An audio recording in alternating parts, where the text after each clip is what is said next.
一个房间就是专门针对嘉宾来的，也就是说我们这几个人，实际上我们是用全程直播的，全程直播就说明白了，允许这个观众进来就乱了。我们一听的话，可能几万个多个人，那就乱了。因为我们转播出去了，看直播的他们就是不能问答了。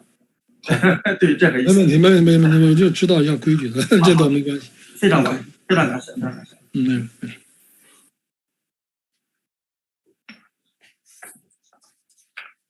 对，陈老师，一开始我会给您介绍，就是您有一个基本的简介哈，我会先介绍一下，然后您就可以开始演讲。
李老师。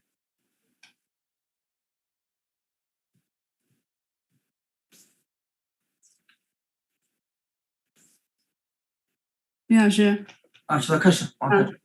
开始就还用说什么其他的事情吗？没有了。不用，你就直接介绍嘉宾，介绍完了嘉宾以后再。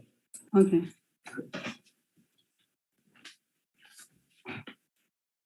还有1分钟。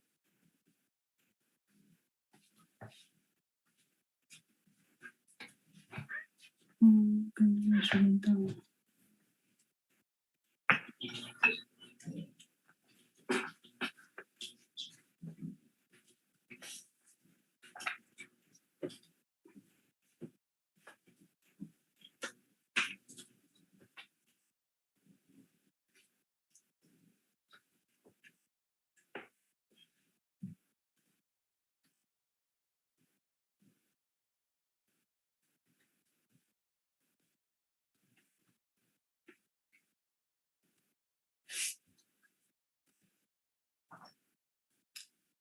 赵老师您好。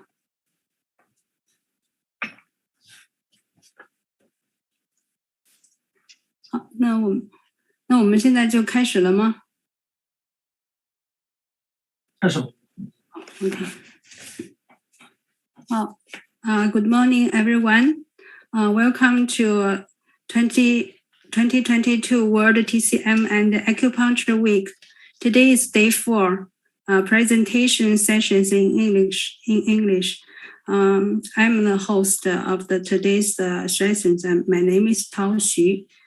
First, I would like to introduce our first speaker, Dr. 赞玉成.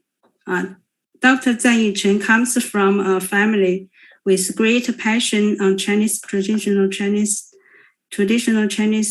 medicine, and is wholeheartedly devoted to the traditional Chinese medicine philosophy and culture. He believes that the traditional system of medicine does not only help the modern society to combat the diseases, but also gives great alternative solution for the modern challenges, such as environmental crisis.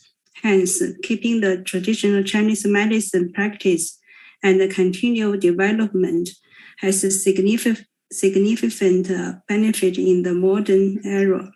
Dr. Zan Yuchen graduated from Beijing University of Chinese Medicine in 1992, obtained a bachelor degree of medicine and lectured in BUCM for 8 years. As the president of FTCMP, chief editor of the Journey of Chinese Medicine in the UK and the European Journal of Chinese Medicine, he believes that the traditional Chinese medicine should not be dismembered. Without the theory of Chinese medicine, acupuncture would lose its foundation to be a great healing heart.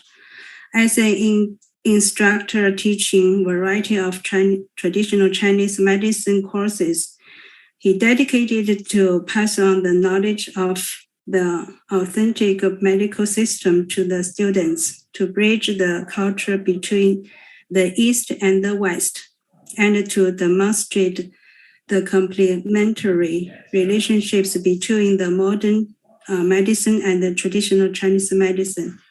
Dr. Zan Yichen, his topic for today is TCM approach to the COVID. Now we welcome to Dr. Zan Yichen, please.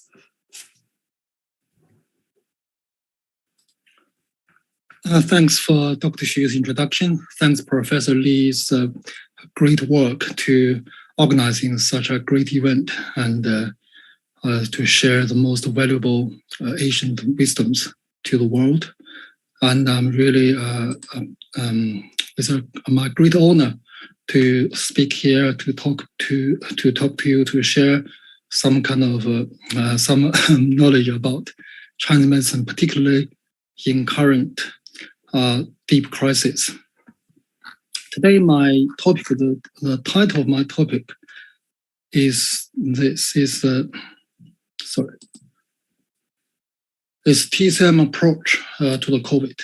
I know in last 2-3 years at least, the greatest things, or if you say crisis in the world, is COVID. And COVID been deeply influenced, changed a lot of people's life profoundly.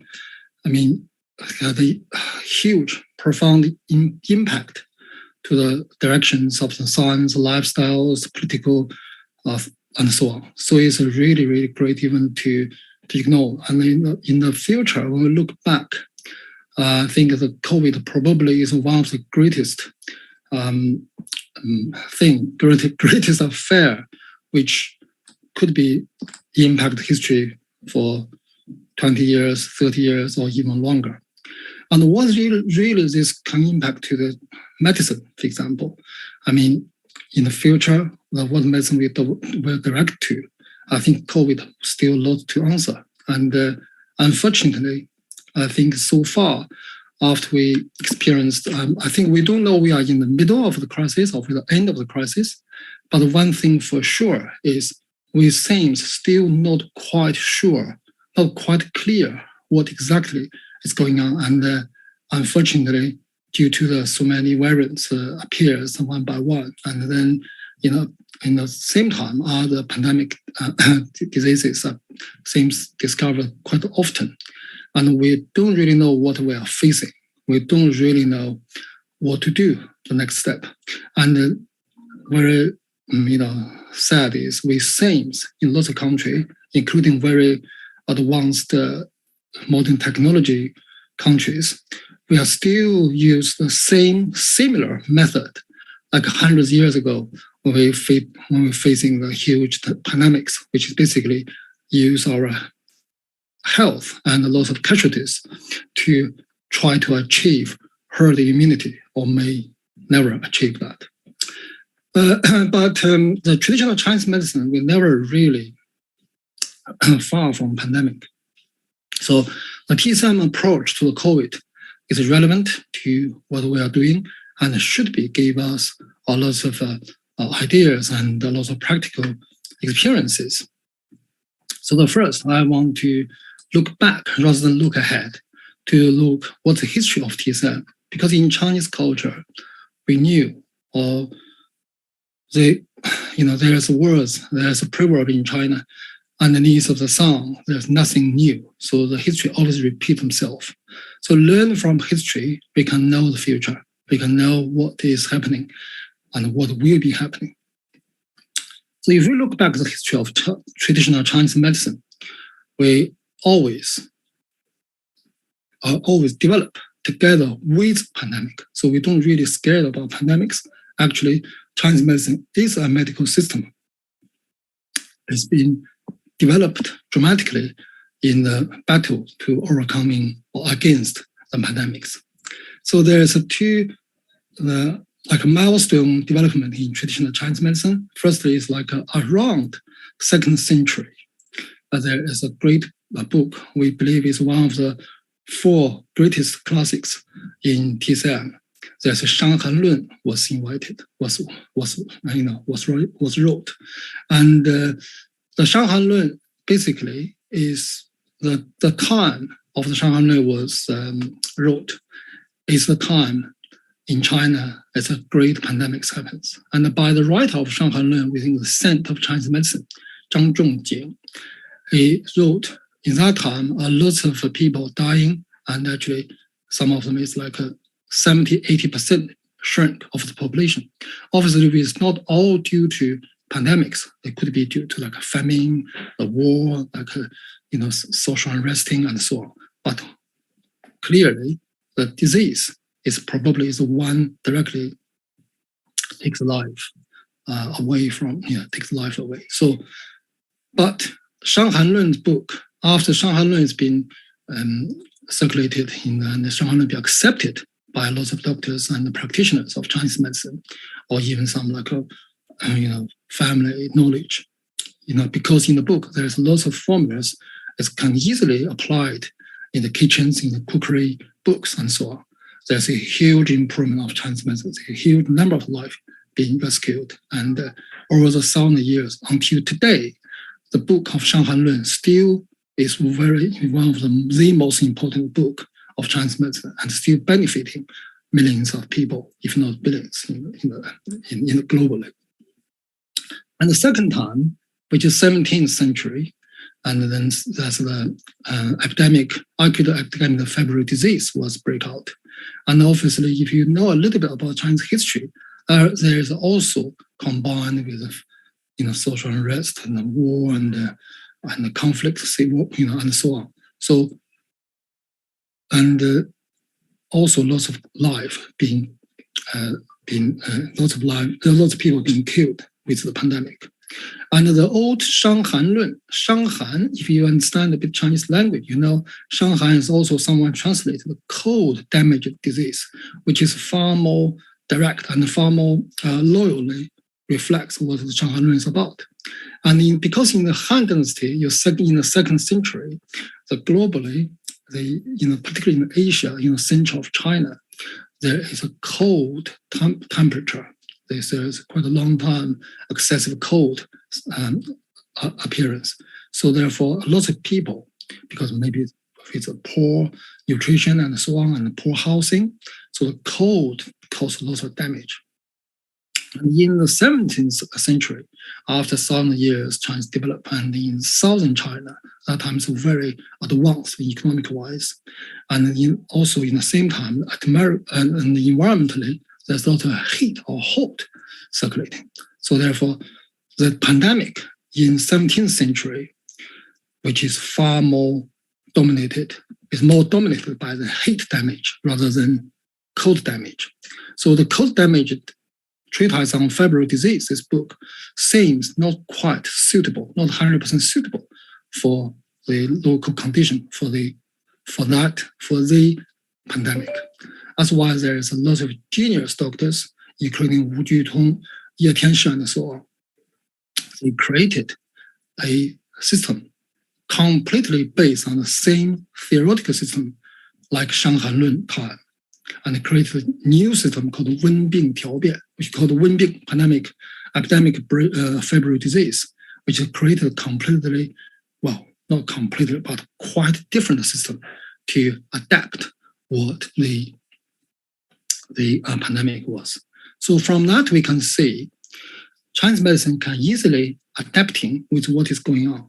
And Chinese medicine actually can even foresee what is going on to be happen.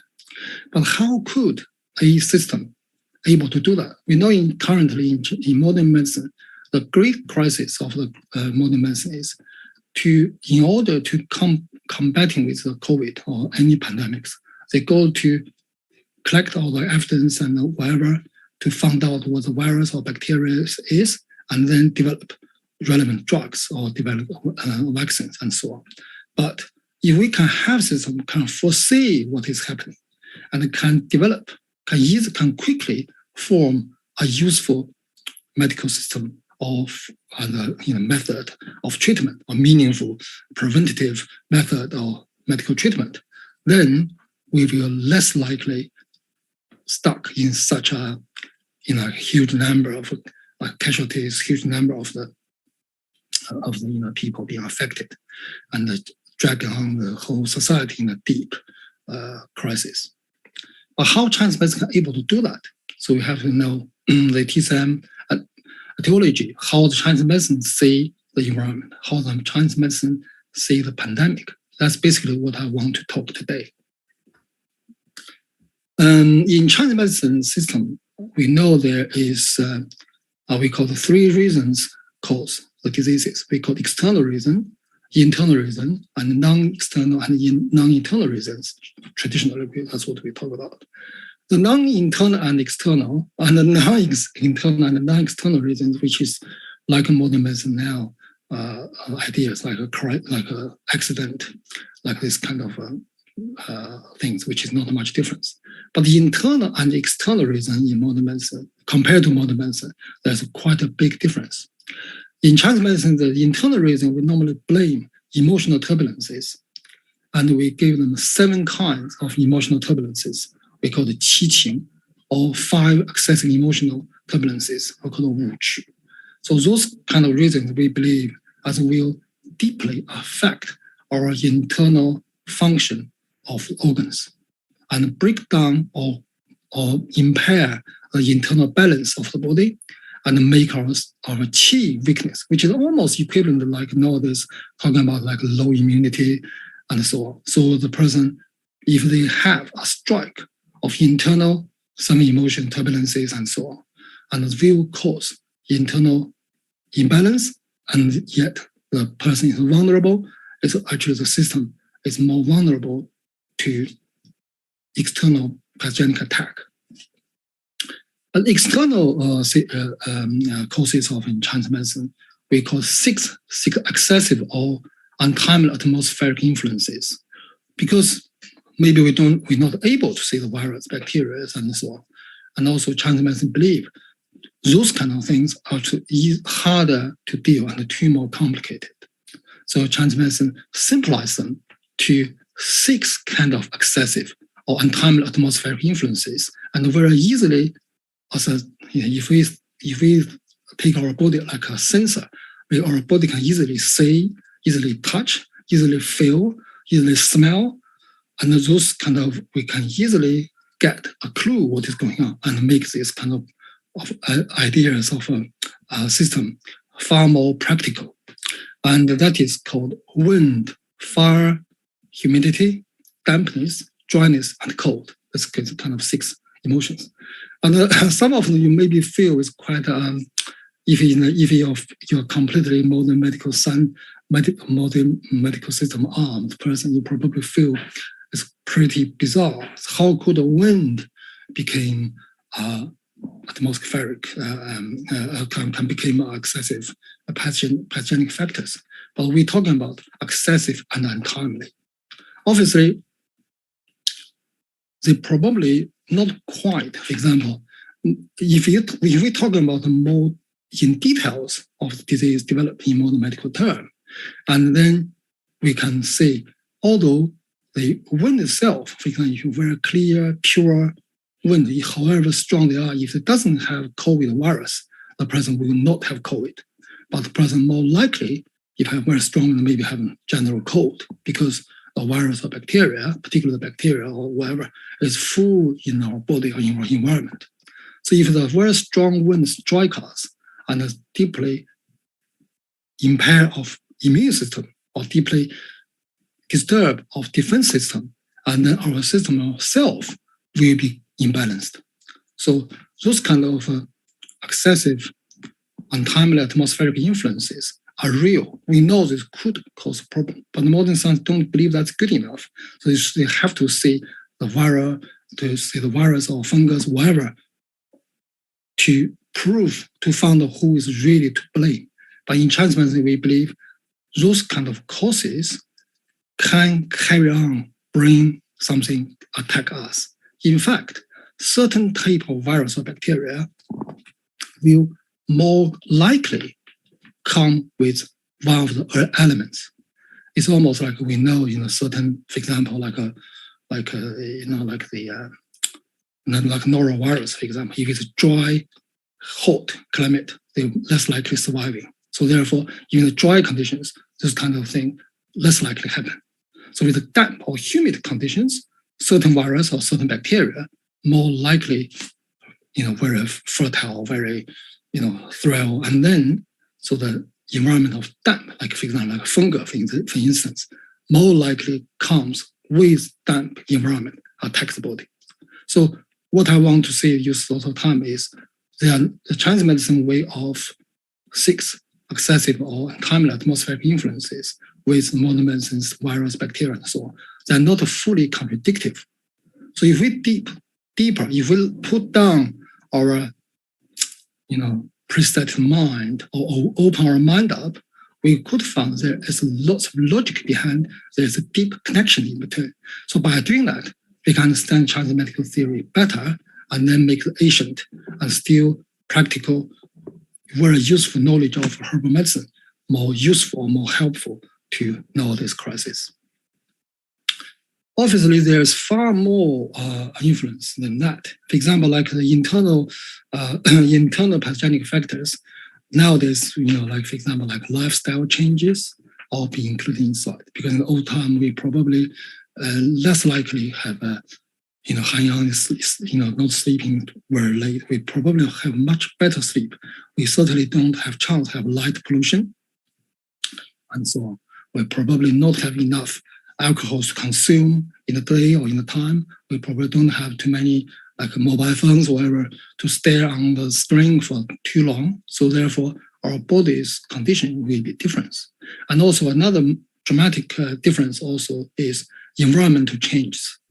And the pollution, our environmental change, sometimes the change not necessarily bad for human being, but for the human being's convenience, but certainly not really good for our body's general animal nature, because the environmental changes, like the road change, for example, the pollutions, the car injected, like oil is being burned, the fossil fuels being burned.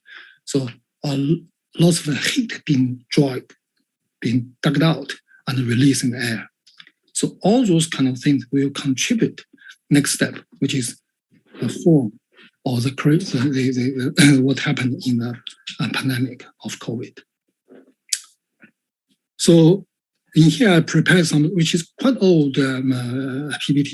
That is quite early articles about what COVID happened, what's the nature of, what's the COVID in the very beginning is like. I just try to highlight what is happening. So we know at the very beginning when the COVID was happening, it's very fascinated, very puzzled by the Chinese medicine. It's because lots of patients showing the high temperature and dry cough, and yet in the same time, from their bodies, after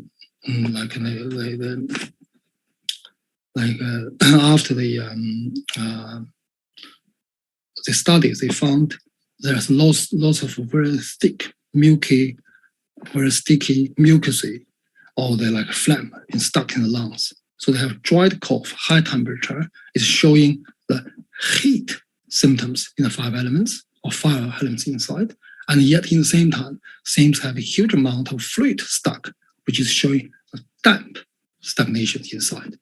And yet the patients with the dry cough and the sore throat or dry throat, particularly now the new variant in different countries, so you're showing very quickly sore throat and headaches and so on, also indicating the dryness symptoms appeared.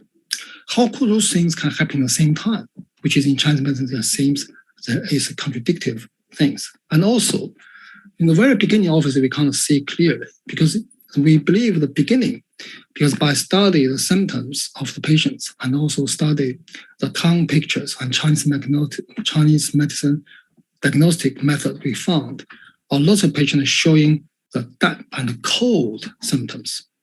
But if that is the case, and then the COVID-19 happens like the SARS in 2003 and 2004, it should disappears when the weather is getting warmer, or be showing much less active in much hotter climate, like for example, like equator countries, like Africa countries, like in Australia, for example, is kind of a much hotter climate countries.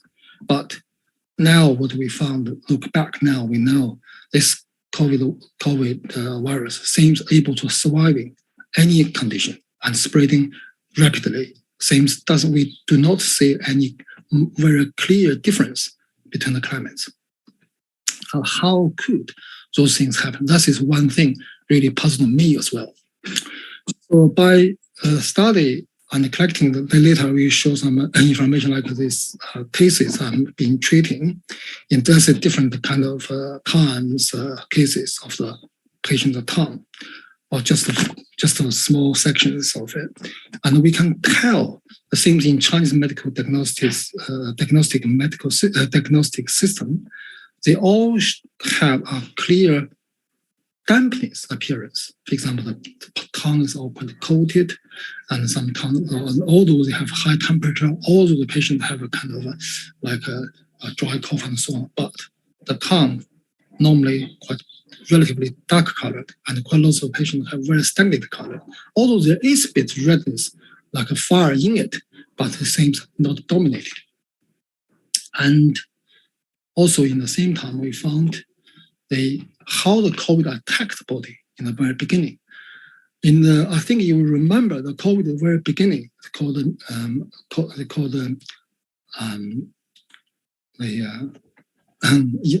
it lung problem. It's because they think the virus will attack lungs. They call it pneumonia. But later they changed to COVID because they found that the lung or the pneumonia of the lung being attacked or pneumonia symptoms, not necessarily a very high percentage. Obviously, in Chinese medicine, the damp more likely attacks a strike, the stomach and spleen. And the dryness or heat probably will attack the lung. And yet if we study how the COVID gets into our body at the very beginning, obviously after the symptoms developed due to our immune system try to combating with the disease, so all the symptoms manifested not necessarily loyally reflects what's the nature of the COVID virus itself.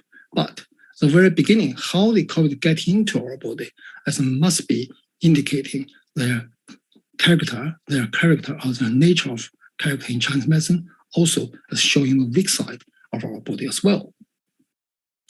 And you see by this article, it says the high viral load in the elderly patient is associated with not only with low immunity, but also with high expression of the ACE2 receptor. So by analyzing or study the receptor, ACE2 receptor, we can give us a clue where the virus are targeted, and then we can work out, or more likely, the nature of the COVID virus could be.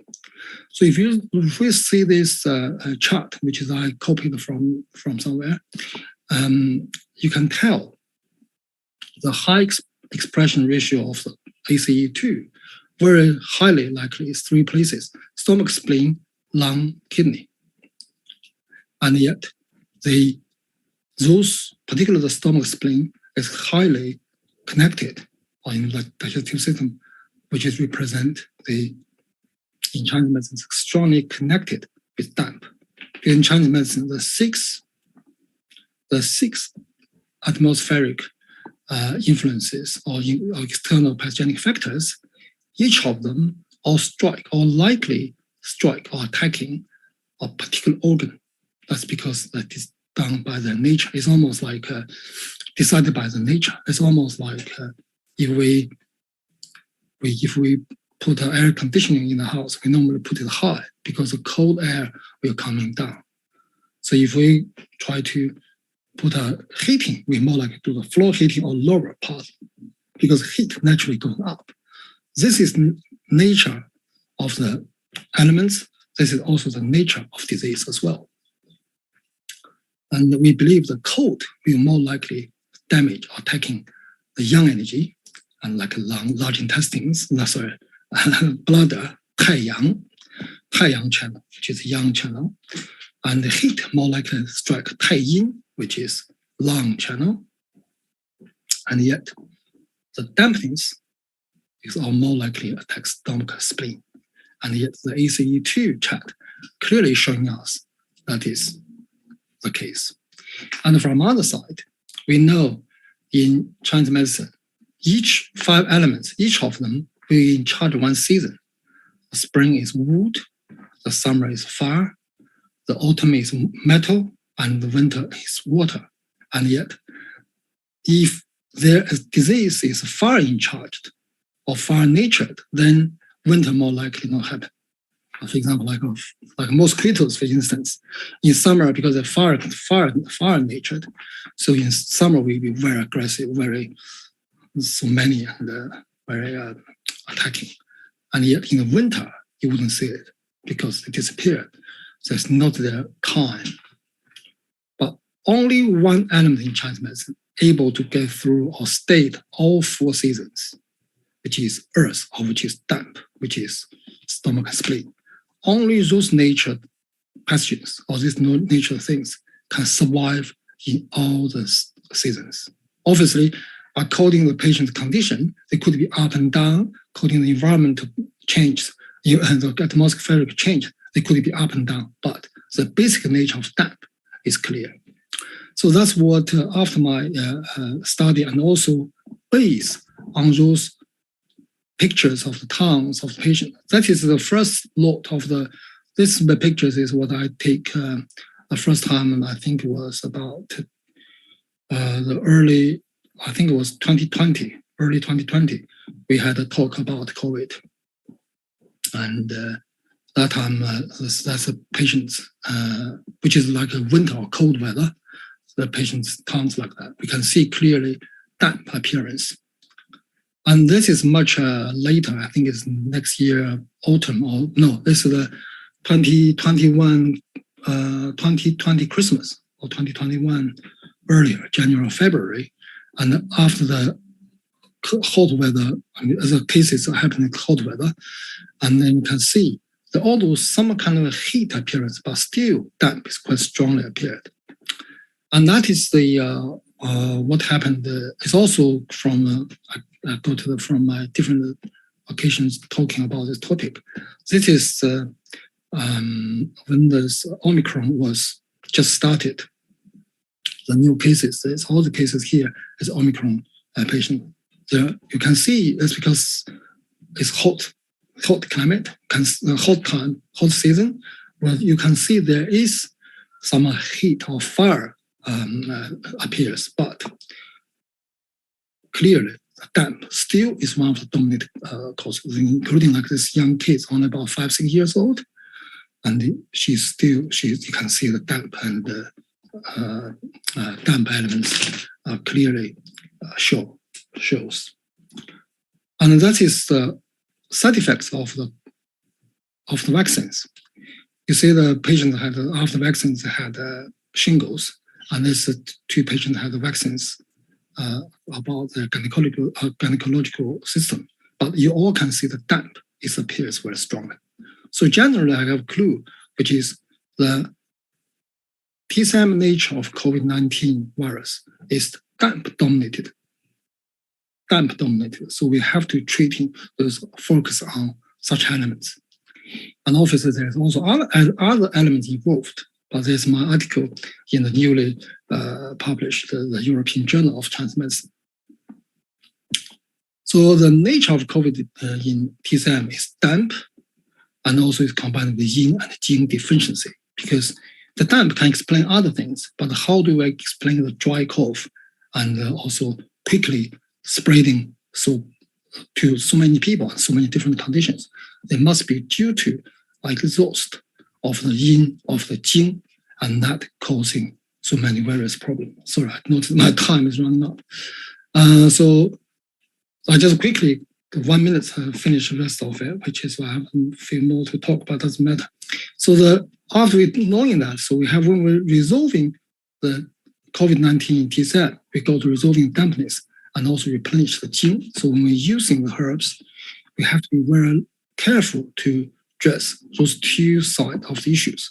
Otherwise, because these 2 sides of issues actually is contradictive, because resolving the dampness, we're more likely expelling the body energy, and then they could consuming or even sometimes over-consuming the yin and the jing and causing further problems. And yet, to replenish the jing or yin could also irrigate or strengthen the dampness and make the damp drag it on and can't stop. So to find right herbs, right solution, we need to be very careful, choosing carefully. Luckily, nature provides us to all the things we need.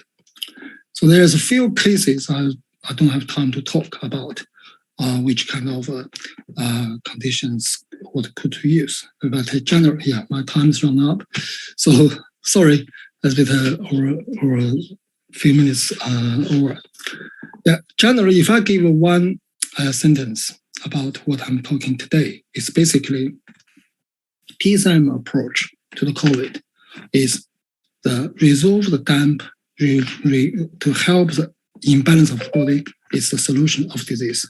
So we as well as like modern medicine, we look outside. We also have to look inside. Thank you. Sorry for extra time. Thank you. Thanks for Dr. Chen. He gives us a very great speech, and a lot of things, and very give us our professional knowledge, and we can know about the COVID from TCM, how to treat the COVID. And I think the Dr. Chen has lots of experience to treat this disease, and hope another time we have a chance to let his share again. Okay, thank you very much. Thank you. Thanks very much. Thanks everyone. Thank you. Thank you. Okay, now I would like to introduce our next speaker is Dr. Li Qingzhao. Dr. Zhao. Dr. Zhao is, let me introduce them about Dr. Zhao graduated from the Henan University of TCM in 1985 and was honored a professorship from the university in 2016. She has worked as a TCM consultant in the Luoyang TCM Hospital in China for 10 years before coming to the UK in February 1995. She then established her clinic in 1997, specializes in women's conditions and infertility. She has been working in collaboration with some gynecological consultant from UK hospitals since 2003. She has helped hundreds of couples conceived successfully. She gives lectures worldwide and published over 50 academic papers on professional journals. So Dr. Zhao, today's her topic is a discussion on TCM treatment of polycystic ovarian syndrome and its related infertility. Now we welcome Dr. Zhao give us a lecture. Please. Thank you. Thank you, Dr. Xu. Good evening and good morning to all the colleagues.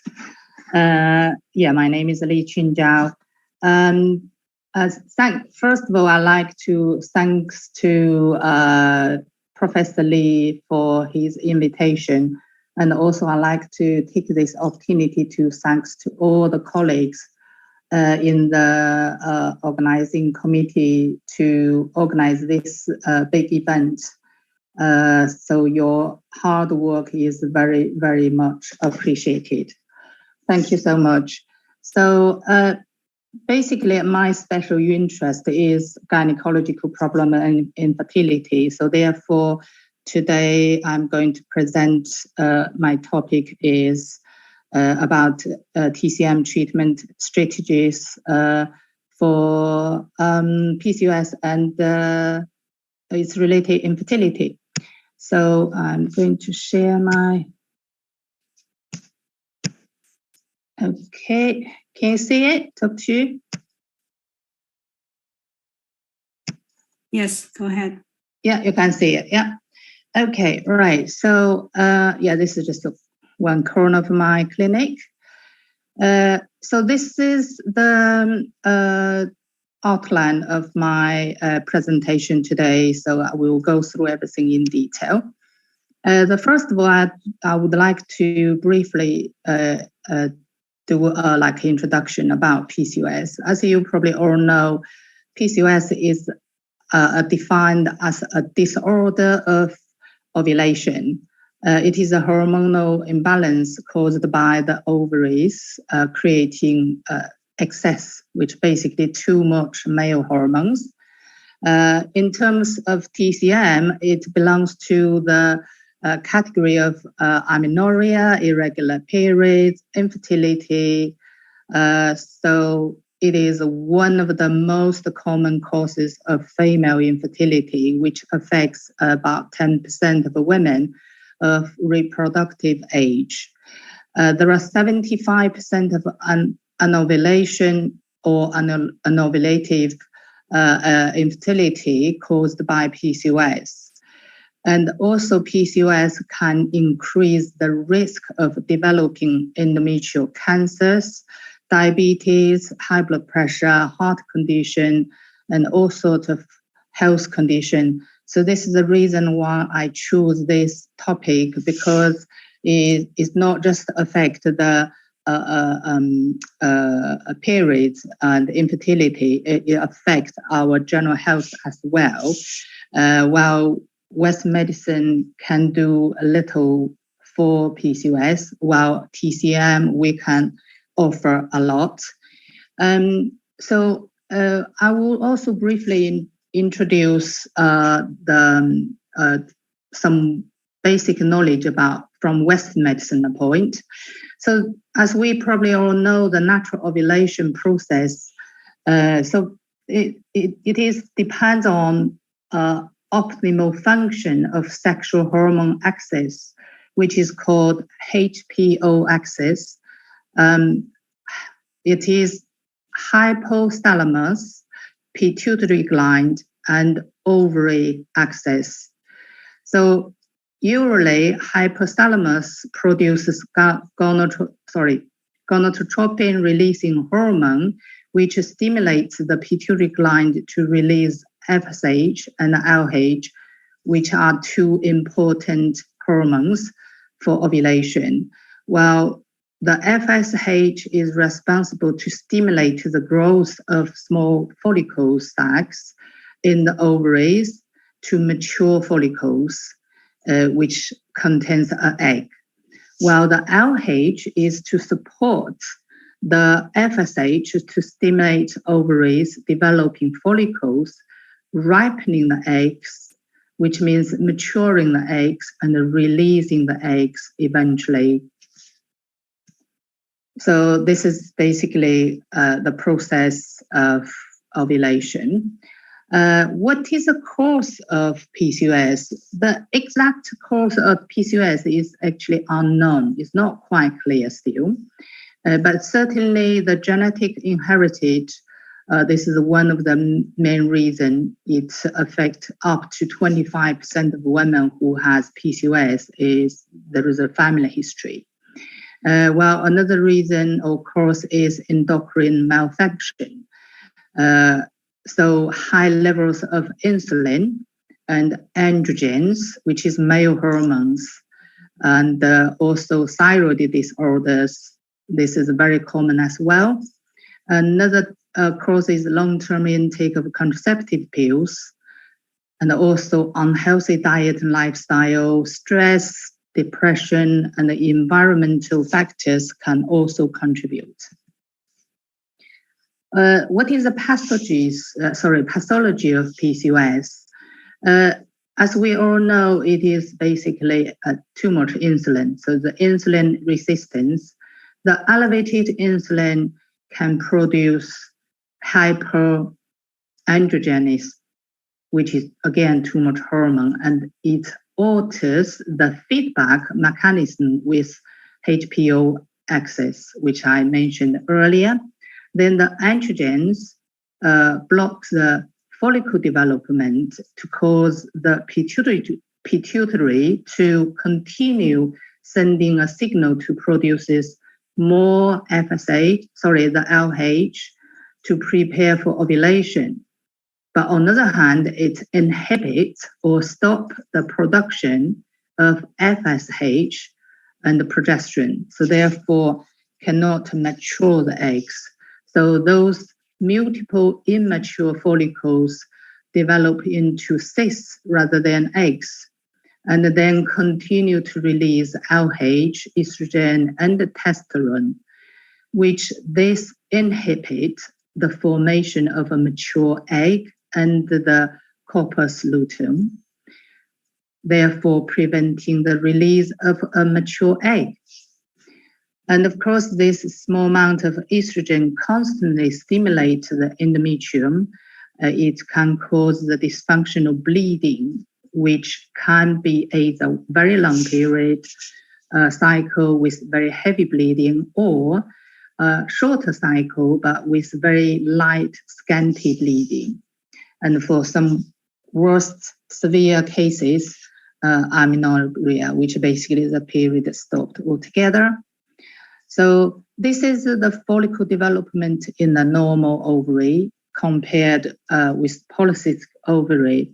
So as we can see, this is the normal ovary, which we just discussed about the normal ovulation.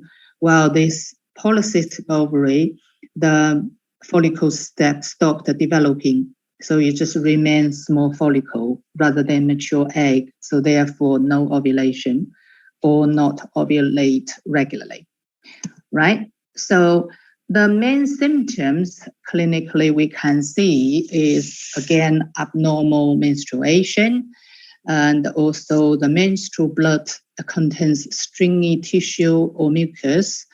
And again, not ovulate, and of course cause infertility. If they did manage get pregnant and they're prone to, or they have high risk of miscarriage.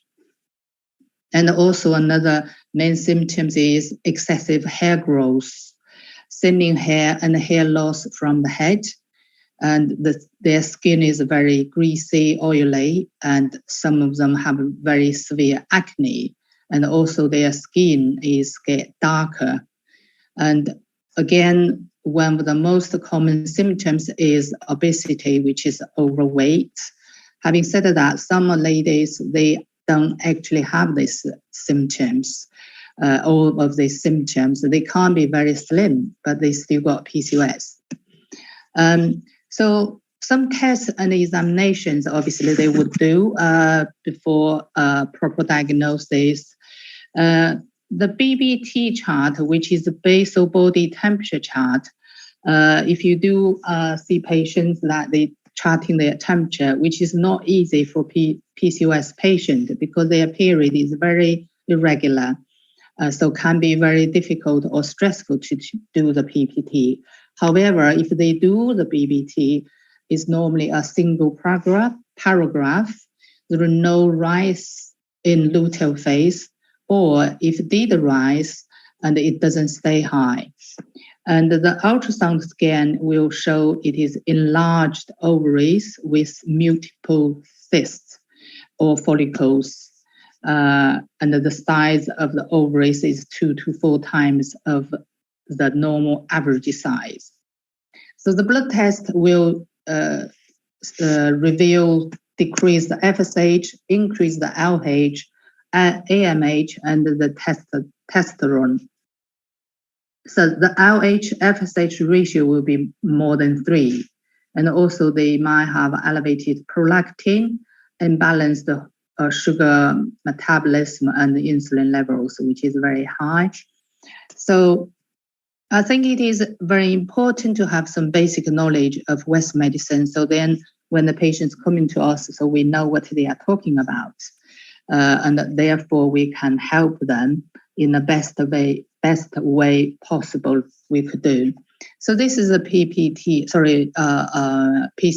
BBT chart, which we can see the temperature is very erratic, and might ovulated, and but the air quality is not very good. It's quite late, and also we can see it didn't stay high. It just dropped really quickly.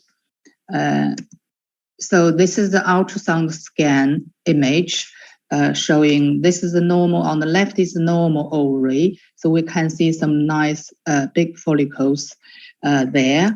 While on the right is the polycystic ovaries, so we can see a lot of small follicles rather than big ones. So therefore they don't mature. For the laparoscopic examination, we'll definitely see the enlarged ovary. And with multiple rows of cysts, which is too many small follicles, but not mature enough. So they are only 2 to 9 millimeters. So the West medicine treatment, usually they will give the patients oral contraceptive pills to regulate the period. But in fact, that I personally do believe to do more harm than help, although they just try to use it to help regulate the period, but it's just induce the bleed rather than proper bleeding. But as a long term, it suppress their hormone, their estrogen, or in term Chinese medicine, kidney qi, kidney jing, and therefore some of them, after they stop the pill, their period become even more irregular or just stopped altogether. Of course, they won't be able to conceive, but this is what they usually do. However, for those ones who want to conceive, they normally would be given ovulation induction treatment, which the common drug they use is clomiphene. And also they might might be prescribed metformin, which is a drug treat diabetes. So this might help to regulate period, but again, it won't treat the cause of the PCOS. For the worst cases, they might need steroids for the heavy growth of acne. And also, again, for the even worse severe cases, they might use this, do this laparoscopic surgery to do the ovarian drilling. And then for some of them, again, trying to get pregnant, they might get those drugs like Gona-F, Menopur, Purogon to induce ovulation. If those doesn't work, after all, they will do offer IUI. And if IUI doesn't work, will be IVF. So this is what Western medicine do, is just try to help them this way. But again, it doesn't do much to treat the PCOS itself. So yeah, this is what they do, laparoscopic surgery to do the ovarian diastema. And this is afterwards. So you can see they basically just drilling the cyst. So the ovary just looks like this. So you can imagine it won't be a good condition. So our TCM etiology and pathology. So basically PCOS is a combination of both deficiency with excess. So it is closely related to spleen, kidney, and the liver organ. The main pathology is deficiency of kidney yang and spleen qi, and also the accumulation of phlegm, dampness, and the blood stasis. So the first type is deficiency of kidney and disharmony of the Chung and the Ren. This type, usually the lady might have a weak constitution of kidney qi deficiency, or might have a prolonged illness impairs the kidney function, or again, they might have contraceptive pills for a long time, suppress the kidney qi, as I discussed earlier.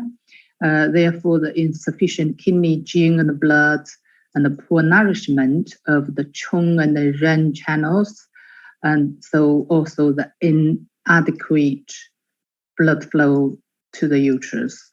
So therefore cause this prolonged menstrual cycle, scanty bleeding, or amenorrhea and infertility for the worst case.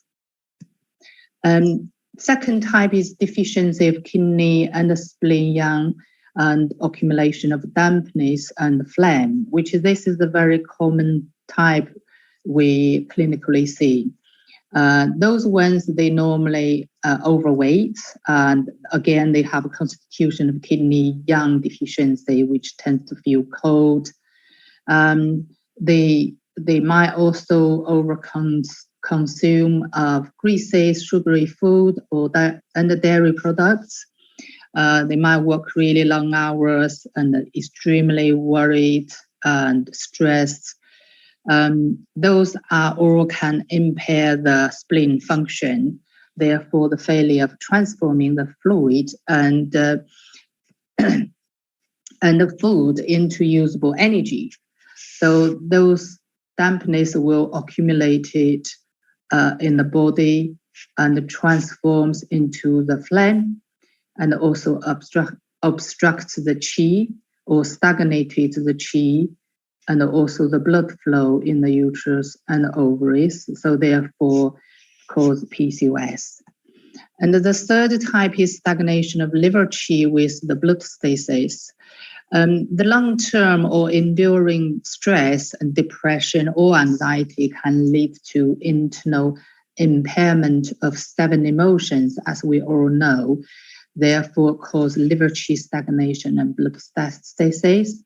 It can also caused by the invasion of pathogenic wind and cold, together with excessive consumption of cold foods and drinks. You know, especially in the Western country, they love freezing cold drinks, water, and they love a lot of dairy products. So all these can affect the blood flow and cause blood stasis. And so the long-term liver qi stagnation will eventually transform into heat. And also the pathogenic heat can exhaust the yin, jing, and blood to cause the blood stasis, therefore block the chongzhen channels and baogong, which is the uterus, ovaries, or pelvic, again cause PCOS. So a TCM treatment strategies, of course, the pattern differentiation is very important. This is all what we need to focus on. And we do this is mainly try to regulate period, balance the hormone levels, and to improve the egg quality and promote ovulation. Of course, to help them conceive. The diet and lifestyle modification is also very important. And again, this is something I always explain to my patients. This is a part of the consultation. First time when they come here, I will explain to them what to do and not to do. So pattern differentiation. So as I just explained earlier, so this is from my experience. I just divided them as mainly three types. I will go through with you all together in detail. The treatment basically is focused on the kidney and the spleen, and to remove the dampness and phlegm and soothing the liver qi and dissolve the blood stasis. So the main symptoms of this type, which is deficiency of kidney and spleen, accumulation of phlegm and damp, together with blood stasis. This type usually has prolonged cycle with scanty, which means very light bleeding, and it contains stringy tissue or mucus. So, or in other words, it's like a quite watery bleeding. And for the worst case, they have amenorrhea and infertility. So basically, period stop altogether, or it could be just like a once or twice a year period-wise, and they often have lower back pain and bloated stomach, and also avulsion of cold and tired, fatigue. This is one of the symptoms they complain. And again, they often are overweight and with really heavy body hair. They also have excessive vaginal discharge, and they're prone to have vaginal thrush. If you saw the patients, PCOS patient, anyway, I had so many. They often say they had this vaginal thrush regularly. So the tongue's color, tongue coating's color, as you can see, so obviously would be quite fatty tongue with teeth marks. So the treatment principle or plan is focused on warm the kidney yang and strengthen the spleen qi to remove the dampness and the phlegm.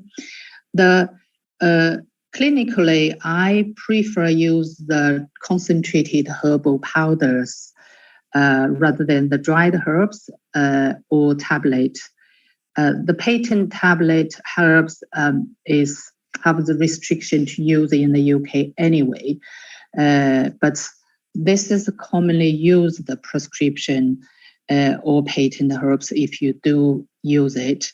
But I usually will use the ingredients and of course modified this prescription according to the patient's condition, and prepare the powders for patients each time.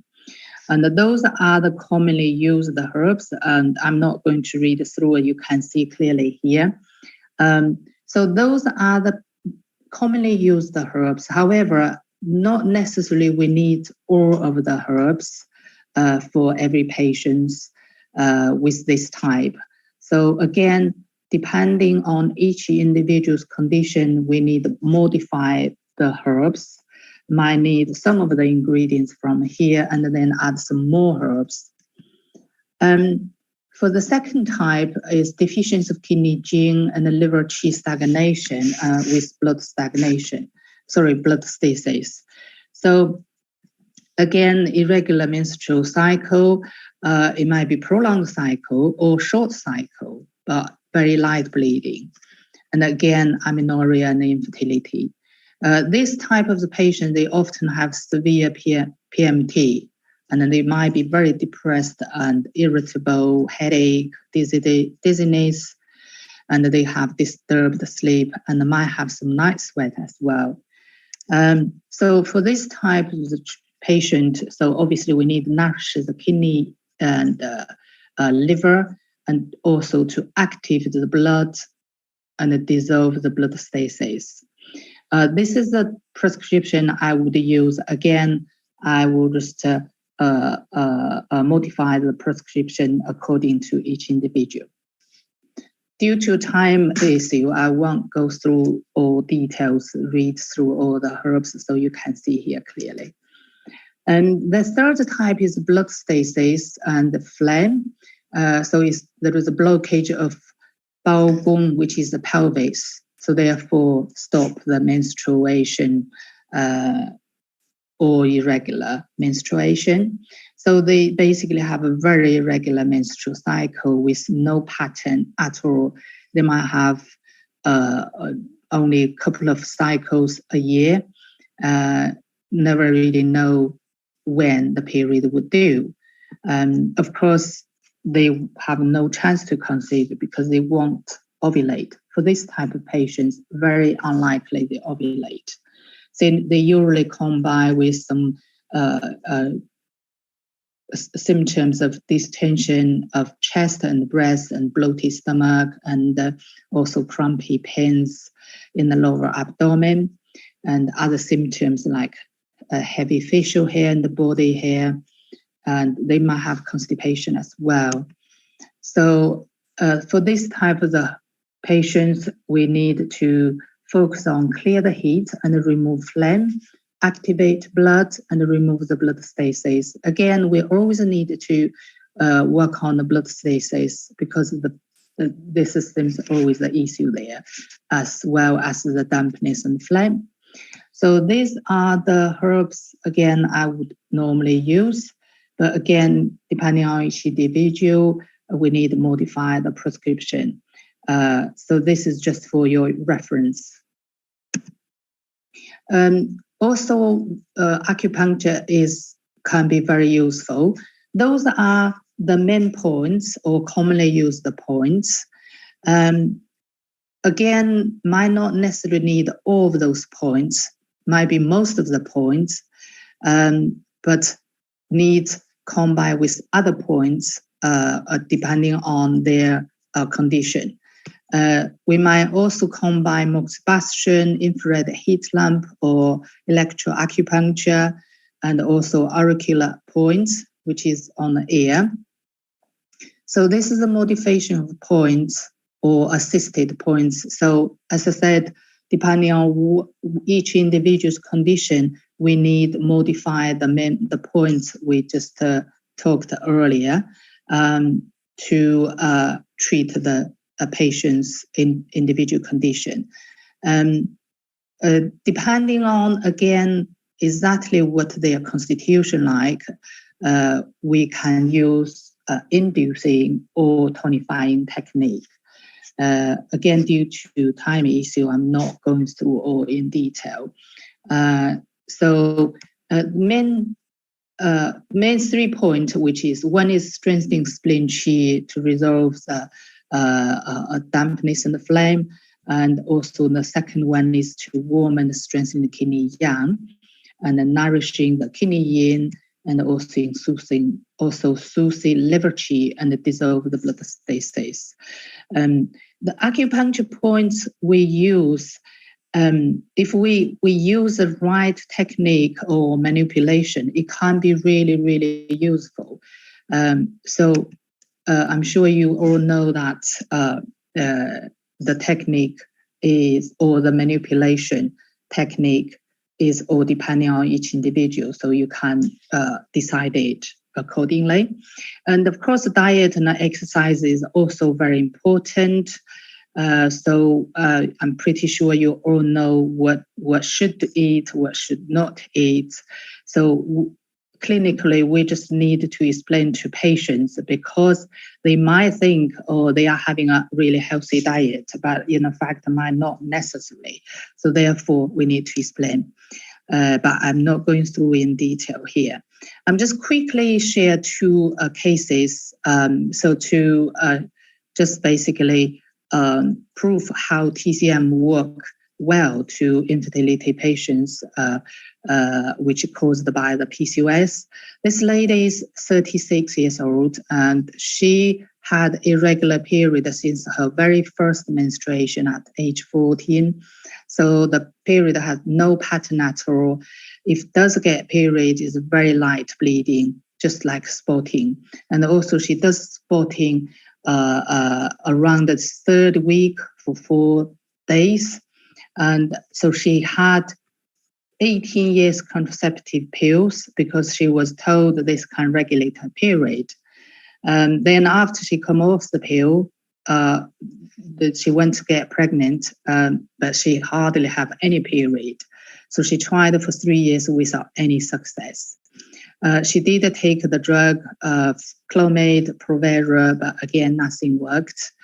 So she came to see me by recommendation. So I just give her Chinese medicine and acupuncture. So the first visit she had, it was her day 43 of her cycle, and her blood test confirmed that there was no ovulation because her progesterone was only 17. So I gave her herbs, which is Guiji Fulin 1 combined with Stangui capsule. Also give acupuncture weekly. So this time she had a 54-day cycle with increased blood flow. And then second cycle, the blood test confirmed progesterone was 61. Can you see the difference? Even only one cycle, the progesterone increased a lot, which indicate ovulated. Well, the third cycle, I suggested to use concentrated herbal powder to replace the patent herbs, and again, continue the acupuncture weekly. And this time, again, the test confirmed the LH surge on day 14, which is exactly what should be. And then by 28, she start feeling some kind of symptoms of pregnancy. So she had a positive test and had a very healthy baby girl. Well, second case, she's got PCOS and also her husband has some male factor infertility. So she was 37 and she's a singer and musician. As we all know, those ones, they are very concerned about their looking. So she's vegetarian. She does a lot of exercise. She's always underweight. So, but very stressed and anxious, headache. So her period is very irregular, between 35 to 55 days, but with no pattern. So when she came to see me, she was going to have IVF, but I suggested twice delay the IVF if she's happy to do so, while we start to prepare her body with TCM. But she is really concerned about age. She wants to just continue the IVF. So therefore, she had experienced really severe OHSS, which can be quite dangerous, and produced. Also, she produced 25 follicles, but were only 9 eggs retrieved, and 6 fertilized, and 2 embryos was only grade 2 to 3, which is quite poor. Anyway, she only achieved biochemical pregnancy and start bleeding just a few days after. So then she decided to come back to see me and follow my advice and had acupuncture Chinese medicine, while her husband also take the Chinese herbs. And this time the treatment process, I'm not going through details. This time, first she ovulated. First cycle, she ovulated on day 35, and then second cycle ovulate on day 25, and then third cycle, she ovulated on day 22, and then her BBT chart looked so good. And so by day 40, she started feel some kind of symptoms of early pregnancy. And then she had a test. She was pregnant, so she had a baby boy. And then a year later, she conceived again, naturally had another boy. So this just shows or proof that how TCM can help. So therefore, don't be afraid when see patients saying, "Oh, I have a very irregular period," blah blah blah. So as long as we had proper diagnosis, apply our TCM theory to patients, to treat patients, it does really work very well. So anyway, thank you very much. This is all my presentation today. Due to time issue, cannot give you much details, and I'm sure you all have some experience of treating this. Thank you again. Thank you very much, Dr. Xu. Okay. Thank you for Dr. Zhang, a very great speech, and I think you have a lot of experience for treat this problem, and lots of success cases to show us. Okay, thank you very much for Dr. Zhang, great speech. Okay. Thanks. Okay, so that's all the speech. This morning, and we will come back this afternoon. The afternoon lecture will start at 2 p.m. Please come back again in afternoon. Okay. Thank you. Thank you so much. Thank you. Thanks.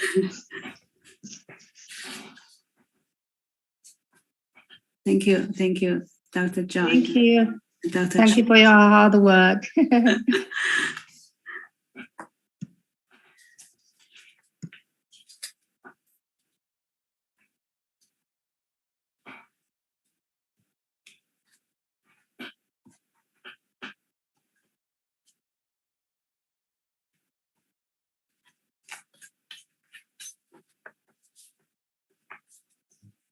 李老师。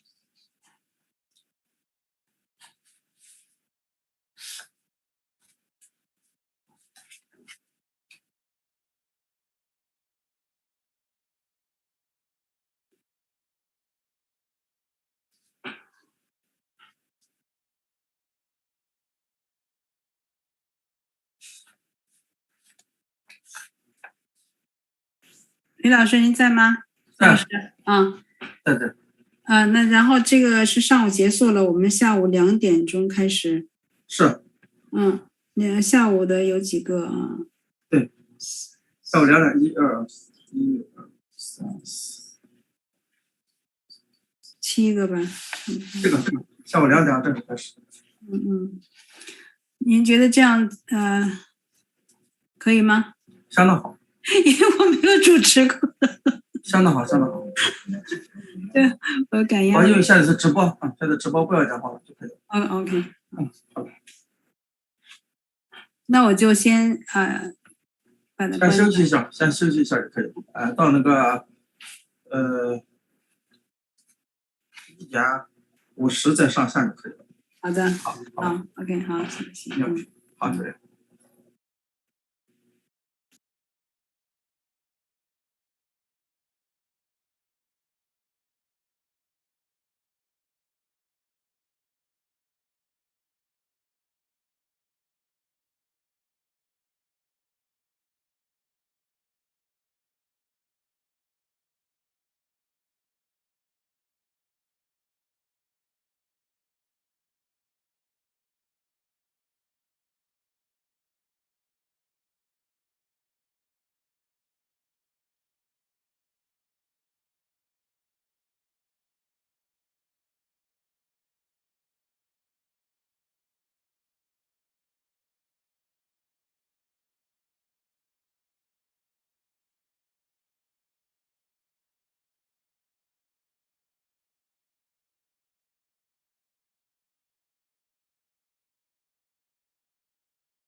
Cindy 马还没有上线。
Hello, Cindy 吗 Can you hear me?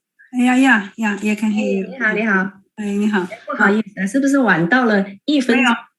还有1分钟。OK。好。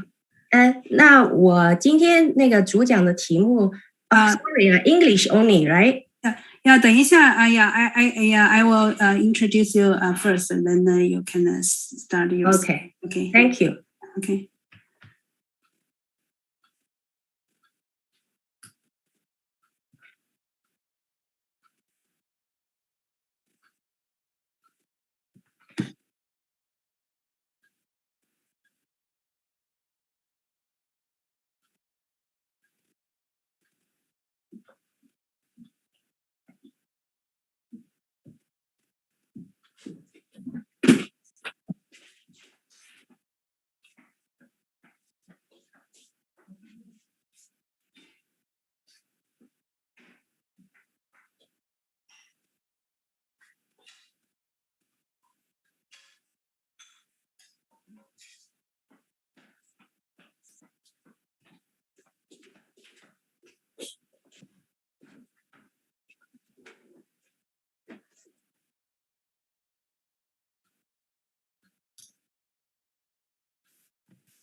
Okay, Chairman, good.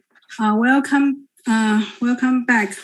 This is 2022 World TCM and Acupuncture Week. The day 4 presentation sessions in English. Now we have our guest speaker, Miss Cindy Ma. Let me introduce some about Miss Cindy Ma. Okay, she is coming from a family rooted with acupuncture. Cindy has been developing her passion in TCM for over 10 years now. During the time, she has been studying and practicing acupuncture and Chinese herbs intensively in North America. Outside of school, she also receives a mentorship from worldwide experienced teachers.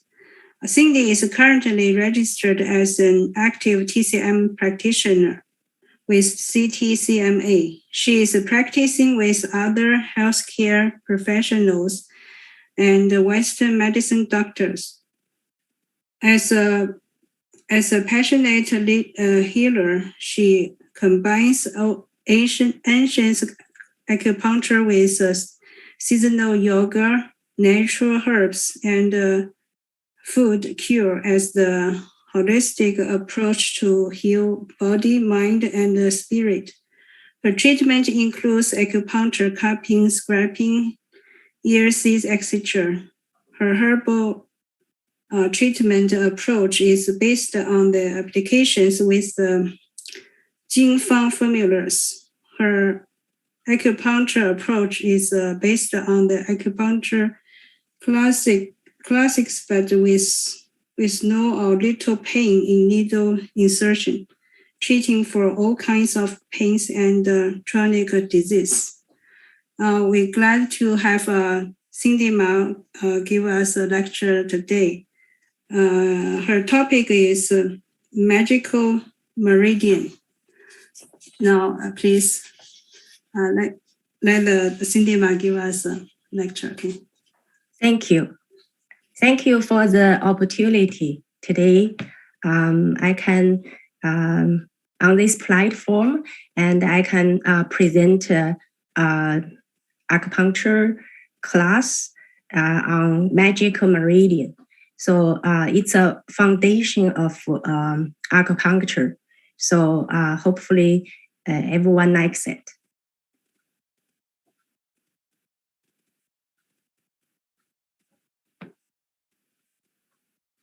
Can I share the my? Yeah, you can share. Okay. So start sharing.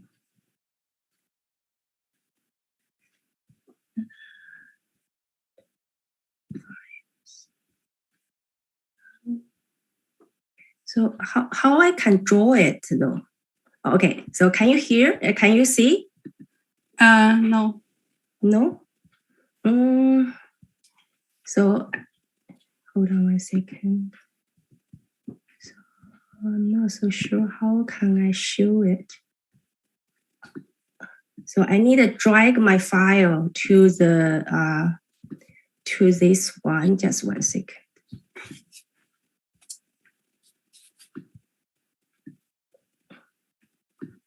So I don't know why it's not a Dropbox. Okay.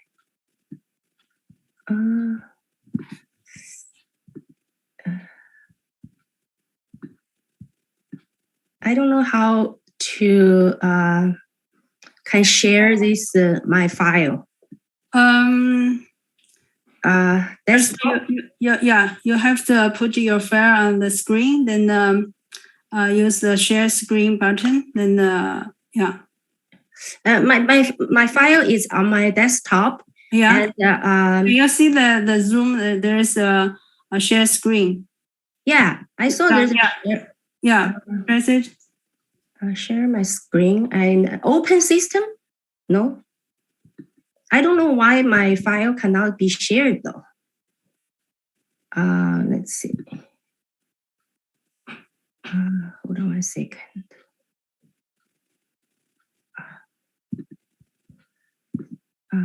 Share.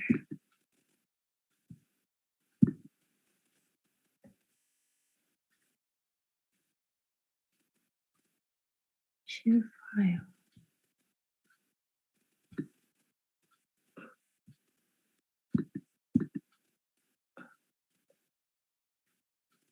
Share file.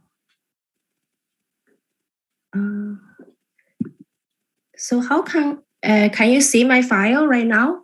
No. No. Did you click the share screen button? I go to the file and then share file. I don't know why it's not. No. You don't go to your file. You just click the now you can see the under the bottom. There's a share screen, right? You click that. The bottom. Oh, you mean this share? Yeah. Share screen. Yeah. Yeah, but on the screen, my file is not there though. You click here, then you can choose which file you You want to share? Okay, hold on. Is that desktop? Hold on. Just quickly. This is strange though. I have a file on my desktop, but I don't know how to get it shared. That's the thing. But did you click the share screen button? Yeah, I click, but inside there is no contents.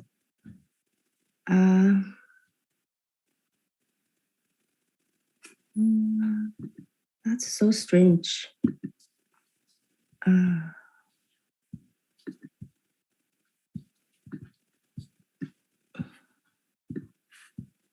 So what can I do though? Can I just say it right now? Can I just speak? Okay. I can just speak. Okay. So so today I want to present magical meridians, talking about meridians and colliderals. There are 12 main meridians and also 8 extraordinary meridians. So I also will mention colliderals and basically about the 12 meridians, where they are and what they are and what can meridian do for health. And for 12 meridians, what each meridian will be related. So in the Yellow Emperor's Internal Classic 2,500 years ago said, there who are meridians, those who are paths, those who come out of the branches of meridians and colliderals. That's to say, the meridian is the backbone of the meridian system, and the branch emitted from the trunk meridian is the collateral. So meridian is the backbone of the meridian system, and the branches coming from the trunk meridian is the collateral. So meridians are the general term for meridians and collaterals. The straight trunk distributed in the deeper layer is called meridians. The branches separated from the trunk, transverse and relatively shinily distributed, are called collateral veins. The difference between meridians and collaterals is that the meridians are longitudinal trunks, but the collateral veins are the branches of the horizontal trunks. So what's the meridian? The meridian, the connection and the communication between acupoints and acupoints on the human body, between acupoints and the viscera, between the viscera and the senses. The senses is like our 6 senses, right? Viscera is like our 5, like a heart, lung, kidney, liver, and spleen, and also, like intestines, a stomach, and bladders.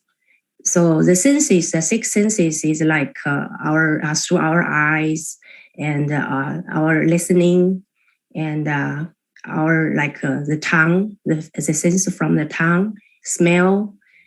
So 6 senses, and between the viscera and the viscera are called meridians. The meridians and the collaterals are the channels of human qi and blood. It plays the role of the whole body of the network, connecting the external tendons, pulses, meat, skin, bones, facial features, the 9 tricks, and internal organs into a unified organic whole.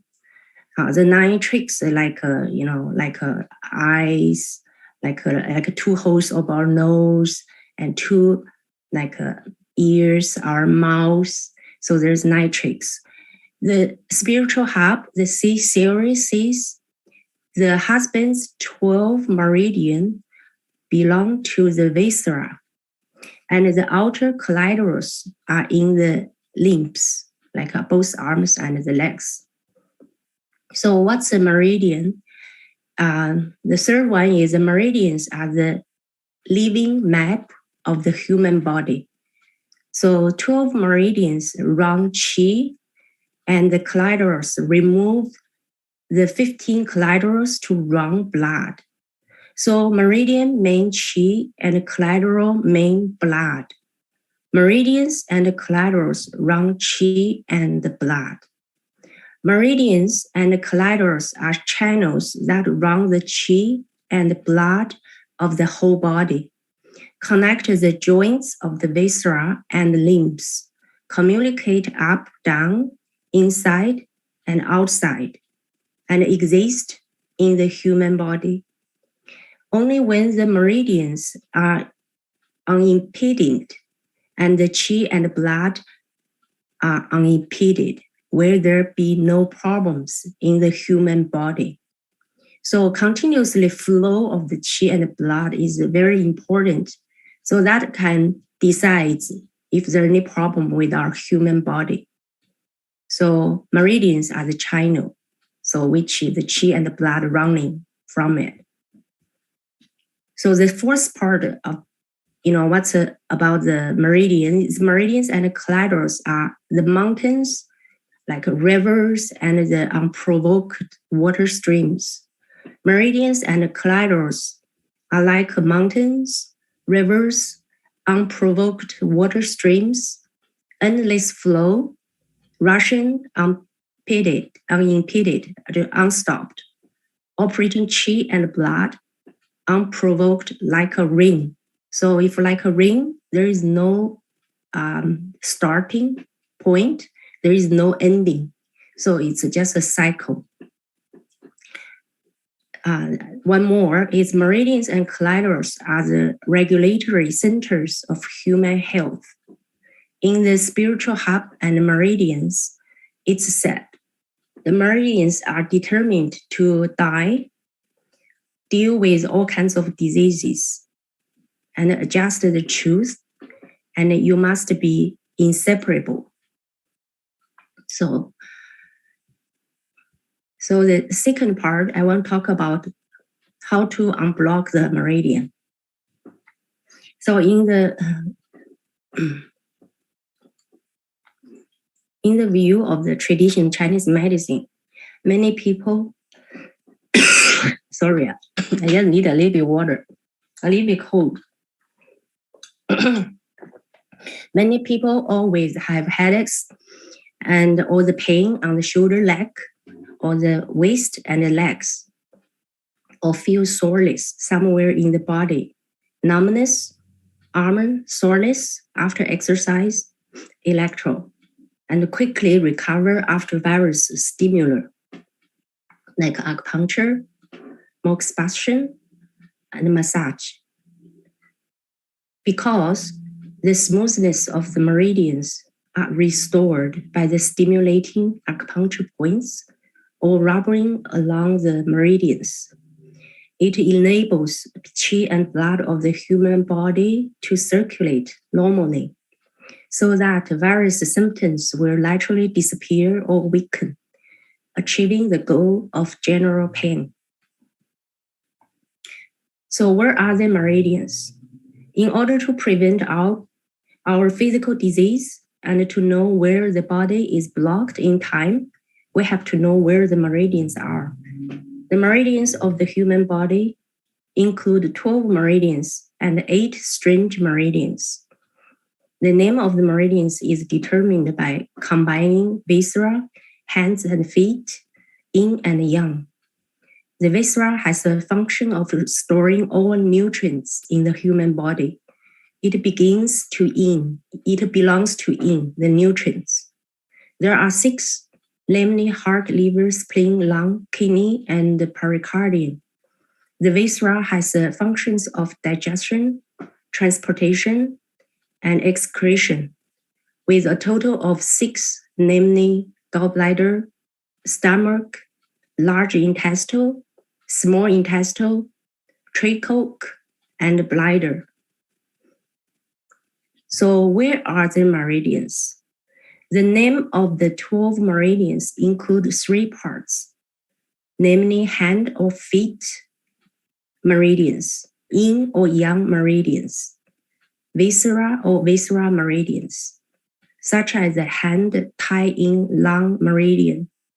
The names of the 12 meridians are the hand tai-yin lung meridian, hand jue-yin pericardial meridian, the hand shao-yin heart meridian, hand yang-ming large intestinal meridian, the hand shao-yang three coke meridian, hand sang small intestinal meridian, foot tai-yin spleen meridian, foot jue-yin liver meridian, foot shao-yin kidney meridian, foot shao-yang main stomach meridian, foot shao-yang gallbladder meridian, foot shang bladder meridian.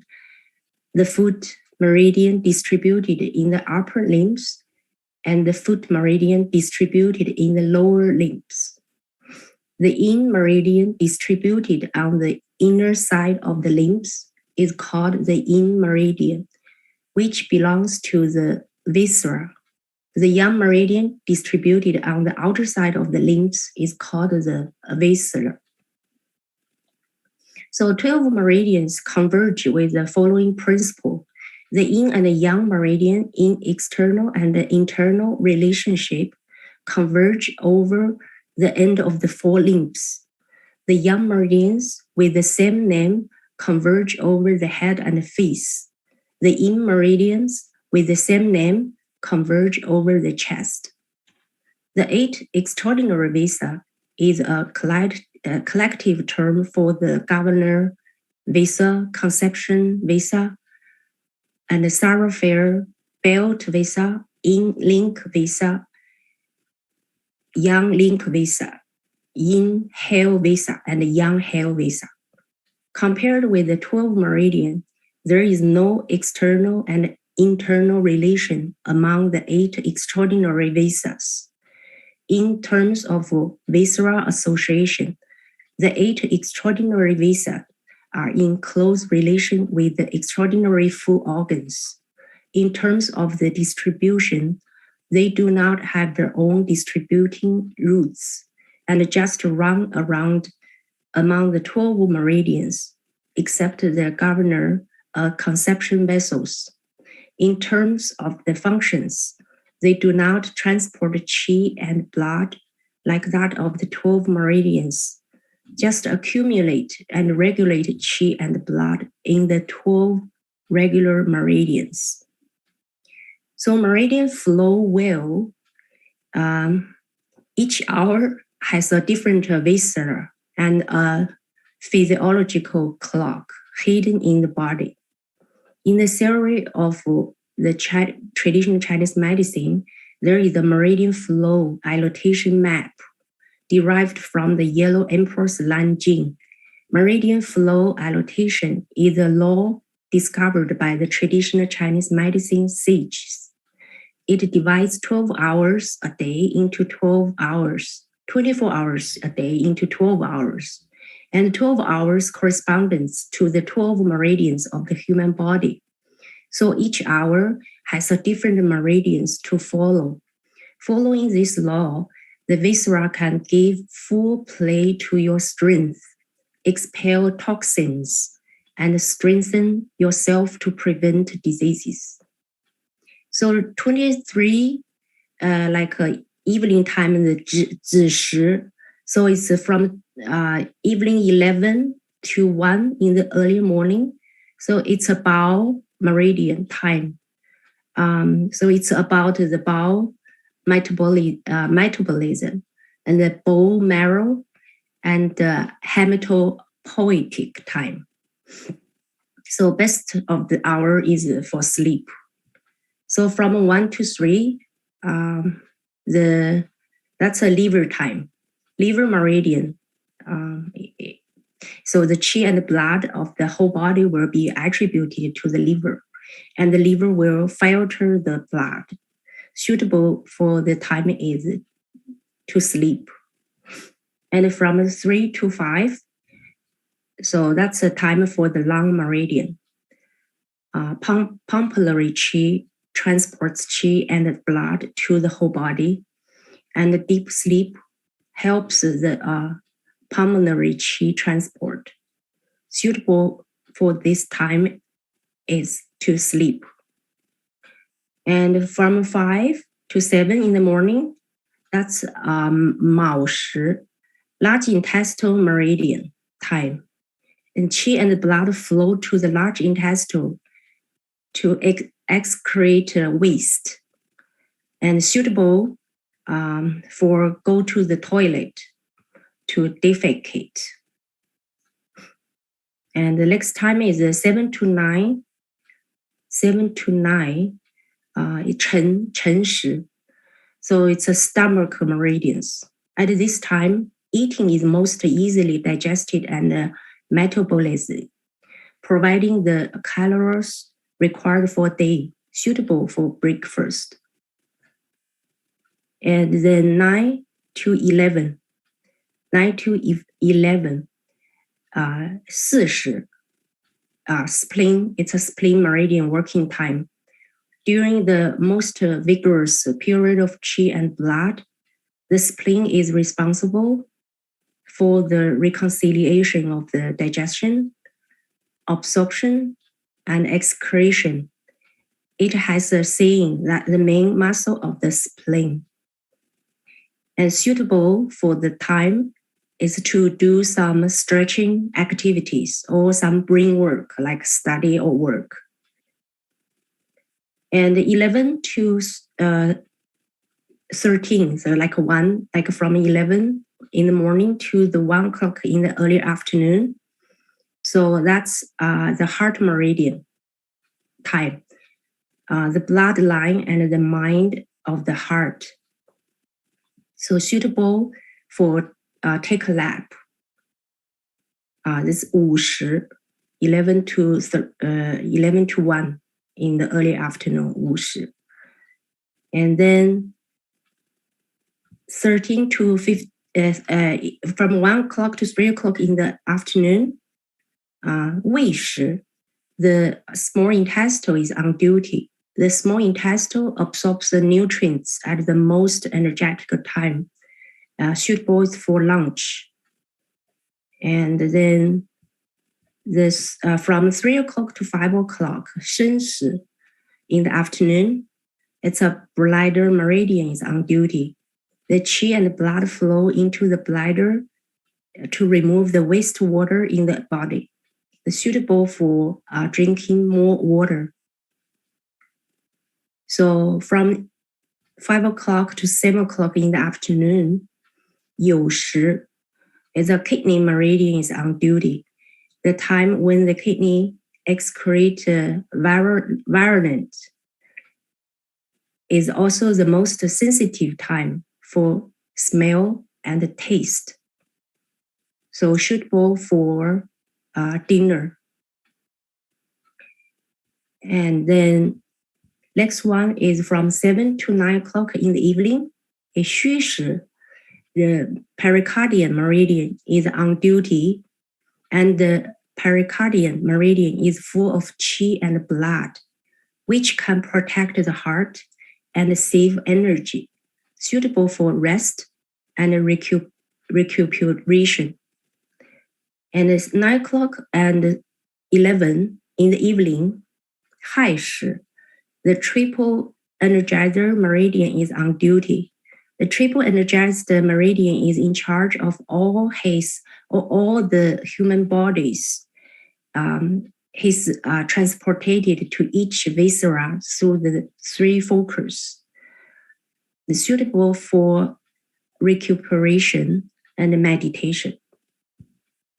So that's 24 hours in a day and divided by 12 hours for each of the meridian to flow. It's a circle. It's called the meridians flows. It's a circle. There's like a meridian flow wheel. So keep running. from 50. So right now it's small intestinal time. So hopefully everybody has a lunch. And yeah, that's almost I think the time of my lecture. Sorry for I can't upload my file to the Zoom for everybody to see. That can be more helpful. But hopefully everyone can understand. So I think I finished. That's all I want to talk about. Thank you, Mrs. Cindy Ma. Yeah, a very detailed explanation. So yeah, we know the meridian theory is the basic theory of traditional Chinese medicine treatment of diseases. So thank you very much, Mrs. Cindy. Great speech. Thank you. Thank you. Thank you. Thanks. Thanks.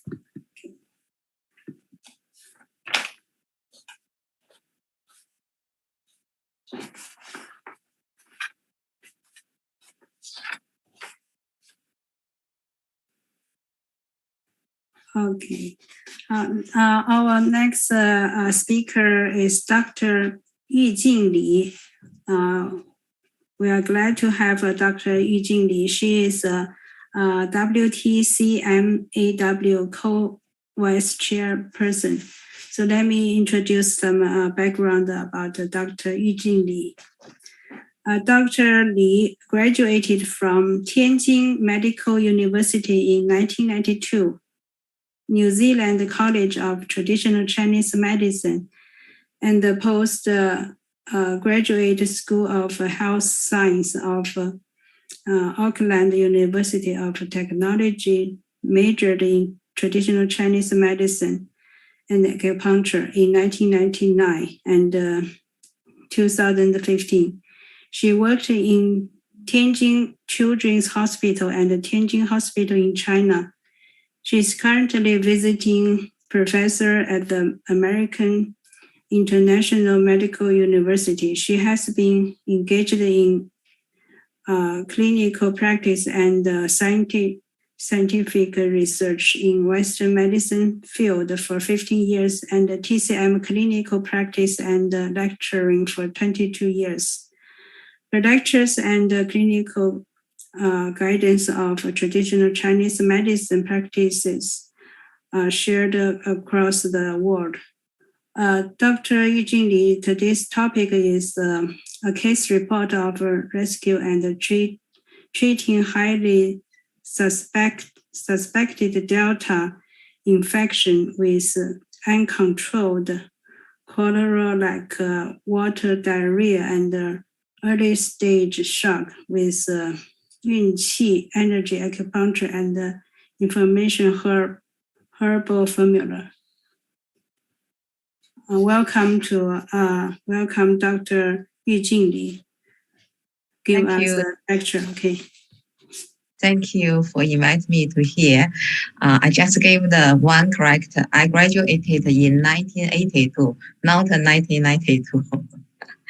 So, can you see my PPT? Yes, go ahead. Okay. I'm so honored to be here. And first of all, I would like to say thanks to Dr. Li and thanks to the every people to listen my report. So today's my topic is a case report of emergency treating highly suspected Delta infection with uncontrolled cholera-like watery diarrhea and early shock with Yunqi energy acupuncture and the information herbal formula.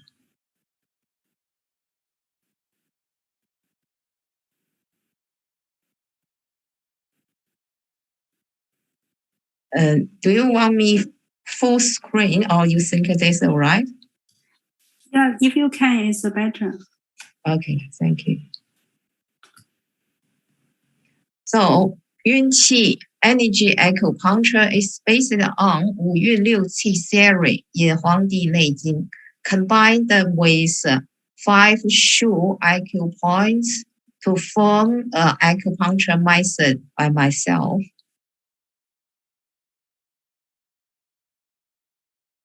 Yunqi energy acupuncture characters are a wide range of application, quick and lasting effects. The Yunqi energy acupuncture prescription can be made according to 大运、天干 and the 地支 of patients, the year, month, day, hour of birth, or visiting doctor's time. Yunqi energy acupuncture is with the help of the energy of temporal and spatial in the universe to activate the metabolism of tissue cells in the human body, to promote the qi flow and to achieve the purpose of qi to heal up the sickness and then restore the normal function of the human body.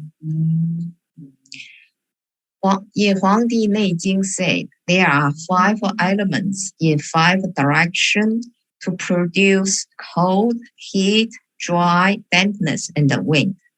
People have 5 zang to have 5 qi that give people's emotion of anger, worry, sad, happy, and fear. 五运六气 said by Chen Yan that 五运六气 is the constant way of heaven and the earth of yin and yang movement. Okay, the explanation is 五运六气 including 5 movement and the 6 qi is the natural law of the movement of yin and the yang between heaven and the earth. Since the movement of qi in the universe, it promotes the movement of qi in the human body as well.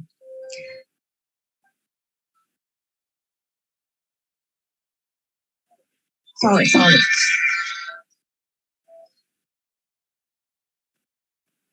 The qi circulation is influenced by the movement of the sun and the moon. The sun influences movement of the 5 planets in the sky, called 5 movements, which form the 5 qi in the earth to give life of every plant and animal on earth.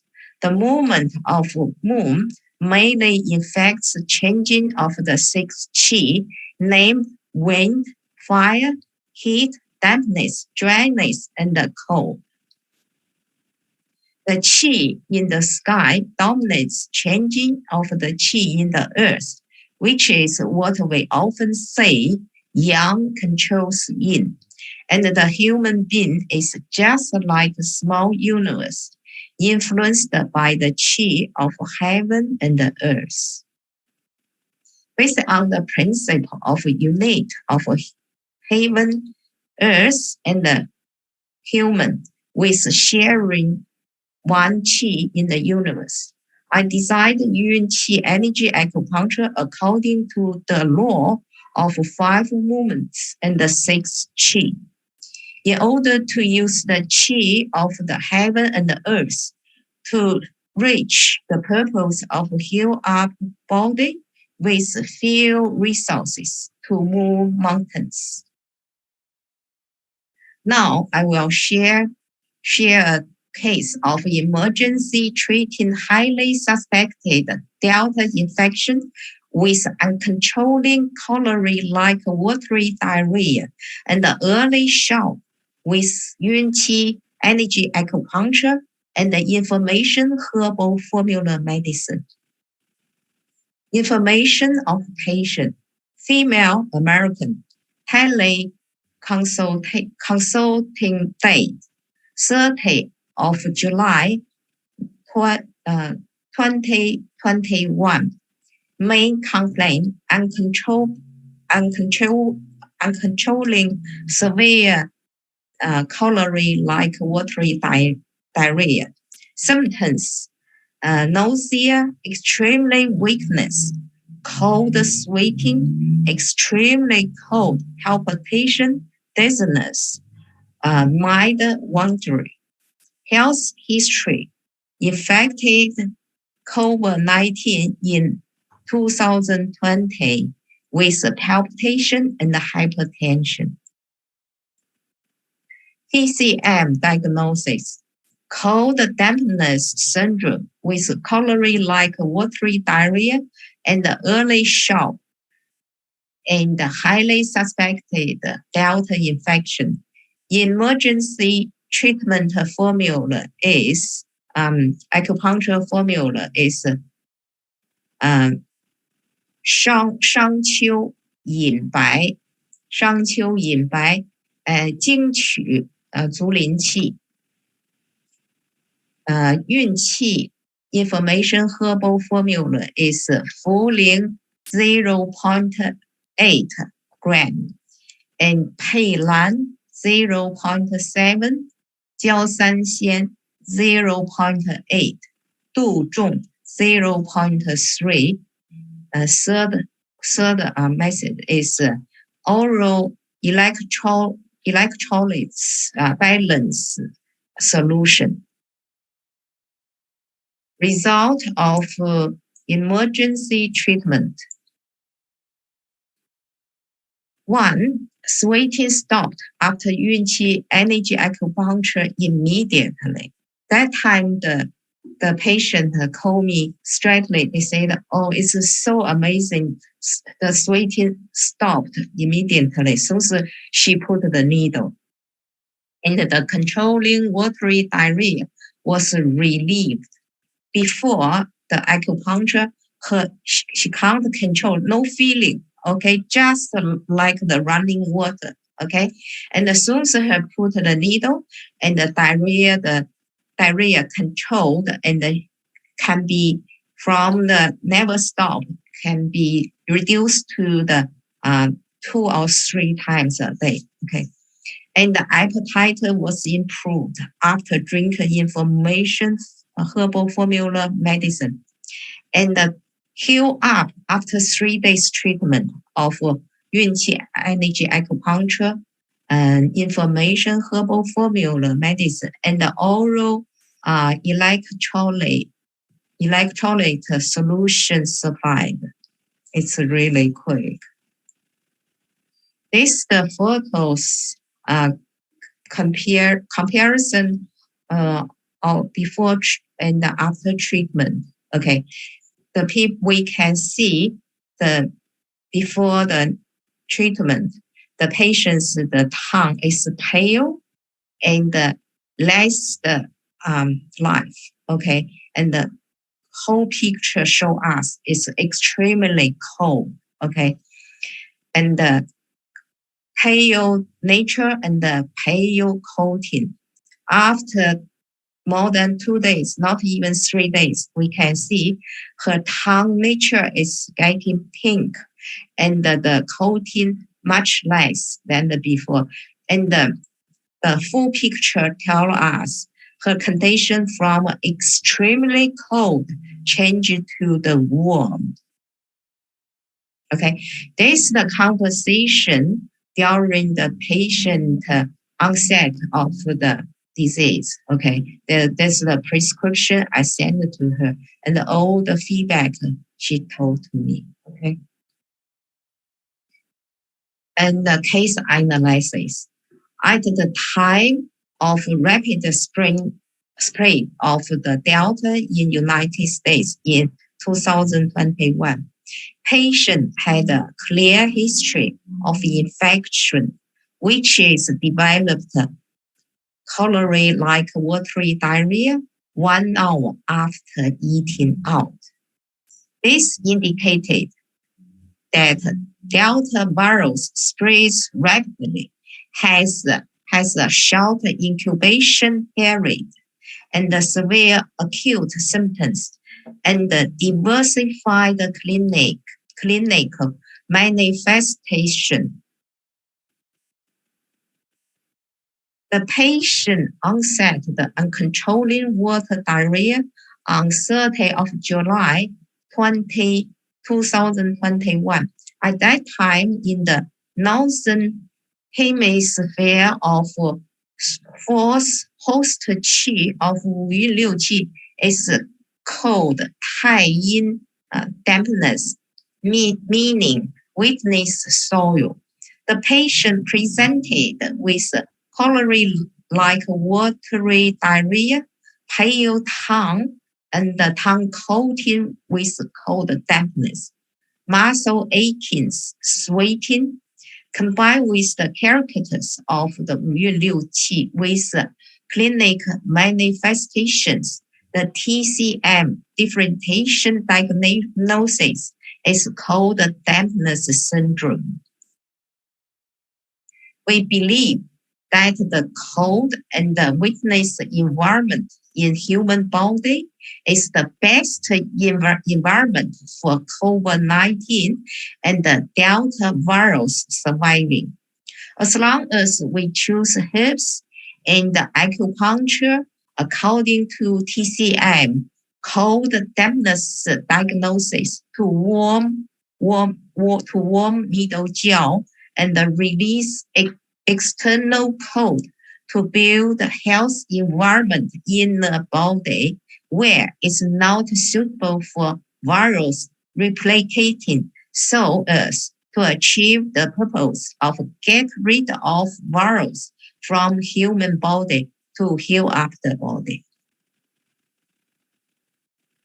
We all know that the spleen controls muscle, and when the spleen is trapped by dampness, the spleen yang will lose the role of nourish muscle, so that the muscle cells are in a state of anaerobic metabolism, results in lactic acid accumulate in the muscle that cause muscle pain. Also because of dampness trapped spleen yang, so that the spleen fail to control anal sphincter and cause paralysis of anal sphincter. So cholera-like watery diarrhea was appeared because the spleen yang has been trapped by the cold dampness. The spleen failed to gather the muscle. That's why the anal sphincter muscle lost the control. This caused the people got a watery diarrhea. And what we learned from this case, okay, in deal with the critical disease or syndromes, TCM doctors should firstly follow the principle of treating urgent symptoms first, called treating bell first, and then secondly, treating the root of disease. It means treating ben, okay. For this case, at the time, patient was already suffer from yang collapsing, which is at an early shock stage. At that time, the leakage of the yang qi should be quickly convergence back with antiperspirant, anti-diarrhea to reduce losing of body fluids and electrolytes. Enough water and the electrolyte balance fluid should be supplied. So I ask a patient, after treatment, I ask a patient's family people to go to pharmacy, buy the electrolyte solution to supply the fluid and the electrolyte to balance the body. Otherwise, people will be in the dehydration condition. She already in the dehydration condition before the treatment. The prescription for removing dampness by acupuncture and the moxibustion given to the patient was formulated according to the character of host fourth Qi of Tai Yin in 2021. The principle of acupuncture and the moxibustion is to regulate the Qi of the whole body, wake up the spleen to release damp cold and the detoxing and stop diarrhea by adjusting the 5 elements of Shen He movement. At the same time, soothing the lower qi, tonify the heart, and the antiperspirants were given. According to the knowledge of traditional Chinese medicine and the Western medicine, orally electrolyte solutions were given to replenish enough body fluid to restore normal body volume to correct early shock. According to the principle, that symptoms and the root of disease are treated in the same time. Antiperspirant and anti-diarrhea have been treated together with Yunqi energy acupuncture and the formula herbal medicine to further improve the environment of inner body, human body, to promote the revolution of energy in the body so as to increase space of inner human body with remove dampness and a clearly turbid to achieve the purpose of get rid of virus from body and heal up the body. Keep the way of solving different problems with the simplest method, regardless changeable types of virus. We only need to regulate qi flow of body and tonify yang in order to remove damp cold to benefit zangfu function to achieve the purpose of sorting of multiple problems with one principle.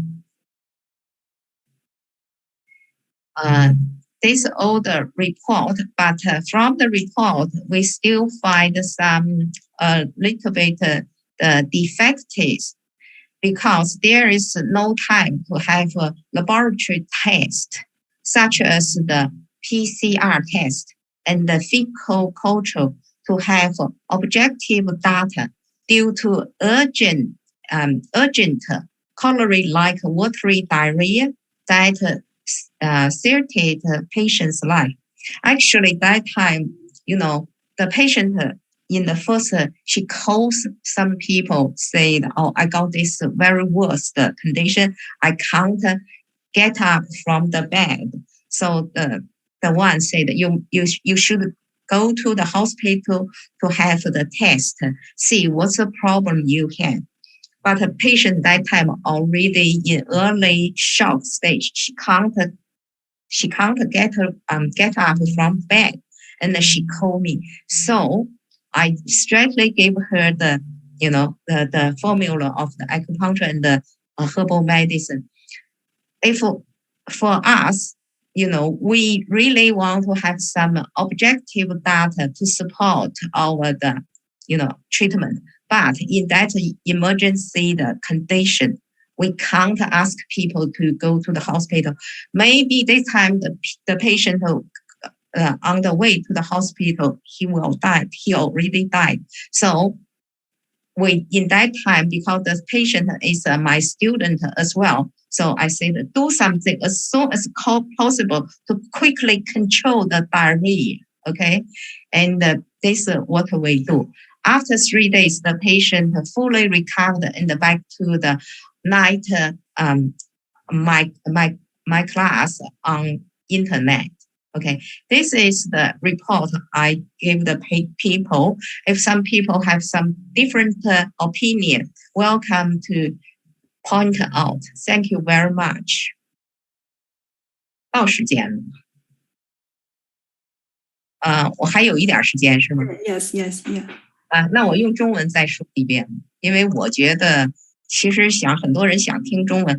这是一个那个 Delta 感染的一个霍乱样感染的一个病例。这个病人呢，他是很急的，他是我的一个学生啊，他也是TCM Doctor。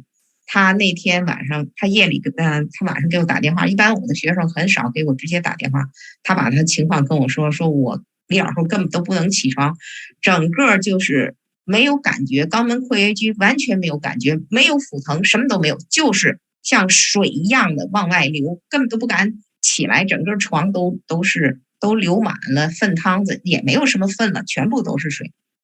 而且出虚汗，这真的都已经这个病人已经处于这个阳脱的一个阶段，他已经这个有点意识都有点模糊了，他已经前后说话他都已经没有什么逻辑了。我就跟他把这个祛湿方，这4个穴位是祛湿方的穴位，我就发给他，因为那一段时间正好他的主气呢，5运6气主气是太阴湿土，发给他了以后，我说赶快扎，他就勉强的扎上，扎上以后，他马上告诉我神了，不出汗了。也就是说，他这个控制了，不要让他再有这么恶化下去，就是这个霍乱样水泻。然后控制了以后，我就跟他孩子说，跟家里人说，马上去药房买电解质平衡液，需要马上的补充液体，因为他还能喝嘛。所以其实我们是中西医2个方法，然后把药开过去。当他能够下地了，因为他原来连地都下不了，当扎完针了以后，他能够下地，喝点水以后下地了以后，然后呢，他就煮完了我们的药，煮完药以后他就喝下去，喝下去了以后，就让孩子去买这个电解质平衡液那个 powder 的，就是到药房然后就都是紧急的，就这样就经过几个小时这样处理。然后病人就基本就稳定住了，那么就用上针和药以后，他的这个持续性的水阳泻呢就控制了。那么一天呢，也就是最多有3次然后从4次最多4次，然后3次、2次、1次。这个病人就经过这治疗3天以后就过来上课了，非常快。所以我就是说，中医针灸抢救急症一点问题没有，因为在这次的这个新冠疫情流行中，我们的运气能量针和信息方在这世界范围内，从2020年的年初我们就开始治疗各种的这个新冠的这个新冠包括的急症以及它的合并症都取得了非常好的疗效。因为介于时间的关系，实际上我还有很多的这种急症的这些病，实际上我都是在远端的跟大家这个指挥，我没有亲自。你看我说的是 tele consulting， 我们都是线上指导，我们都能取得这么好的效果。其实在这个从去年开始，我就把这运气能量针引入了这个新冠的这个治疗。我在我自己的临床当中，病人来到我的诊所，我就直接用针灸，非常快。我星期1治疗了一个病人，来的时候告诉我，那个脖子整个就给卡住了，那不就是呼吸窘迫综合征的前症吗？给他扎上针1个小时，病人起来说全部都通畅了。所以相信我们的针灸，我们的针灸可以比一点都，其实西医的那个急救不如我们中医的这个针灸急救来的更快。其实这是我想传递给大家的一个信息。Thank you for that， 谢谢大家。是不是我也到点？Thank you very much. Thank you for Dr. Li. Excellent speech. Yeah, so we can see very successful cases. Let us understand the use of Yunqi acupuncture and information herbal formula in treating with diarrhea. Thank you very much, Dr. Li. Thank you.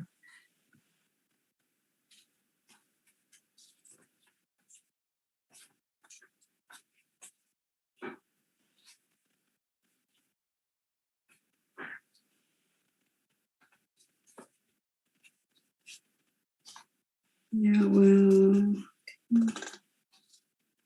next speaker, Hilda Hin Fu. Hilda, you there, Yep. right? Okay. Yep. Nice to meet you. Yep, nice to meet you. Okay. I can share my screen now, right? Yes, you can. Yeah, so we'll start now. Yeah. Yeah, so yeah, Right. before you start the lecture, I would like to introduce your background a little bit, okay? Yeah. So our next speaker is Hilda Hin Fu. She is a member of the organization committee.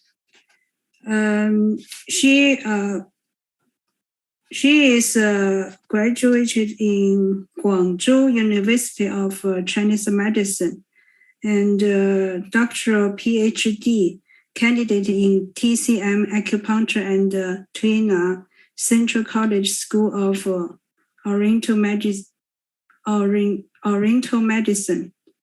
And she is a registered TCM acupuncturist. And she's working with ICBC injury rehabilitation patients. Her specialized in treating patients with concussion therapy, stroke recovery, vertigo, post-traumatic stress disorder. Yeah, so we're glad to have Hilda Hin Fu. Now she give us the lecture, please. Thank you. So today I'm going to talk about the fascia and the muscle function.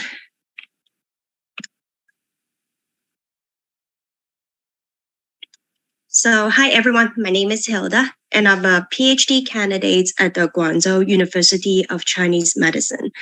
I'm also a practicing kinesiologist. And for some people who don't really know what is a kinesiology study, it's actually a study of the human movement focusing on the physical activities and how the body movement can impact the health, well-being, and the quality of life. I'm also a registered acupuncturist, and my special interest is in the fascia muscle function and how acupuncture can treat as well. So what exactly is fascia?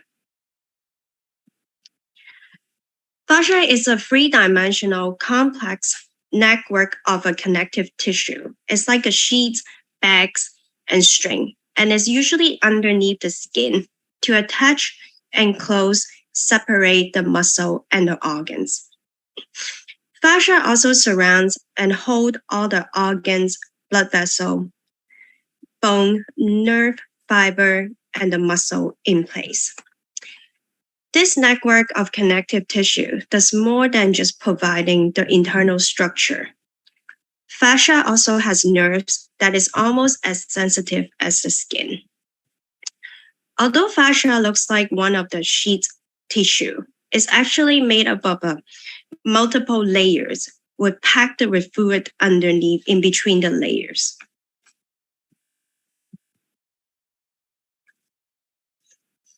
And there are three types of fascia in the body. So the first type is the superficial fascia, which is mostly associated with the skin. And the second type is this presentation will go deeply into is the deep fascia, which is mostly associated with the muscle, bone, nerve, and the blood vessel. And the third type is the visceral fascia, which is mostly associated with the internal organs. And now we're going to explore a little bit about fascia, tendon, and ligaments. And there is some similarity and difference between them. So just like the ligaments and the tendon, fascia are the dense, regular connective tissue. It contains closely packed bundles of the collagen fibers. It oriented in a wavy pattern that parallel to the direction of the force. Fascia are similar to the ligament and tendon as they are all made of the collagen. So the difference between them is that the ligament join the bone to another bone, tendon join the muscle to the bone, and fascia surround the muscle and the other structures.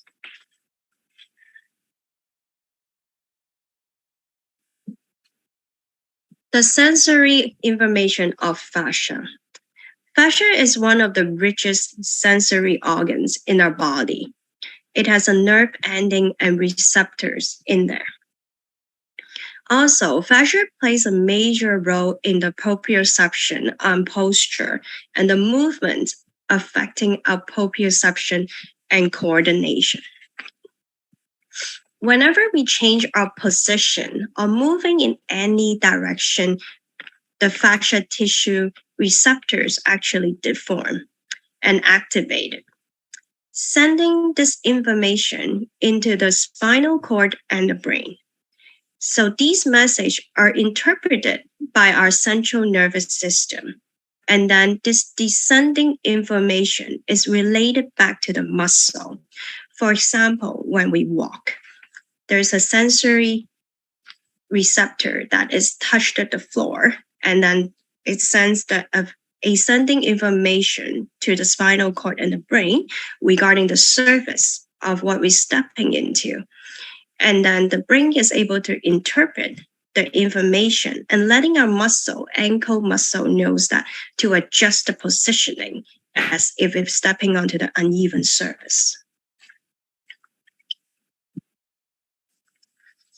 Now we're going to explore into the fascia and the muscle relationship.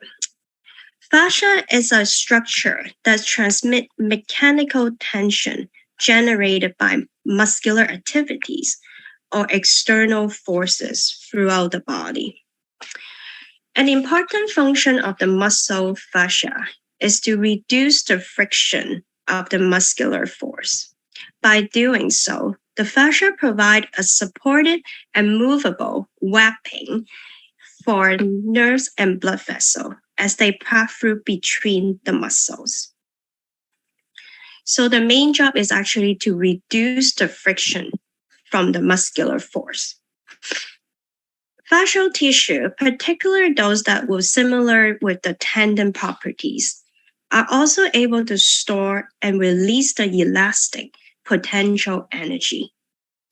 So fascia, like other soft tissue, has a variable degree of elasticity that allows it to withstand deformation when forces and pressures are applied, as it can recover and return to its starting shape and size. So in other words, it's able to adapt to the mechanical stress.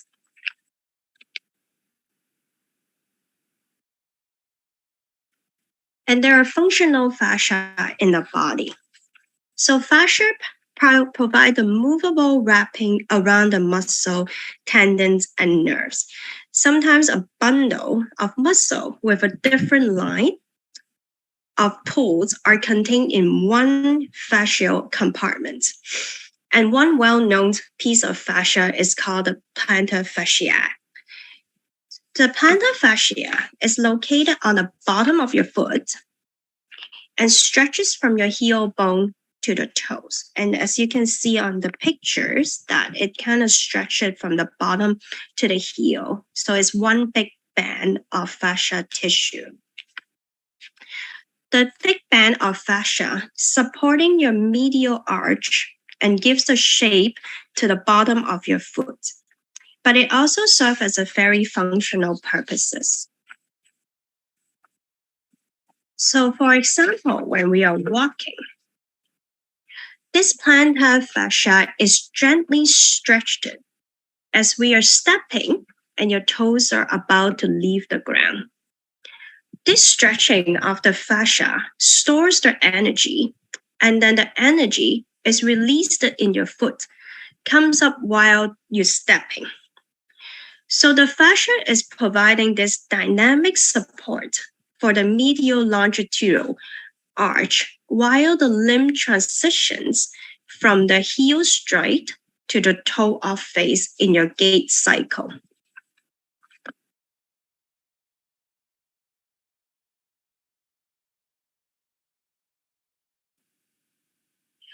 And now we're going to talk about the changes injury in the fascia. Fascia dysfunctions can occur for a variety of reasons. For example, trauma, inflammation, and poor posture and the repetitive movement. These reasons can impact on the fascia's ability to gliding and sliding, which normally it helps the distribution and can then result more stress on the fascial system. The fascial dysfunction is associated with pain, stiffness, tissue fatigue, and reduced performance and function. When the fascia dries up and tightens around the muscle, it can limit mobility and cause a painful knot to develop, which is what we call the trigger point. For example, the pathological change within the fascia, such as inflammation in the lower back, can worsen the lower back pain and spread the pain receptive fields. This pain can also affect the other region that are several joints away from the lower back. And also, trigger points may develop in the lower back area.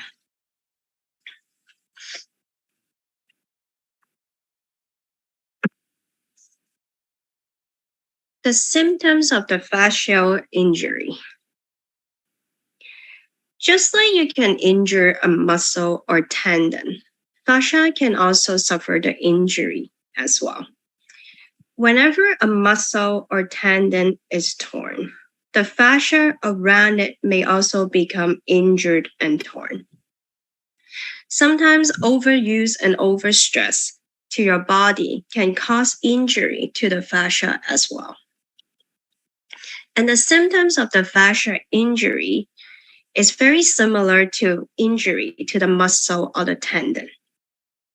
And these of the symptoms may include pain, difficulty with motion, swelling, increase the tissue temperature, and the tendon knots in the muscle, which is the trigger point. And in this presentation, we'll explore a little bit deeper into the trigger points and the treatments by the acupuncture.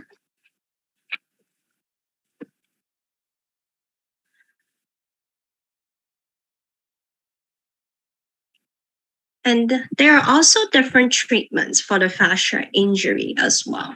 And some of the popular treatments are the following ones: heat and ice. So with the heat is to actually apply to the injured and the pain area to increase the blood flow. And then applying the ice to the injured area is to decrease the inflammation to the injured tissue. Next one, the fascia release therapy.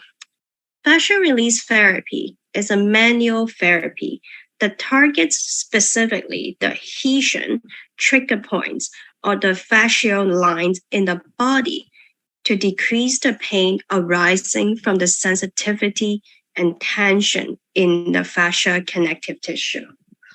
It also able to increase the nerve conductivity, blood circulation, and the muscle function as well. Rolling.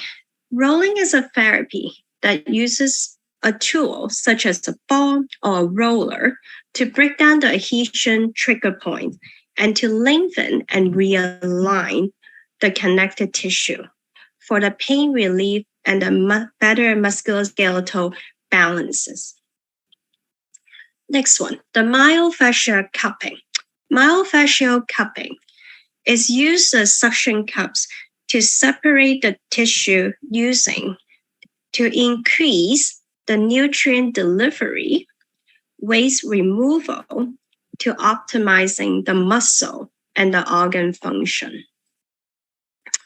Next one, corrective exercise and stretching. Corrective exercise and stretching is to focusing on improving the tissue flexibility of the fascia and the related muscle. It tries to strengthening the muscle around the injured area to ensure the proper alignment during movement.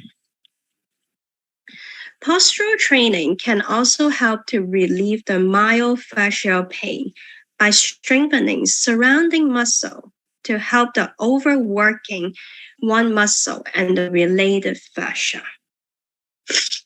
And of course, acupuncture. Acupuncture is a therapy to use the needle to break down the adhesion trigger points in the fascia network to enhance the connective tissue alignment and effectively relieving the pain. And also, the most effective way will be acupuncture combined with the corrective exercise and stretching to able to treat the fascia pain. And now we're going to talk about what is a trigger point. So a trigger point is a hyper-irritable spot in the body. And it's a palpable, and then it will develop in the local tenderness as well. Usually it's very tender when it's touched. So this hyper-irritable band of muscle, it causes a specific pain referral pattern. These are often near where the muscle and nerve meet, causing the referred pain, spasm, and the irritation. Trigger points can form in your muscle after injuries or overuse. And when this pain persistence and worsen, it's called the myofascial pain syndrome. Trigger points develop mainly in the center of the muscle belly, where the motor end plates enters. And now we're going to explore a little bit more with trigger points in the plantar fasciitis. And then how we're going to treat with the acupuncture as well. In many cases, trigger points in the lower leg and the bottom of the foot are the real reason for the heel and the plantar fasciitis pain. And the main trigger points for addressing the plantar fasciitis are the gastrocnemius, soleus, and the quadratus plantae. These muscles are part of the calf and the foot muscles, which are responsible for flexing the foot at the ankle joint and flexing the leg at the knee joint, which is the gastrocnemius and the soleus. The pain referral patterns of the gastrocnemius and the soleus also cause the Achilles pain. Achilles is the fibrous band of the tissue that linking the calf to the heel. As you can see in the picture there, that where the gastrocnemius muscle and the soleus muscle and where the trigger points are. The pain referral pattern of the gastrocnemius.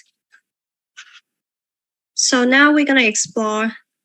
So many people actually have this Achilles pain and also with the plantar fasciitis pain together in this area, and it's developed from these trigger points. So how can we treat the plantar fasciitis with the acupuncture? So placing the acupuncture needles in the above mentioned trigger points can help reduce the pain by physically releasing the muscle tightness and then interrupting the pain signals to the brain, which results in less pain and more range of motion in the foot, ankle, and the lower leg. And here's some example of the commonly used acupuncture point. People usually use kidney 1, kidney 2, kidney 3, also the gallbladder 40, and in the bladder meridian, bladder 57, 60, 61, 62, and 63. And also with the trigger point, you can palpate it with the ashi point as well.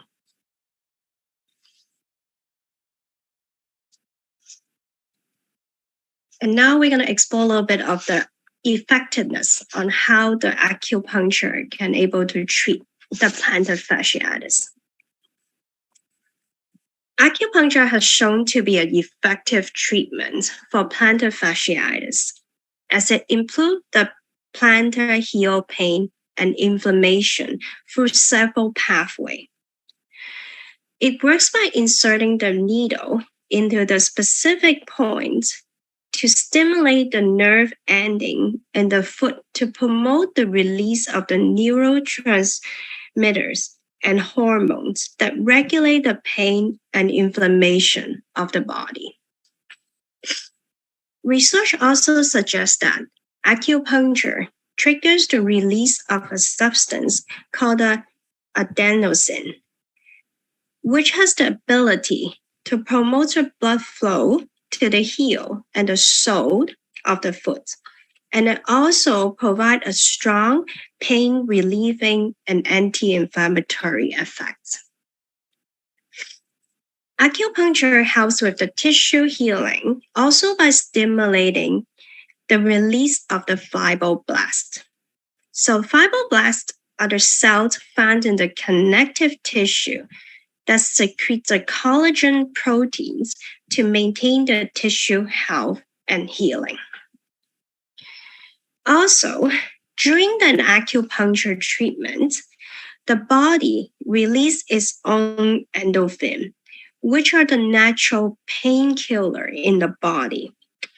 Acupuncture has a remarkable effect on the area of the brain that is responsible for the pain perceptions and how the body to respond to the pain. In particular, it will actually increase the patient's individual's pain threshold. And also some of the prevention that people can do to prevent the plantar fasciitis as well is that a good quality of sneaker for the shock absorbing ankle support that will help with the ankle. And also that try not to wear the high heel as the heel actually elevating your heel, which put a compressive force onto the heel. And also you can avoid high impact exercise that will require jumping. And also regular foot and leg stretches of the lower leg and the heel will be able to reduce the heel pain as well.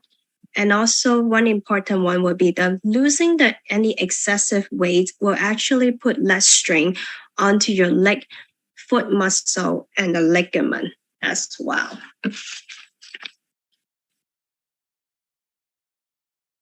So that's put like a little conclusion into the presentation.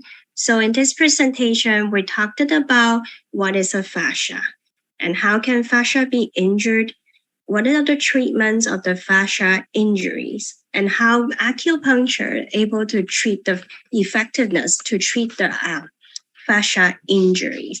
So you can contact me offline with this email if you have any question as well. So thank you.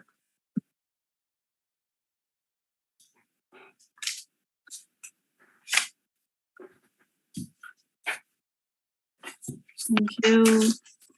Thank you for Ms. Fu.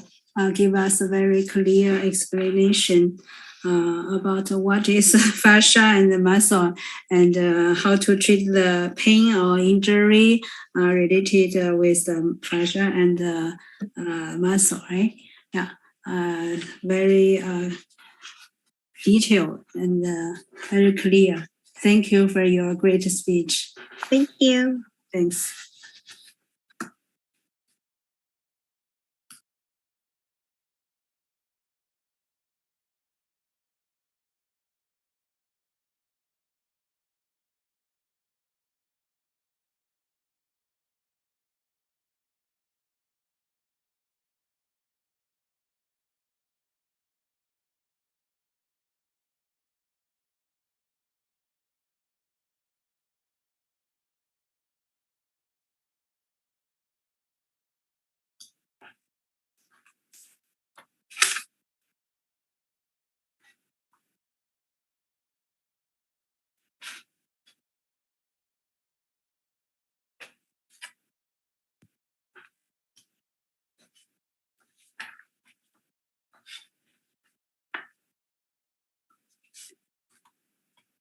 So our next speaker is Wei Dongyu.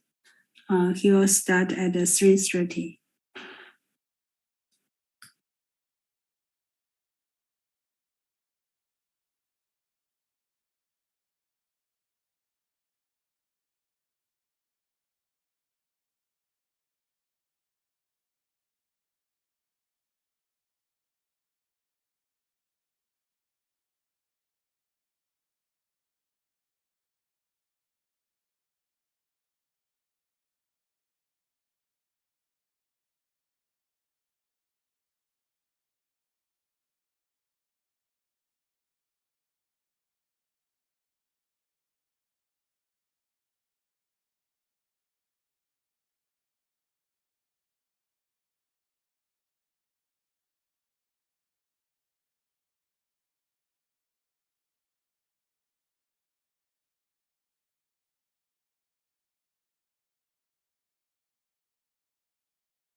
Hi, Dr. Wei Zhongyu. Hi, how are you doing?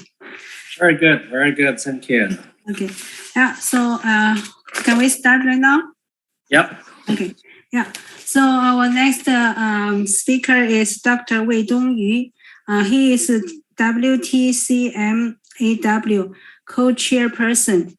Let me just introduce his background a little bit.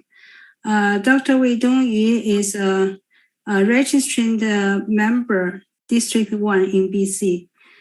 Dr. Yu became a CTCMA registered in 2000 and was first elected to the board in 2017. He is an accomplished practitioner, researcher, and educator with dozens of publications in both the Chinese and the English medical literature. He has practiced in the US, Belgium, China, and Canada, and lectures internationally. Dr. Yu graduated from Shandong College of Traditional Chinese Medicine in 1983, studying both traditional Chinese and Western medicine and earning a Bachelor of Medicine degree in 1991. He earned a master's in public health from the School of Public Health, Free University of Brazil, Belgium. He was invited as a WHO expert in 2015, involved with the development of the International Guide of Acupuncture Clinical Practice. As resident physician, Dr. Yu has practiced both TCM and Western medicine at Binzhou Medical College Hospital. He also worked as an assistant research fellow at the renowned China Academy of Traditional Chinese Medicine in Beijing in 2018. Dr. Yu founded and remains chair of the Wellspring Charitable Foundation. Dr. Yu believes that a strong TCM profession is in the best interest of British Columbia and heavily volunteers his time and expertise to that. So we are very glad to have Dr. Yu give us a lecture. Oh, thank you. Today is a very good honor to be here with every colleagues talk about traditional Chinese medicine. My topic is on dry eyes. And dry eye is become increased epidemic today in this digital lifestyle. As a human being has moved from agricultural society to industrial society to information society, our lifestyle has changed. And before, we work on farm, we're hunting animals. So our vision is look at object which is far away, at least 2 meters away. So at that stage, our eyes are most relaxed, are very comfortable. So then we move to the industrial age. And after Newtonian discoveries, we started to use machineries, factories. So knowledge, scientific knowledge become very critical part of our life, our production. We can use machine to replace our arms, legs, and use cars and the trains to help our transportation. And then we will require to go through a lot of training, like 10, 15 years training before we can enter the workforce. So we study, reading books, and finish our diplomas and degrees. Our life has changed from hunting and agriculture to reading the book in the library, in the classroom. They start to increase, to create a problem, a civilization-induced disease. And because when we read a close distance, our eye become very, very stressed. So myopia and astigmatism and a lot of eye problems start to show up. Then, after the 90s of last century, we entered information highway, like it's led by California, Silicon Valley entrepreneurs and the computer, internet, everything we do online. Like today, like we have online conference. Before we had to travel, go to the hotel, book a hotel, and to attend conference. Now we can have conference all the time online. Yeah. So, but the media is digital screen. We need a digital screen to communicate, to study, to work, and many of us and talk to our patients through FaceTime, through WeChat, WhatsApp. So in the information society, we already endorsed a digital screen dependent lifestyle, which not only require us to read a near object, also expose our eyes to blue light damage. The blue light only about 370, 340 nanometers. It's very short-wave blue light, but it's very direct to damage our retina, our macula, and also the constant reading cause dry eye and eye fatigue. That's why we are seeing increased dry eye incidence. In fact, in Canada, around every 4 people, there's 1 people has dry eyes, officially. In the United States, slightly higher. But as many people who have dry eyes, they never go to the doctors. So they're never diagnosed. So, and from the scientific investigation, we found out in America and Canada, the actually people who suffer from dry eyes is around 50%, which means every 2 people we meet, 1 of them has dry eye problem. So it's become a very big problem. And what can we do when facing dry eyes? Eye drops. I believe many of us, even as TCM doctors, we have eye drops too.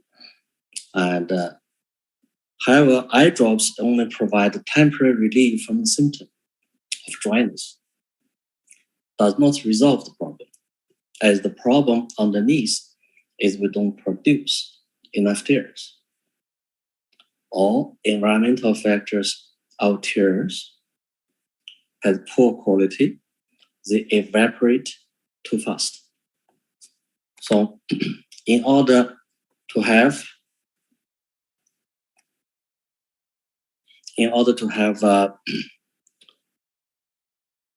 treating the underlying problems, what West methods to do is they try to block the tear duct.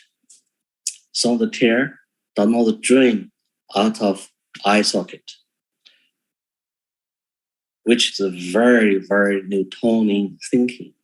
Is the treating the eyes, a human body, a human health, like a machine. What Chinese medicine can do? First, we do not think the dry eyes is eye problem. As liver in charge of the eye, the tear is the fluid of liver. So we normally look at a deeper into the organs. So liver blood is the foundation for the tear production. So what we do is we use acupuncture, we use herbal medicine to balance the liver function, to promote liver blood productions. And then we can increase the tear production from our patients. And also, when the tear quality are poor, when more evaporative rate for the tears, and that's in charge by lung system. So between the liver and the lung, that keep a balance for us for the tear production. When the liver function are poor, we cannot produce enough the tears. When the lung function are too strong, then we evaporate too much tears. The tear quality are very thin, lack of protein, lack of oil inside the tear, so they evaporate too fast. So we need to work with lung and liver. So with this thinking, with this understanding, the perspective, what we use is acupuncture, herbs, and functional food. I use this three approach. With acupuncture, I use the liver meridian, the liver acupuncture points, like 行间, 太冲, 曲泉, and also use 足三里, 曲池, 合谷, 阳谷.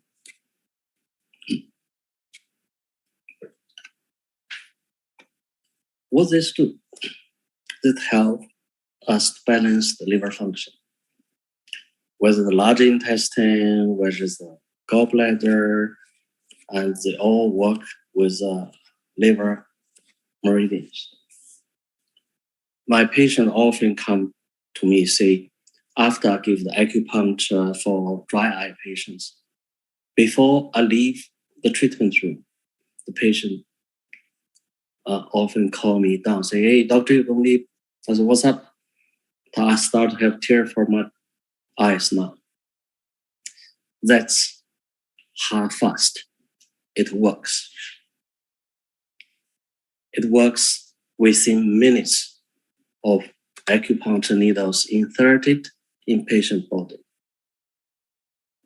How the difference between an acupuncture treatment and eye drops, the artificial tears, Don't even mention many artificial tears has antibiotics, preservatives, which can cause lots problems with our cornea. So with herbal medicine, we use liver blood tonic like 四物汤 and 逍遥散. So when it's lung problems, we use 麦美冬汤. Herbal medicine also works together with acupuncture. So our patient normally after 1 month, 2 months treatment, they don't have to use the tears, the artificial tears anymore. Yeah. Dry eyes is a small problem, but it's very epidemic and prevalent in the population.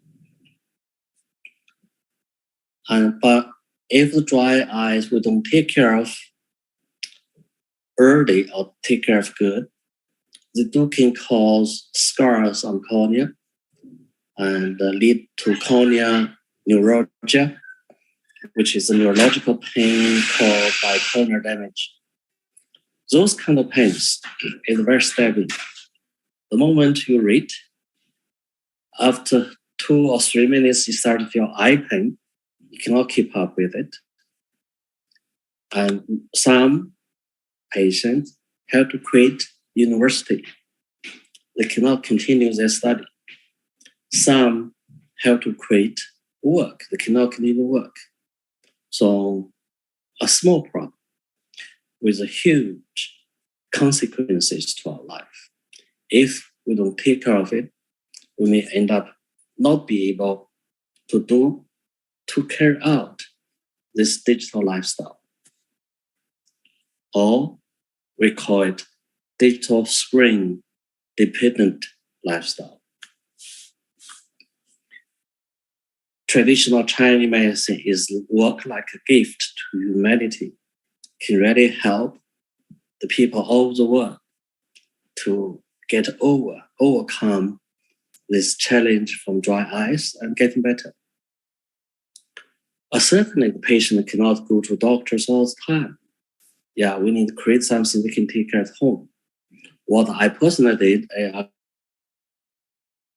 create a series of functional food, spicy, blueberry gummies, and some blueberry cookies. I mix with blueberry, carrot, spinach, kale, apple, peach, all those fruits, vegetables, which are nutritious to the eye, with edible Chinese herbs like goji, like dandelion, shanyao, hawthorn, with all those food that are edibles belong to the food group, which is safe. You can use in everyday life. I mix the vegetables, fruits, and edible Chinese herbs to create those cookies, gummies for our patient to use on a daily basis. And that made a great difference because after acupuncture, the herbal medicine, 1 month, 2 months, when we finish treatment, then I put them on those gummies and cookies. People like it. They put on beside their computer. They enjoy it. So some of the doctors may ask, what gummies do you have? We don't like sugar. We don't like to be overweight. We're concerned about diabetes. So in order to avoid the sugar to help diabetes patients, we have tried so many stuff in North America, right? Like stevia, like monk fruit, and we use, some I use artificial sweeteners too. But what we use is monk fruit. Monk fruit extract as sweetener, they provide 200 times stronger sweetness. 200 times stronger sweetness to the taste, but they do not raise blood sugar. They do not cause teeth problem. They do not cause weight problem. So when people, especially the young people took it, they have no resistance, no problem with it. Yeah. So when we take care of those dry eye problems on a daily basis, we can cut down the risk to develop the cornea neuralgia, the cornea scar, and blindness, or the serious problems. That's what traditional Chinese medicine can do. According to WHO, there are 2.2 billion people on this planet who have eye problems. And only half of the population has access to an eye doctor. because eye doctors are rare, are very rare and very hard to train. Do not mention if you go to eye doctor, you may not even get the solution. Half of the population don't even have a chance to see an eye doctor. What's the solution for humanity when we're in this digital dependent lifestyle? We are going to see this getting worse and worse as there's more people has dry eyes, myopia, macular degeneration, glaucoma, and at the end, when we have it, we don't have a doctor available to see us. What's the solution? We see prevention better than treatment. We need to endorse a preventative strategy to take care of vision health and eye health before we develop those serious eye disease. So instead of see ourselves as serious eye disease and then go to see an eye doctor, we want to cut down those health risks at the early stage. That means we only have dry eyes, eye fatigue, blurred vision, before you have the eye disease. By then, we use food, nutrition, functional food, eye exercise, those preventive self-help programs to help our patients. Our doctor will serve more like teacher or a training advisor for our patients, because there's too many patients, cannot serve them on a clinical basis. So we need to educate them with healthy habits and healthy food, with a functional food, nutritional supplements, so they can take care of them at home. And they can come to see us, of course, when they have serious eye problems. Yeah.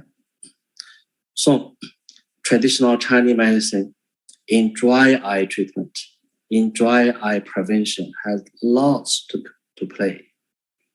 And we are way better than those people who go to, who wait, like in Canada, people have a problem with dry eyes, they make an appointment with the eye doctor, they have to wait for 3 to 6 months to see the eye doctor. Once they meet the eye doctor, they go to see the eye doctor 3 minutes at the most. And what's the solution they give? Nothing. So what does that mean to us? There's a huge patient population whose health care, dry eye care need is not met. It's not satisfactorily met by eye doctors. And that is left for us to take care of. And also there's more and more people are open, are looking for natural remedies. So it's our chance to help those patients who suffer from dry eyes and who use 3, 5, even 10 different brand eye drops, do not find relief. And what we can do, acupuncture, herbs, functional food. Yeah. Okay. That's what I want to say today.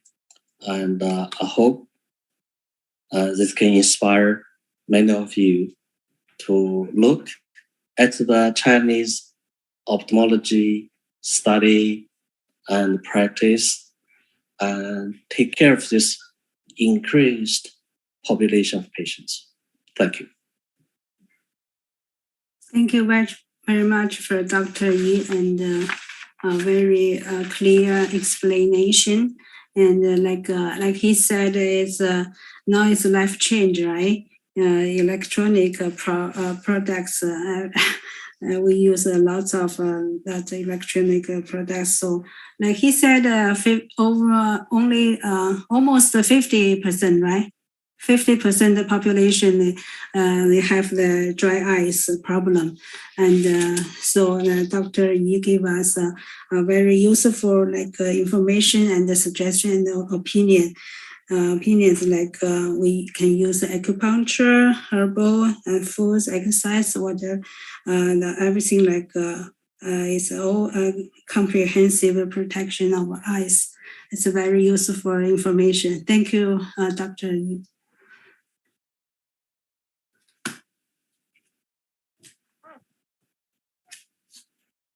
Okay, our next speaker is Dr. Yunning Li. Hi. You're there, right? Hello. Yeah. Can you hear me clear? I can hear. Yeah. Okay. Oh, okay. The voice is clear, right? Yes. Oh, okay, sure. So, you will share the screen, right? yeah. Okay. Yeah, Wait. so let's see. We have 3 minutes to start. Okay. So, okay. I will start from 7, right? Yeah.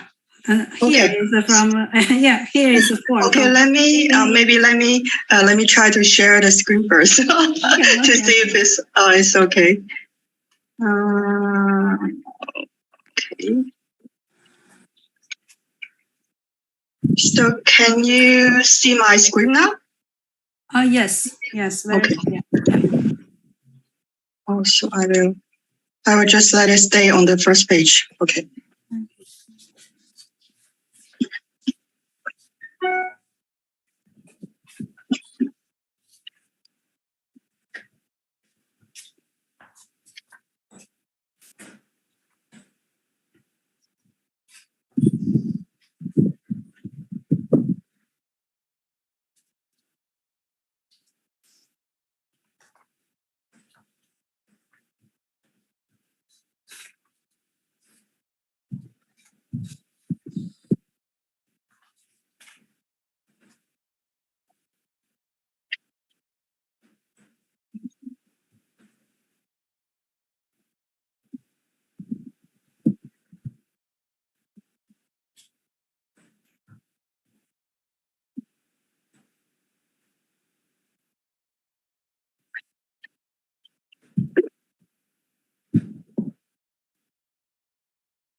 Okay. Hi everyone. So our next speaker is Dr. Phoenix Li. She is a WTCM AW co-vice chairperson. Before the lecture, I would like to introduce her background a little bit. Dr. Phoenix Li is a registered Chinese medicine practitioner in Hong Kong, SAR and PRC channel. A bachelor in Chinese medicine from the Beijing University of Chinese Medicine, BUCM. Master in acupuncture and moxibustion from the University of Hong Kong. Doctoral candidate in the Chinese Academy of Chinese Medical Science. Dr. Li, today's topic is 24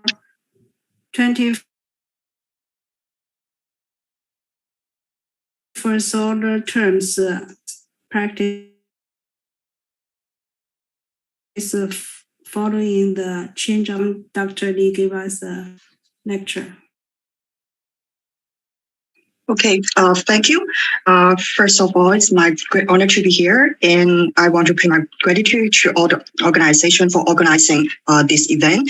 And I want to thank you, International Association of Medical Food Therapy, for inviting me. And today I'm going to introduce a TCM medical health exercise, the 24 solar terms Daoyin. The 24 solar terms is part of the traditional Chinese calendar. So in 2016, it was inscribed on the representative list of the intangible cultural heritage of humanity of the United Nations. Well, in last year, the 24 solar terms Daoyin, it was inscribed on the same list in China. So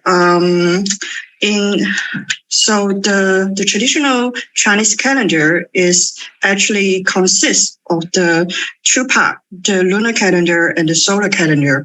And the month and the year are calculated based on the moon's phases. And while the 24 solar terms are the solar aspect of the calendar. So the circular motion of the sun every year, and that's divided into 24 segments. So each has 15 days, and it is called a solar term. And each solar term is named according to the climate or phenological change during that period.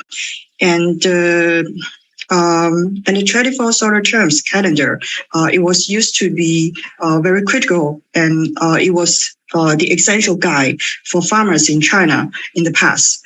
So, and although the significance in farming in modern day is weakened, but it is actually a very important element in TCM. And the concept of time is a very important element in traditional Chinese medicine. So we all know in TCM, it is always emphasized that humans should be in harmony with nature, or humans should correspond with nature. And this actually needs to be achieved through time. So in traditional Chinese philosophy, time is actually the expression of the change of yin and yang in the nature. And it was clearly indicated in many the Asian literature, such as the one I use here, or the quote I use here, and that is from a Confucianism school classic. And so to be in harmony with the nature is actually to follow the time, or more precisely, to follow the change of yin and yang expressed as time.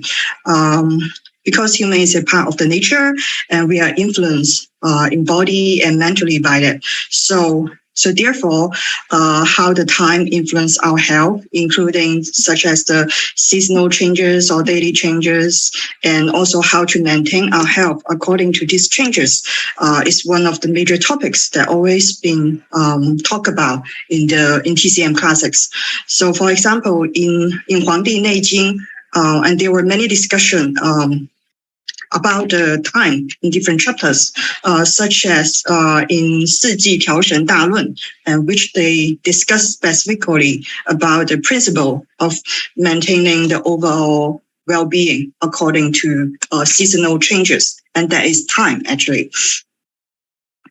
So, and there are many modern studies showing that the 24 solar terms and the other time factors, such as the seasons or different periods of a day, and these factors play an important role in the morbidity of different diseases, such as dysentery or respiratory allergy or coronary heart disease.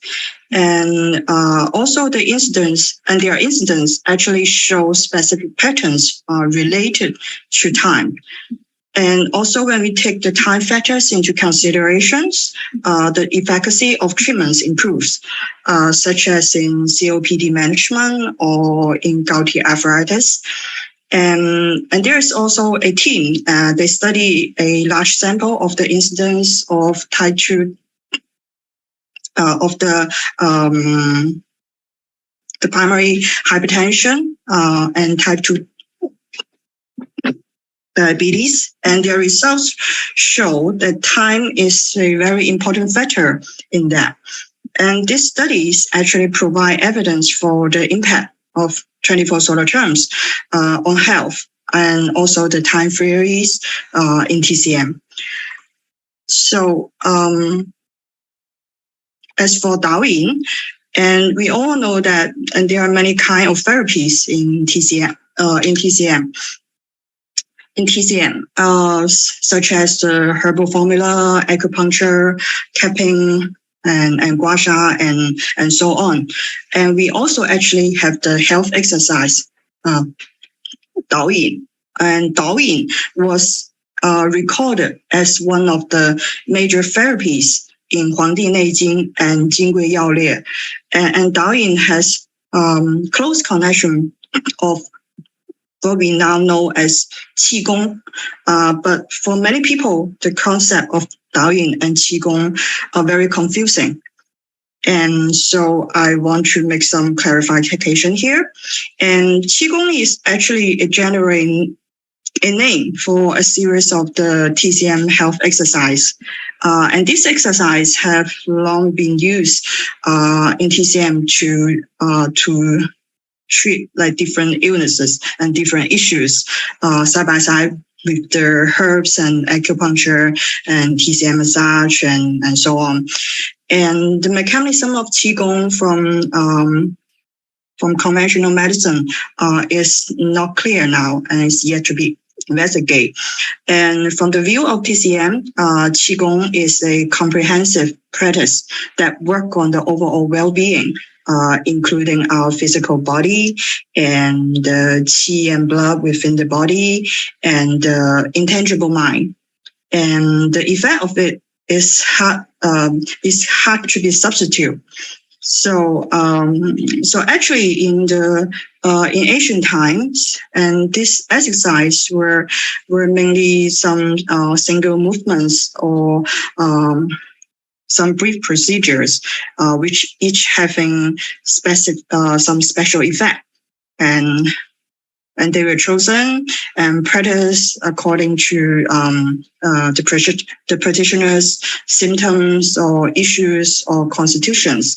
So similar as how we use herbs now, but in later times in history, and there were more and more routines and procedure composed for the general health promotion purpose, which they are composed and arranged based on different theories and based on different needs. And also Qigong is indeed a very modern name for these practices it refers to. The term was used since the early 20th century, but not very popular until the 1950s. So actually, there were many discussions back then about whether this term is a proper name to be used. And the term Qigong is also used in Chinese martial arts, but the meaning is somehow different from the TCM. So on that time, the expert who brought up the term Qigong, his name is Liu Guizhen, and he clarified that the word Qigong includes the meditation, Chu Na, the breathing exercise, and Daoyin, and the other inner practices and other cultivation practices alike. And the other expert at that time, his name is Jiang Weiqiao, and he explained in a different way. He said that everyone says Qigong nowadays, but in fact, the name is not a proper name. But it is very popular right now, so he has to follow. And he said it is called health cultivation practice in ancient times. And it was recorded in classics like Huang Di Nei Jing. So as Liu Guizhen said, Daoyin is actually part of what we call Qigong now. And it is indeed the prototype of all the dynamic Qigong, such as 八段锦, 易筋经, 五禽气, and and all the similar routines. And these are the classical Taoing routines. And according to the records in Asian literature, so Taoing, in the narrow sense, is actually a physical exercise which emphasizes on the extending and bending of our body. And in the broad sense, it is a kind of practice, include the movement for the body, the breathing exercise for the qi circulation, and also the mindful training for the mind. So the 24 solar terms Taoing is a Taoing practice in the broad sense. So it includes all these components together. And in TCM philosophy, the human life is formed by the body, the qi, and mind together, and they are inseparable. So the development of Taoing is obviously based on this theory, which a unique therapeutic exercise target at a comprehensive effect on health, and it can be used to prevent and treat diseases. So 24 solar terms has been a very hot topic in China in the past few years. So many people talk about food and recipes for different solar terms, and also they talk about for customs related to it. But very less people know about the solar term Taoing, and so that's the one we talk about here. And even among all the classic Taoing practices, like such as the Badan Jing, Yi Jing Jing, compared to all this, the 24 solar terms Taoing is a less known one. So about the history of it, it is said the 24 solar terms Taoing was created by the renowned Taoist master Chen Tuan from Song Dynasty. He is also known as Chen Xiyi. But the presently available evidence could not prove it because all the records of this practice are actually from Ming Dynasty and after. So, and the practice is composed of 24 individual movements, and each movement is a brief Taoing procedures which has specific effects. So the 24 movements together is a comprehensive practice for the overall well-being. But on the other hand, the movements can be reassembled or rearranged as a prescriptions according to different needs. So we don't have time to explain all the movements, so I use one of them as an example. The 24 solar term is different every year in the modern calendar. So for this year, and today we are in the Guiyi Dashu solar term, which is from July 23rd to August 6th, meaning that we can practice this movement in this 15th segment. Okay, I will talk about the movement a bit. And here I have some photos of the procedure of the movements, and we should sit in a cross-leg procedure, in cross-leg posture. But for some people, it is too difficult. And so we may also kneel and then sit on the lower legs or sit on a chair. Then we grab the fists with both hands and support that on the ground in front of your body. Or you can support your hands on the other chair, on one other chair, same and with the same height as the chair you sit on. And then maintain this posture and extend your spine. And so so as you see from the photo, you may try to form a straight line with your back from the top of the head to the tailbone. Then maintain this posture and raise your chin and sink the lumbar. And then maintain the same posture and turn your head left to look backward. And you should try to look to your tailbone. And then proceed the same movement on the right side, a different side. Then repeat the movements 3 to 5 times on each side, and then back to the beginning posture. So when you finish the movement, you may click your teeth. It's like, to click the teeth, and then to calm or adjust your breath, and then gargle with your saliva, then swallow the saliva, and finally, you can pat your entire body, then relax the legs with some massage, and these are the supplementary and closing procedures, which will help the effect of the movement. So as recorded in the Asian literature, and each of the solar term movement is correspond to a meridian, that the movement will work on the meridian, and the great heat is correspond to an hand greater yin meridian of lung, 手太阴肺经. The symptoms and disease here. So I show some of them here. And these symptoms and illnesses of the movement can be treated, mostly about the meridian here, and such as the for 手太阴肺经, such as the cough and short of breath and the outflow of qi and so on. And also I make a table of all the solar terms and the corresponding meridians, such as here. So each 2 solar terms is correspond to 1 meridian. And beside the meridians here, according to TCM theory, and we all know the liver is correspond to spring, and also the heart. Okay, I'll show you the other table.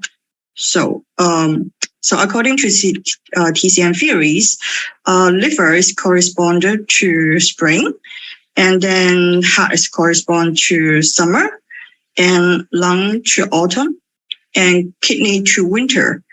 And also the last 18 days of each seasons are corresponded to spring, according to 黄帝内经.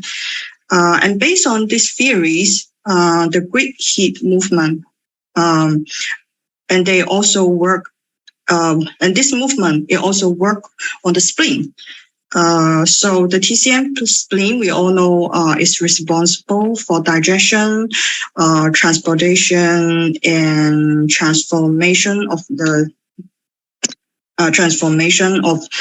qi and blood.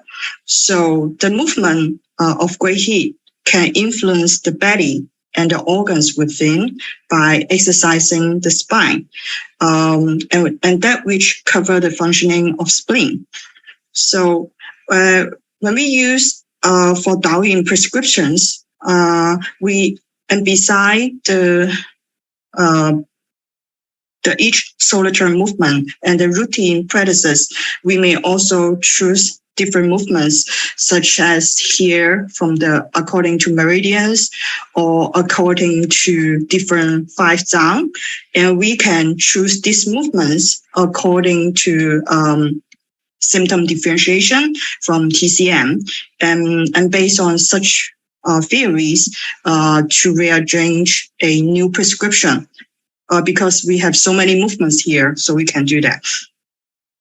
And also the supplementary procedure we just talked about, such as clicking the teeth or swallowing the saliva, and these procedures, and they also have specific effects. Like, for example, the teeth clicking has the effect of concentrating and refreshing the mind, and it also helps to keep our teeth healthy and promote the function of kidney, because teeth are related to kidney in TCM, and that's really all. and we all know that.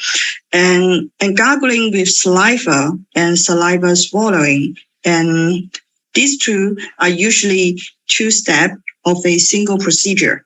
And in TCM, in Taoist practice, saliva is the essence in our body, and that saliva is connected to spleen and kidney.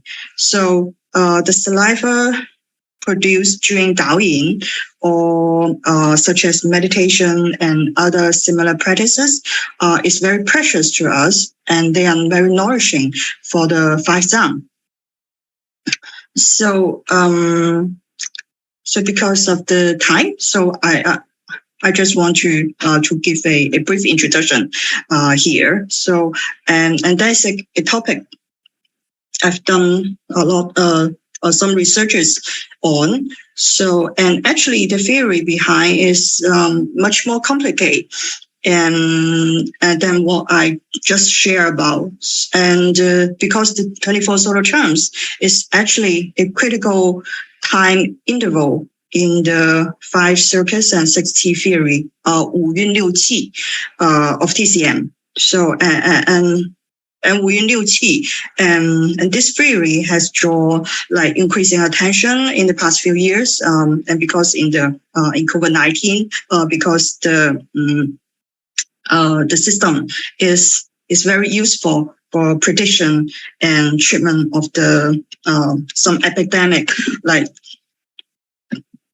what we have now. So and that is a calculation system on that based on the 5 elements and yin yang, and it is very sophisticated and comprehensive system covering the change of time and climate, and also that is the foundation for 24 solar terms Daoyin we talk about now, but it's just too complicated to and too long to talk about here. So I hope that we will have chance to share in the future, and so and that is what I want to share with you in this talk. So I know we still have some minutes left, and so if you have any questions about this practice, and so we can talk about it in the chat box or something. Yeah, and that's what I want to share today.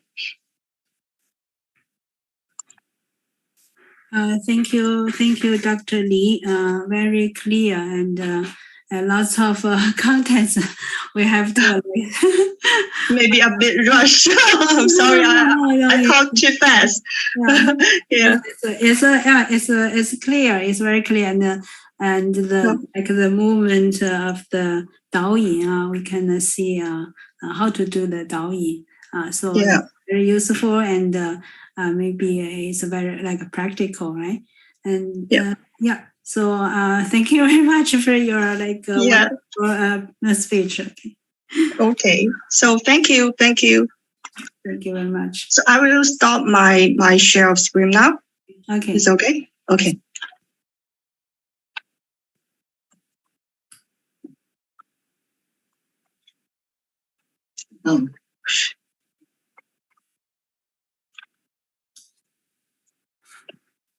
And our next speaker is Dr. Yuan Yuan.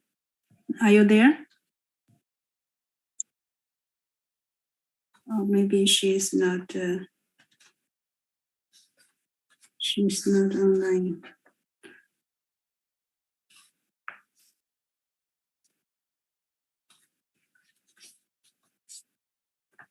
Okay, our next speaker will start at 4:30.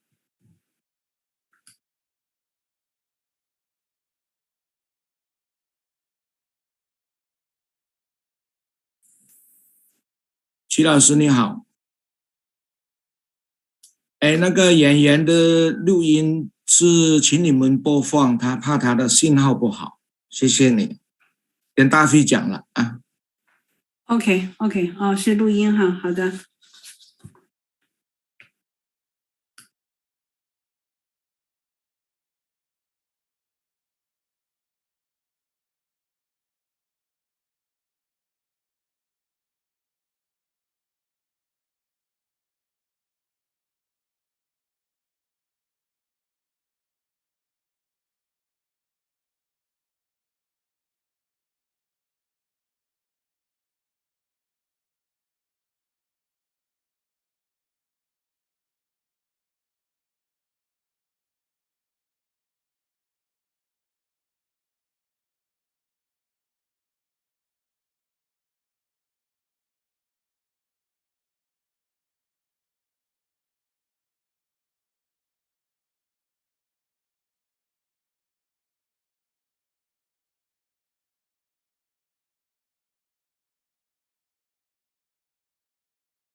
share the information about food therapy.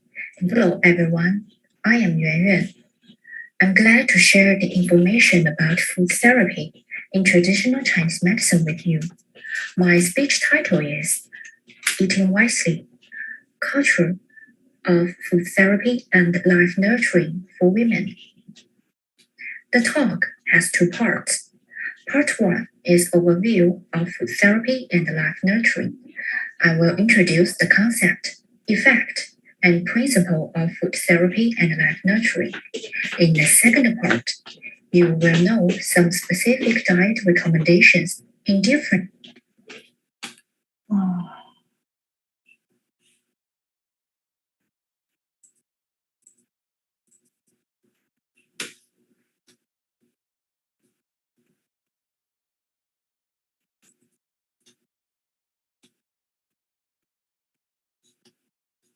Hello, everyone.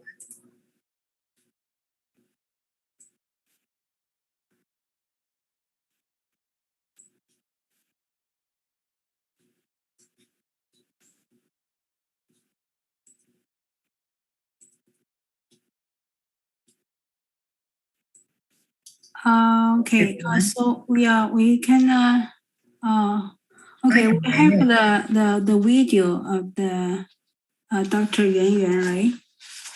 Okay, so before I play the video, let me just introduce a little bit Dr. Yuan Yuan. Dr. Yuan Yuan is a PhD in Chinese medicine, fields of specialization, gynecology of Chinese medicine, China Academy of Chinese Medicine Science. She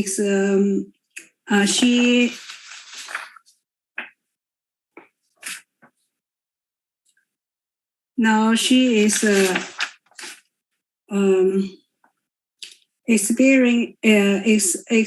experimentalist in Academy of Integrative Medicine, Shanghai University of Traditional Chinese Medicine.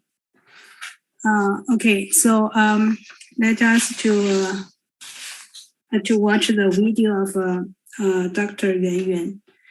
Her topic is Eating Wisely, Culture of Food Therapy and Life Nurturing for Women.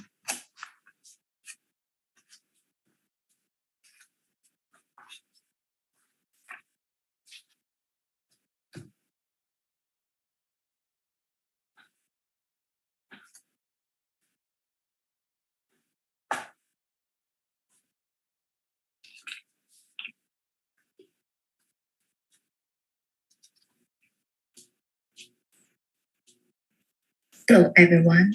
I am Yuan Yuan. I'm glad to share the information about food therapy in traditional Chinese medicine with you. My speech title is Eating Wisely, Culture of Food Therapy and Life Nurturing for Women. The talk has two parts.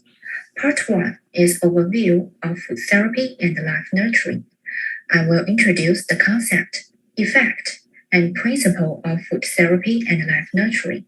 In the second part, you will know some specific diet recommendations in different stages of women's life, such as menstruation, pregnant, and menopause.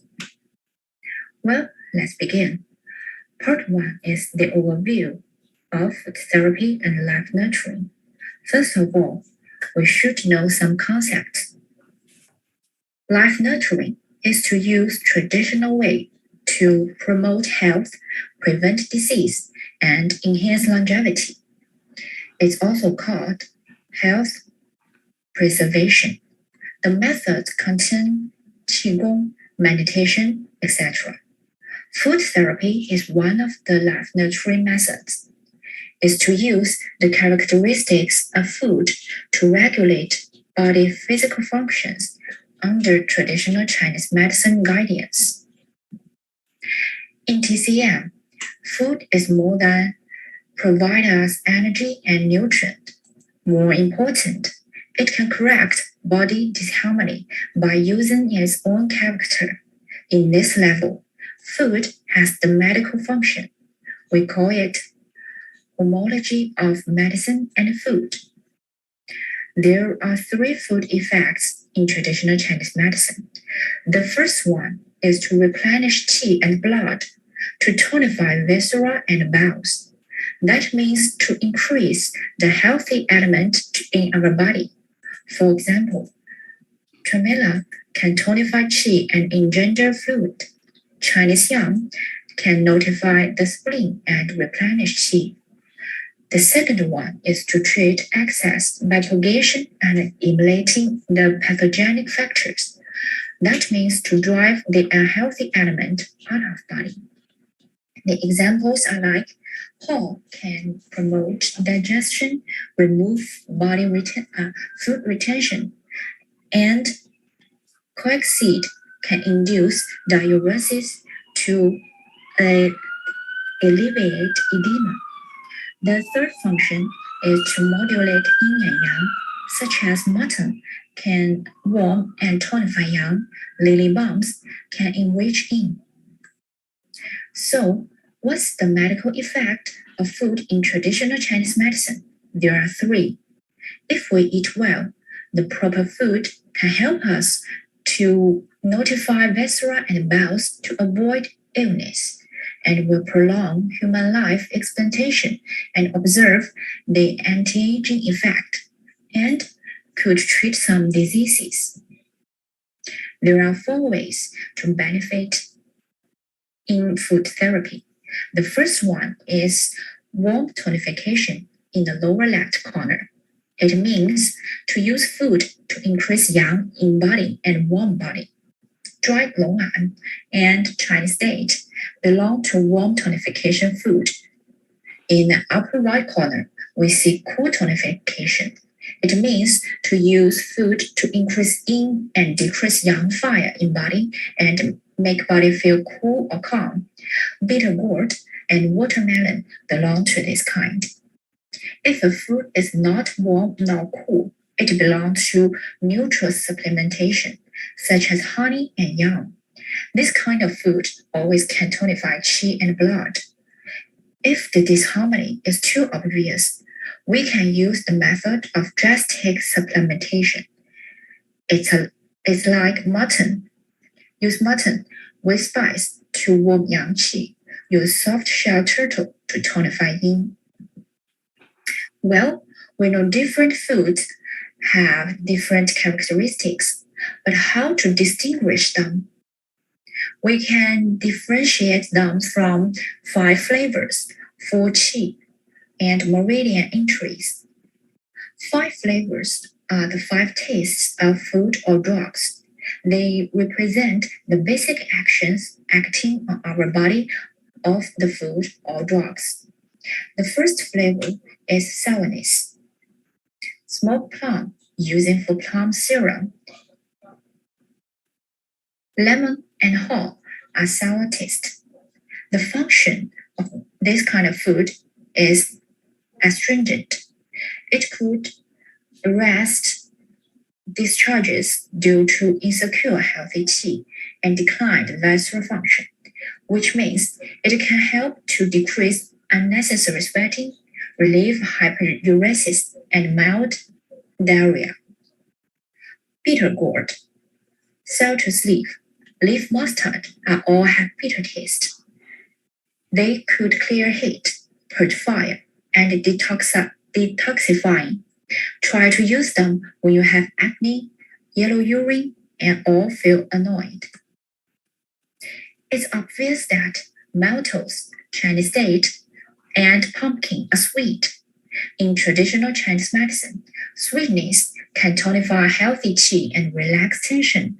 So when someone feels tired or has mild abdominal pain, if we know there is no organic disease, we can use sweet food to relieve the discomfort. Pungency food, or we see spicy food, can induce interior disease moving out to the exterior, regulate and move qi. We can use them to treat common cold. Green Chinese onion, garlic, and ginger belong to this kind. Salty food can help to soften hardness and dissipate binds, relax the bowels. It contains nori, seaweed, and turtle shell. 4 Qi means the 4 basic properties of food or drugs: cold, hot, warm, and coolness. The cool and warm here are not represent the temperature. If we see the food is cold or cool, it means the food can clear heat, put fire, and detoxifying in traditional Chinese medicine. The food can make us feel cool and calm. The representative cold food contains watermelon and mung bean. Cold food contains dark egg and tofu. Also, warm and hot food can dissipate cold and assist yang to make us feel warm. Warm food contains chicken and green Chinese onion. Chili and cinnamon are both hot food. The next classification method is meridian entry. Orientation of food or medicine action according to the meridian on which the therapeutic action is manifested. There are 2 ways to classify the food into meridian. One is according to flavor. Sour food is first act on liver meridian. Bitter food is act on heart meridian. Sweet food is mainly act on spleen meridian. Long meridian is the target of spicy food, and salty food is mainly act on kidney meridian. Another one is according to the food function. For example, watermelon and white radish can engender stomach fluid. Ginger and cinnamon can enhance appetite. They all go into stomach meridian. Goji and animal liver can tonify the liver blood to improve eyesight. Leaf mustard and chrysanthemum both can clear liver fire to improve eyesight. These 4 foods all go into liver meridian. Now we know the food characteristics, how to eat food properly. The first principle is to harmonize 5 flavors.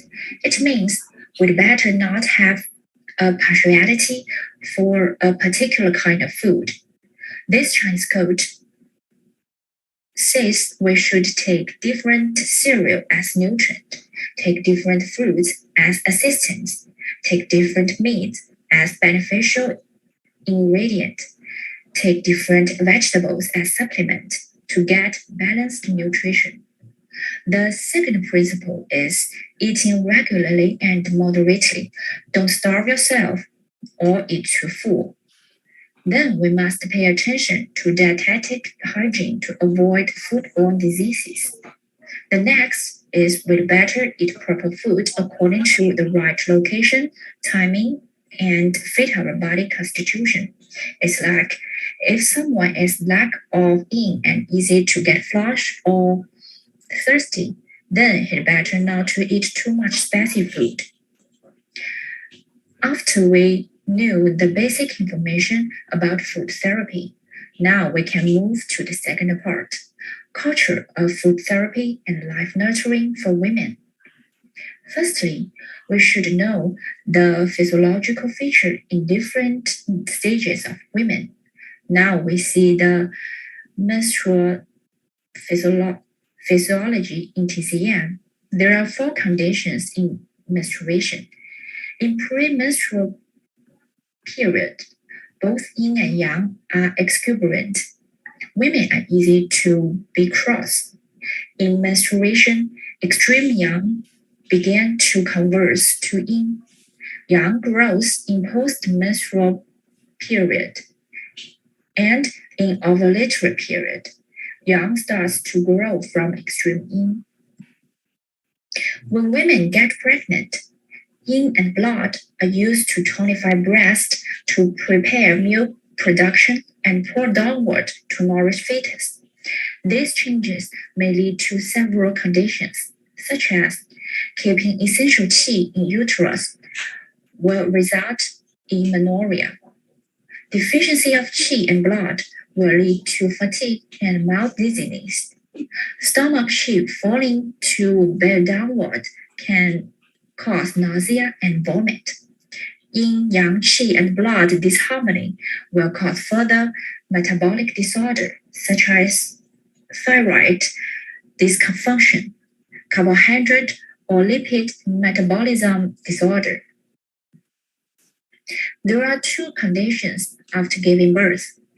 Easy to have deficiency pattern will cause fatigue, fear of cold or heat, profuse sweating or spontaneous sweating. Easy to have blood stasis pattern will lead to abdominal pain, lochia, and depressive thoughts. When women step in menopause stage, kidney yin and kidney yang are both deficient. It will cause a bunch of symptoms such as anxiety, headache, memory loss. Now, let's look at the specific diet recommendations for women. For menstruation adjust, in premenstrual period, we can take broth or chrysanthemum tea to release irritable mood, and to use dashan tea to prevent acne. If someone has painful menstruation, we can use cinnamon and ginger tea, whole honey tea or mutton soup with angelica and ginger to relieve the pain.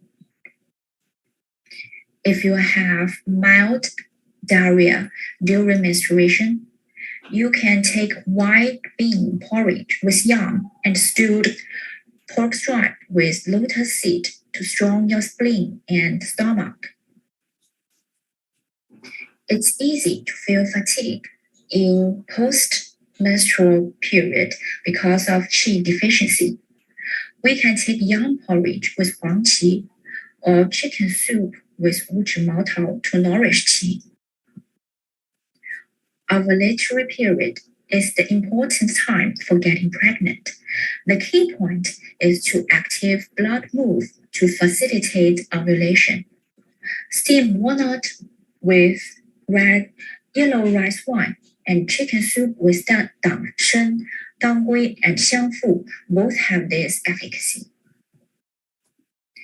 Then we can see the suggestion for pregnant women from early middle time to late pregnancy.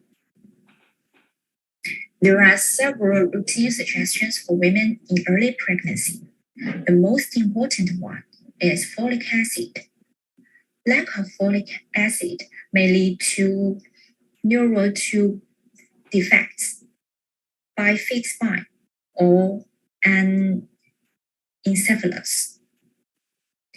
Folic acid is abundant in green vegetable, fruit, and animal liver, but it's not enough just rely on natural food.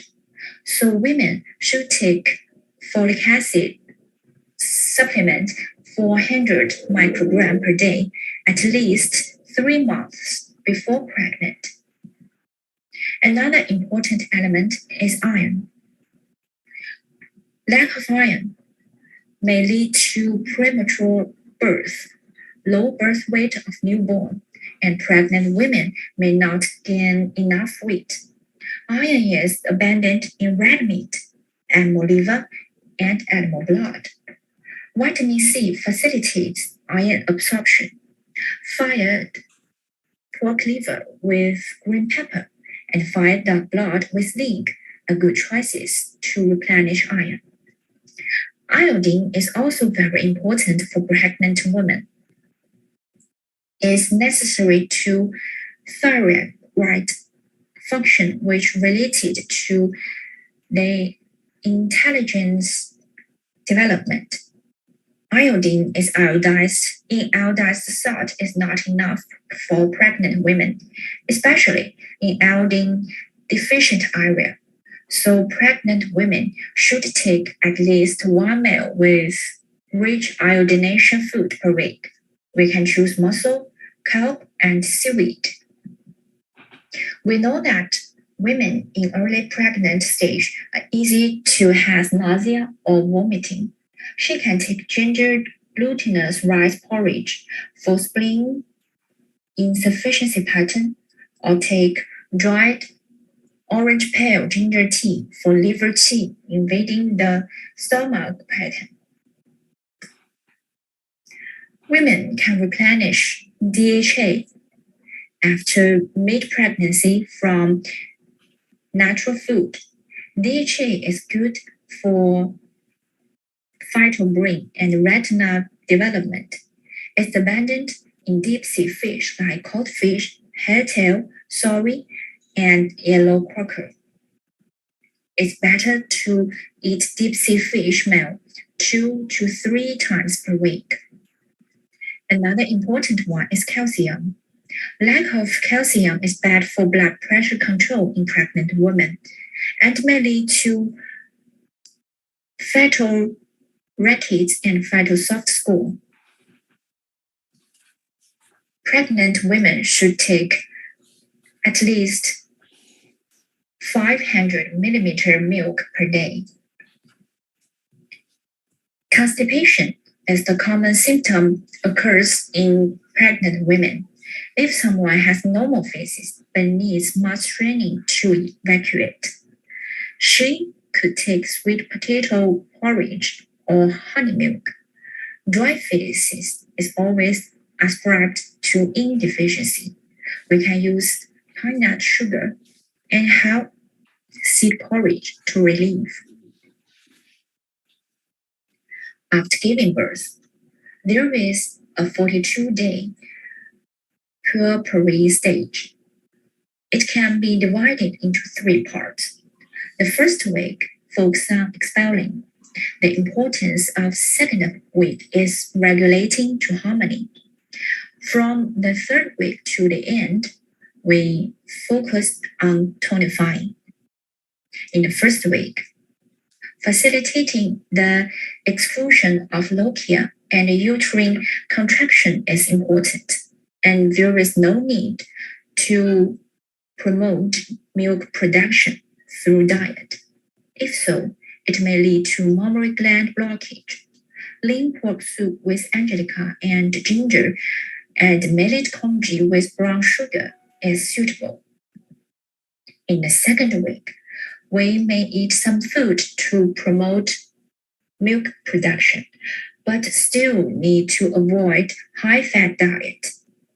We can take Prussian and bean curd soup and black bean, sesame, and porridge to regulate the liver and supplement in kidney. From the 3rd week, we can tonify qi and replenish blood, which lost in liver, milk secretion, and sweetness in the first 2 weeks. New mom may take hen soup with red juju and yam, and pork trotters soup with tongcao to promote milk production. The last part is about food suggestion for menopausal women. Since kidney yin and kidney yang deficiency is the main cause of the series of symptoms, we should enrich the kidney yin and warm the kidney yang. If someone has hot flushes or vaginal dryness, she could take steamed soft shell turtle with gochi, duck soup with mung bean and water, winter warm, summer herb.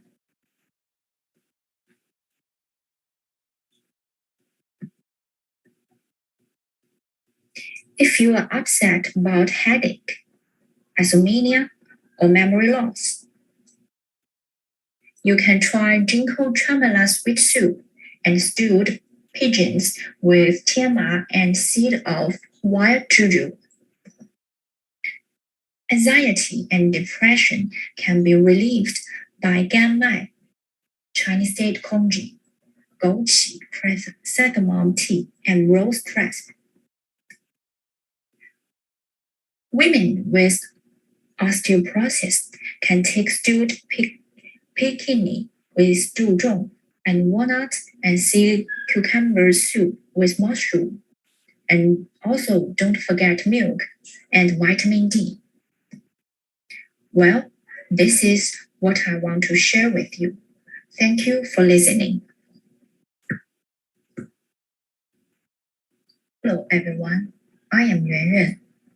I'm glad to share the information about food therapy in traditional Chinese medicine with you.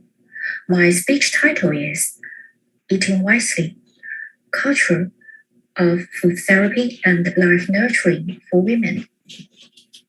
The talk has two parts. Part Can one you is stop the the review. video?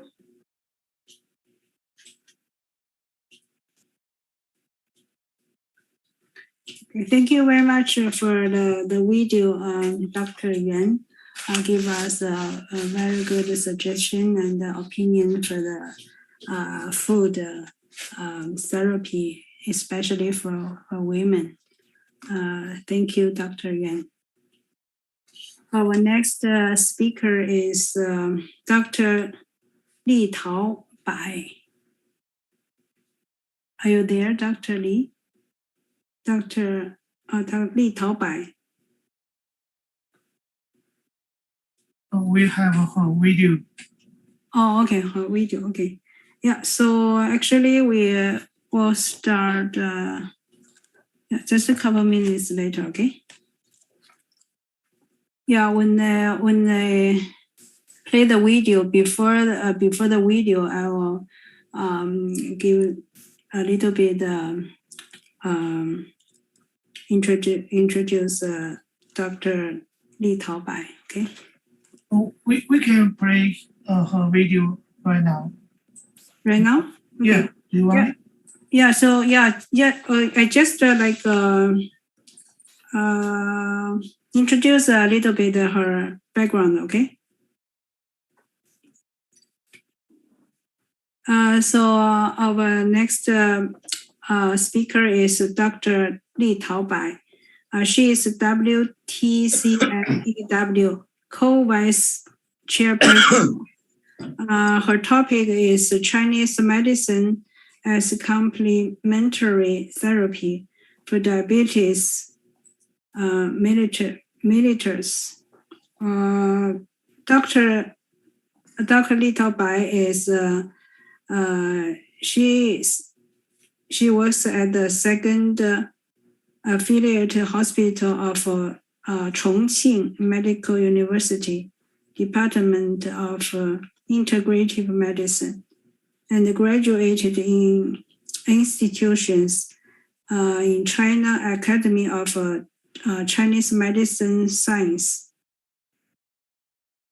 Her major is in endocrinology of TCM. Okay, so let's have the video of Dr. Li Taobai.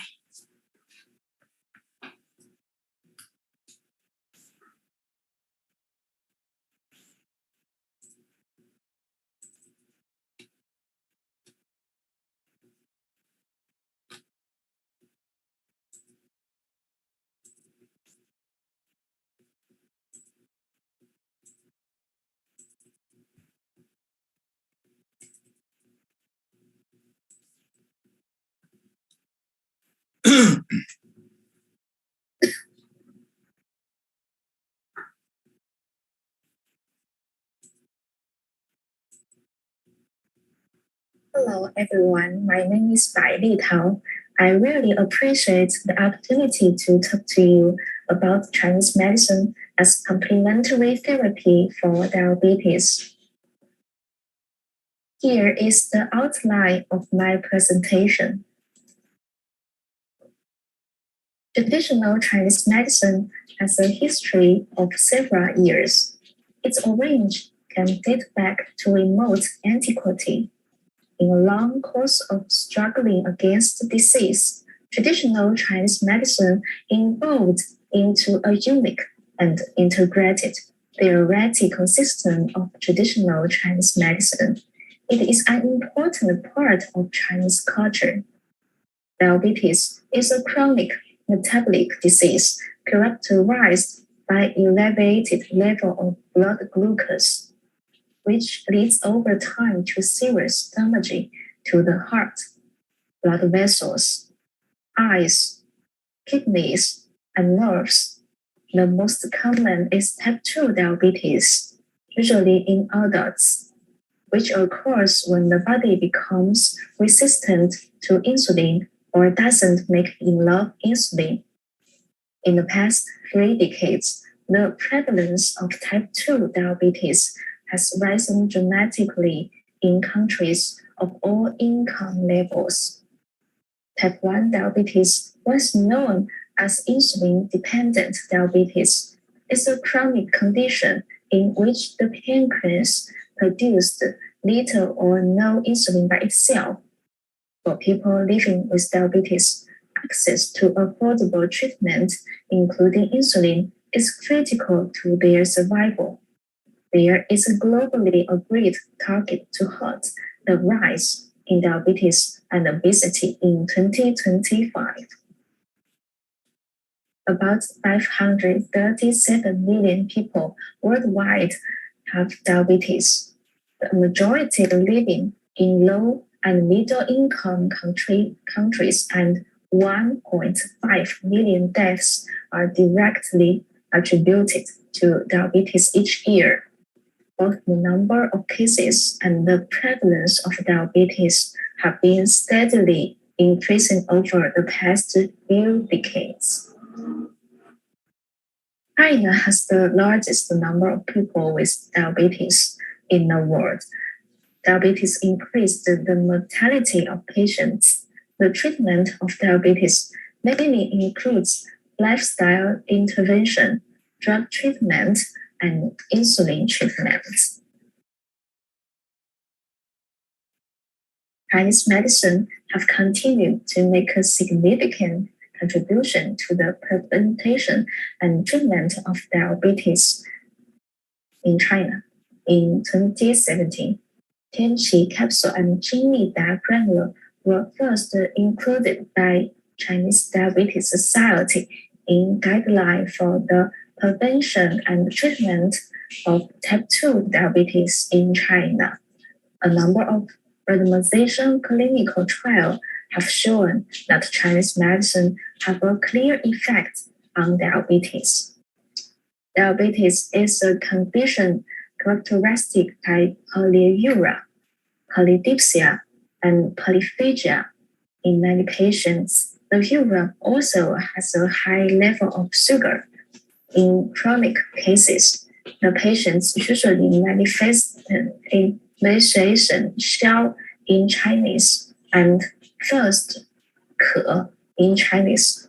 Hence, 消渴 is the Chinese medicine terminology for diabetes. However, any other illness manifestation, thirst, and emaciation can be also called 消渴 as well. Diabetes was known as 消渴 disease in ancient China. Huangdi Neijing is the earliest existing monograph of Chinese medicine from approximately 2,000 years ago, which has some records on 消渴. In the Han Dynasty, Zhang Zhongjin wrote a book called 伤寒杂病论, which states that 金匮肾气 could be used to treat thirst as the primary symptoms of 消渴 disease. In the Song Dynasty, 太平惠民和剂局方, an official traditional Chinese medicine book, recorded the treatment of 消渴 disease. Chinese medicine doctors have a rich knowledge of 消渴.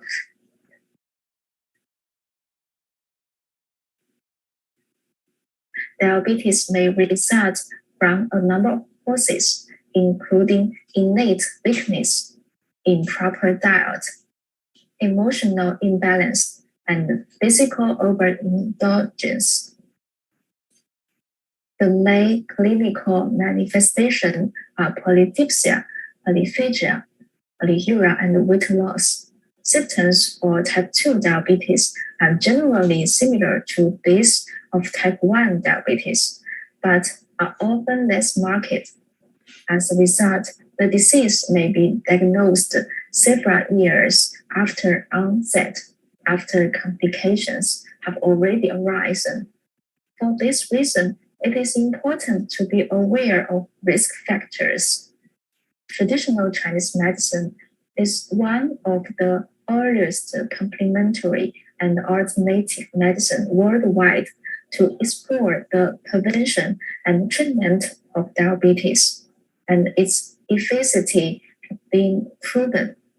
A number of clinical studies have been performed and new herbal products have been developed in order to control the increasing trend of diabetes, not only in China, but also around the globe. The characteristic manifestation of diabetes including the 3 excesses and 1 deficit, namely polyuria, polydipsia, polyphagia, and emaciation. Polyuria may be an increase in the frequency of urination and in the volume of urine produced. It may also involve more frequency urination during the night. Polydipsia is the drinking of large amount of fluid driven by thirst. Polyphagia is the eating of extraordinary amounts of food driven by hunger. In long-lasting diabetes, despite the polydipsia and polyphagia, the patient gradually loses weight and become progressively more emaciated. Diabetes is commonly classified into 3 types according to the Chinese medicine theory: upper, middle, and lower. Upper diabetes involves the upper jaw and is marked by thirst and polydipsia. Middle diabetes involves the middle jaw and is marked by hunger and polyphagia. Lower diabetes involves the lower jaw and is marked by thirst and polyuria. Now, the traditional Chinese doctor should identify the stage at which the patients initially presented, determine their current syndrome types, and then administer the suggested prescription. This is the International Traditional Chinese Medicine Guideline for Diagnostic and Treatment Principles of Diabetes. Huanglian is a common clinical medicine in traditional Chinese medicine, taken internally to cure thirst. Modern pharmacological research has found that rhizomel compatibilis has the functions of antimicrobial, anti-inflammation, anti-cancer, lowering blood glucose, lowering blood pressure. In recent years, the interaction between intestinal flora and host metabolism has attracted extensive attention. Studies have shown that type 2 diabetes can be treated by suppressing the inflammatory response. Large dosation Huanglian can improve the intestinal flora, repair the intestinal barrier.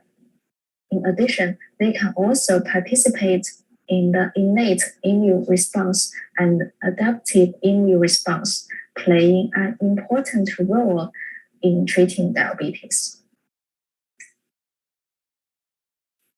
Gegen, the experimental evidence presented that Gegen might enhance the anti-diabetic effect through activation of multiple mechanisms, such as reducing insulin resistance, increasing insulin release, inhibiting glucose absorption and reabsorption, and improving insulin-sensitive glucose uptake and metabolism. Rensheng, one of the oldest traditional Chinese medical herbs, has been used widely in China and Asia for thousands of years.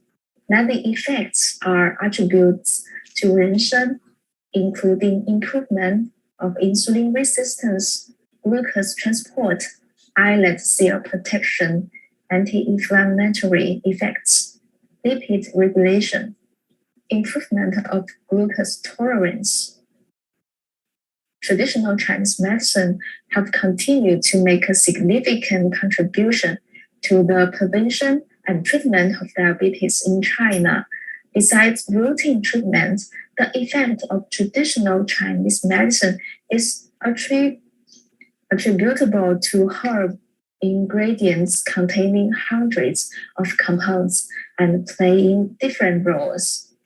Through the administration of various compounds, traditional Chinese medicine achieved the goal of systematic treatment of complex disease by affecting multiple targets. A number of double-blind, randomized, placebo-controlled, multi-center trials have shown that traditional Chinese medicine have a clear effect on diabetes. That's all. Thank you.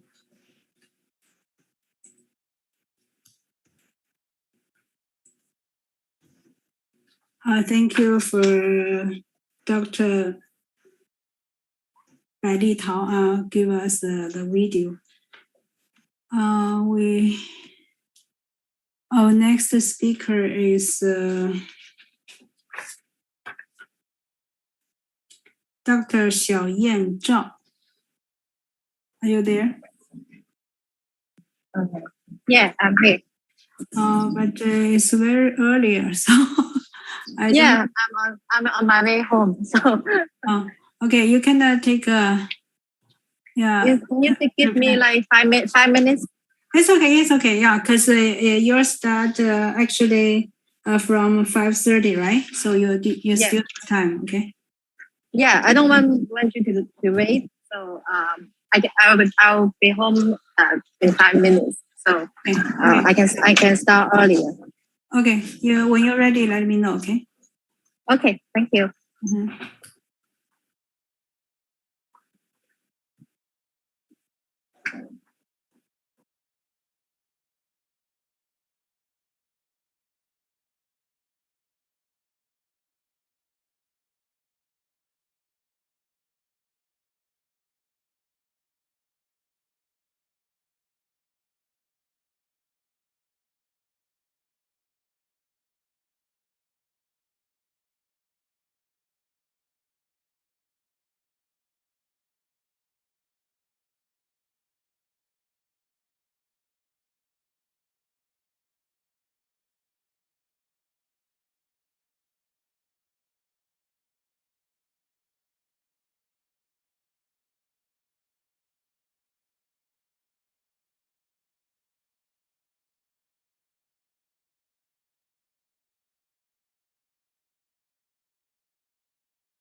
Hello.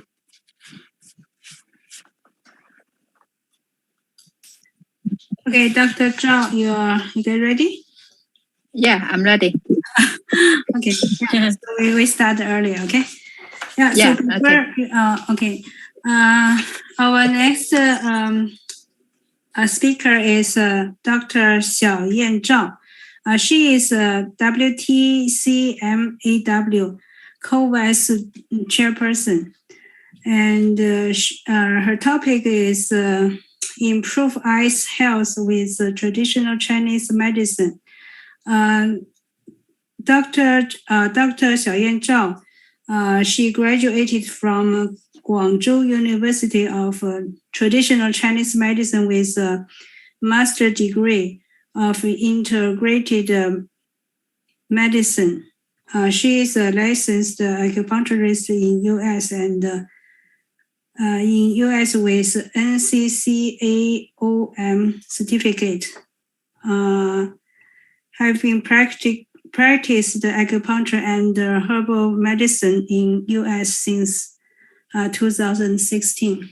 So now we're very glad to have Dr. Xiaoyan Zhao give us a lecture, please.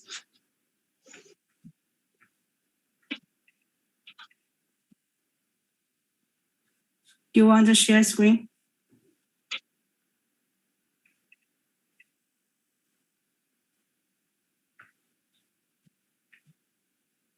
Hello. Hello. Yeah. Share screen. Share screen. You want share screen, right? Yeah, it's okay. Yeah. Okay. Yeah, just go ahead. Okay. Now it's your time. Okay. I can see my my PPT.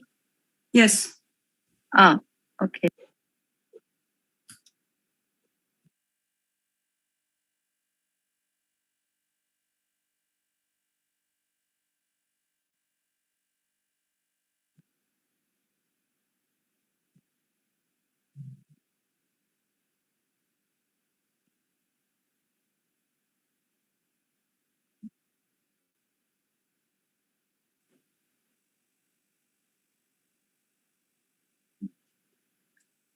Hello.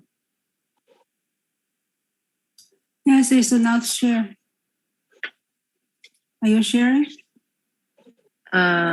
We cannot see. You don't see me? You didn't see me? Yeah, I can see you, but we don't see the sharing file. Yeah. I share my how can I share my file? You have to just grab on the desktop screen, then click on the. You can see the bottom. There's a share screen. The green, right? You click that. You click that, and then choose the file. Okay. I thought you prepared the file there on your side, so I didn't know how to. Did you send your PPT to us? Yeah, I already sent it. We didn't know it. Okay, let me call the guy. Okay. I already sent. Yeah, I already sent the PPT. Okay, sorry. We will double check. Just wait a few minutes. Okay. Yeah. Okay.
Hello, Dr. Zhao.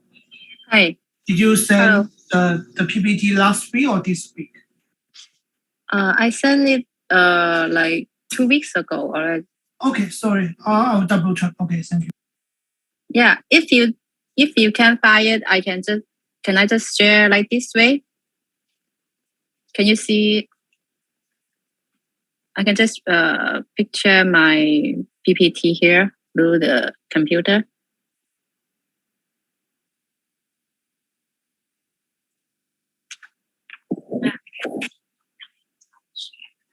用電腦登錄啊？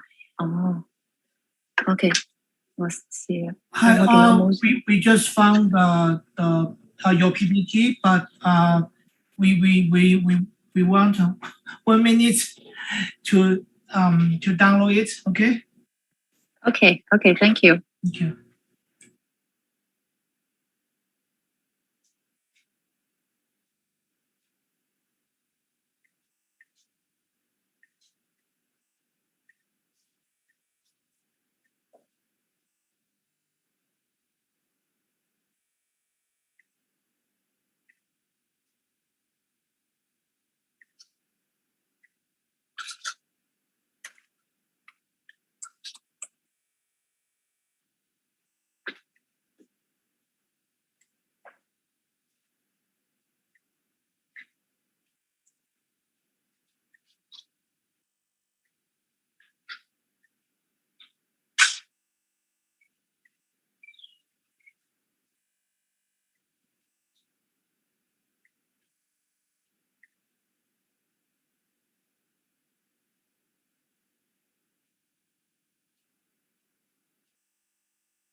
Did you see the screen? Yeah, yes, I can see it Okay. now. Oh, okay. Thank you. Okay. Yeah. Can I start right now? Yeah, you can speak. You can. Okay. Hello, Eric. Okay, sorry for your time. It's okay. Okay. Hello, everyone. My name is Xiaoyan Zhao.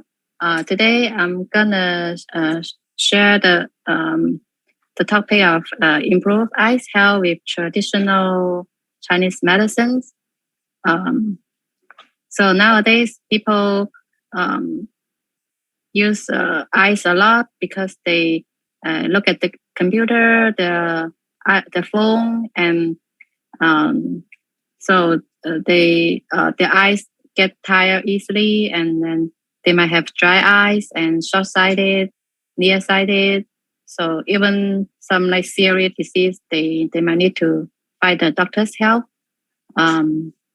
So today we're just gonna share some like simple and easy way in our daily life to improve our general eyes health. Okay, next.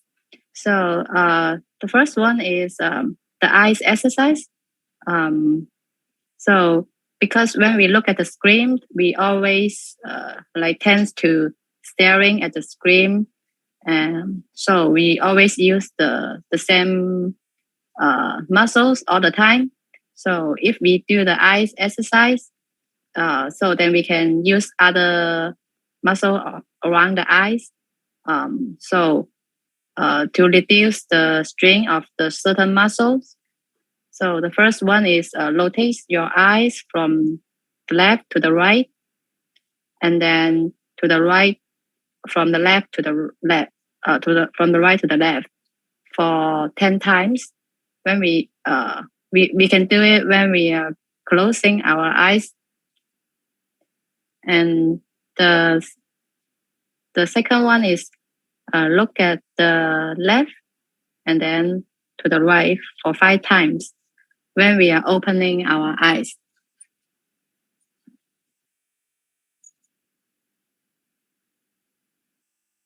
Okay, and the next one is looking far. So when we are looking further, our focus is different. So then we can rest our eyes when we're looking far, especially the green color, such as trees and forests.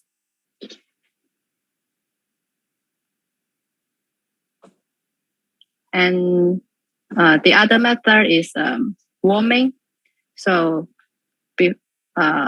because warm is good to improve the blood circulation. So when we have more blood circulation, then it will give more nutrition and more oxygen to the cells of our eyes. So the method is warm up our both hands first. We just keep rubbing our hands, then until it feels warm. Then we press both our hands on our eyes. So we can do this 3 or 5 times a day.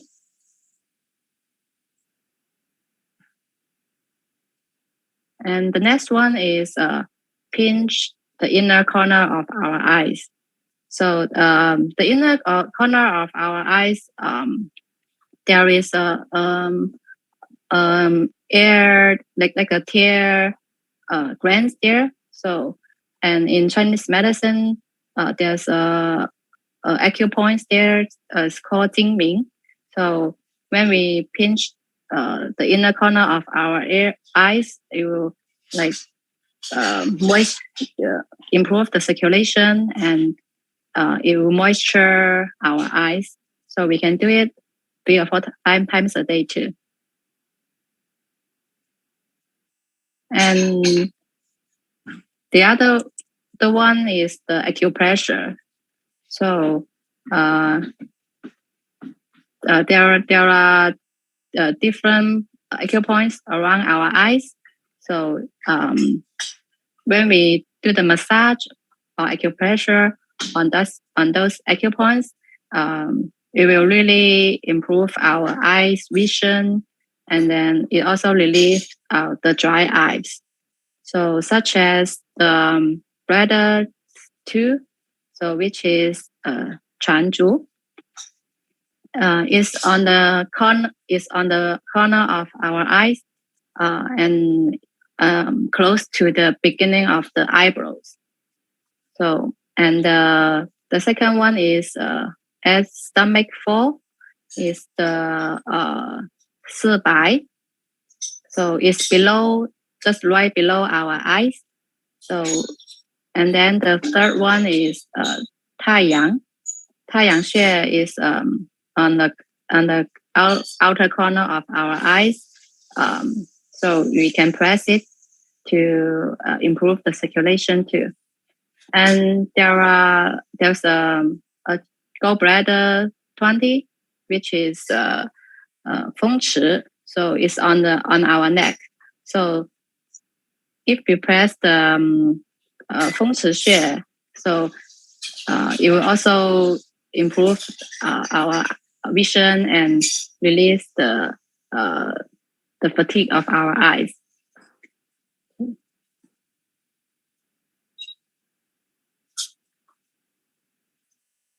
And the other one is diet. So what we are eating every day, it will also affect the health of our eyes. So first of all, keep hydrated. It's very important. So that means we need to drink enough of water every day. Then we need to eat more vegetables and fruits because they have like vitamins and other good nutrition.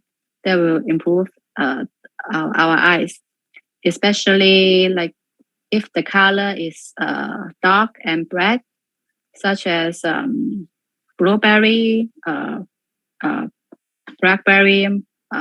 Those are very good because the color is dark, so it goes to the kidney channel, and the kidney is also connected to our eyes.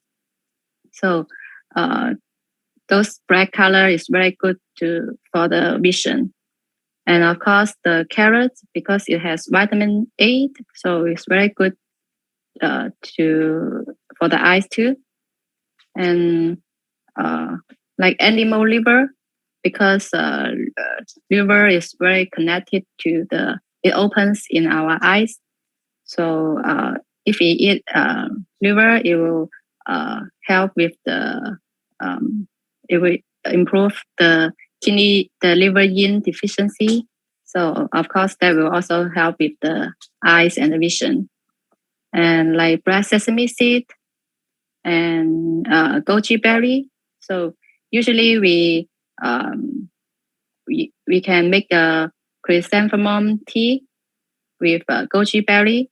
So that will especially good for the red eyes. And then if people they stay up too late at night, so this is very good to improve the redness of the eyes.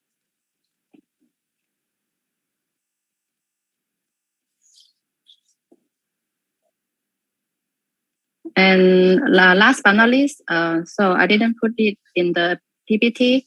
So I think like enough sleep and rest is very important. So sometimes if we stay up too late at night, the second days, our eyes will get tired more easily and then get dry easily. So if we can go to bed before 11 p.m., that will also improve the eyes health, because between 11 to 1 o'clock is the time of the gallbladder, and between 1 to 3 is the time of the liver. So if we can get enough rest before 11 p.m., then the next day we will feel more energized and our eyes will look more shiny and healthy. And nowadays people have, because they are stressed with work, so that will also affect the liver qi flow. So then if people get liver qi stagnation, they will also feel their eyes very uncomfortable. So if we can manage our health with, we can like do some meditation and relaxation, that will improve our eyes health too. So this is my presentation. Thank you for the listening. Okay, thank you. Thank you, Dr. Xiaoyan Zhao. Very practical. We can do the exercise and eating right food for protect our eyes and keep our eyes healthy, right? Thank you. Thank you again for very practical. We can do that very easy and to follow the instructions. Yeah. Okay. Yeah. Thank you. Thank you for listening. Thank you for Dr. Zhao. Okay. Thanks. Okay. Bye. So that's all the lectures for today. Thank you again for everyone to attend this meeting. We wish you have a good day. Thank you very much. Bye-bye.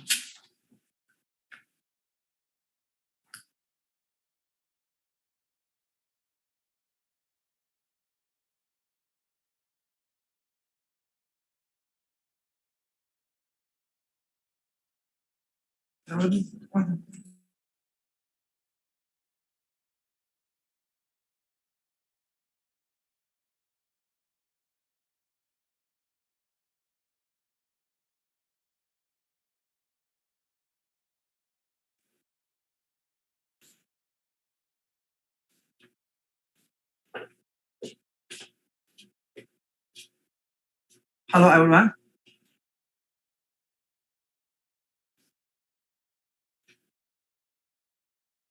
Hello, everyone. We very happy for everybody join this meeting room. Thank you again.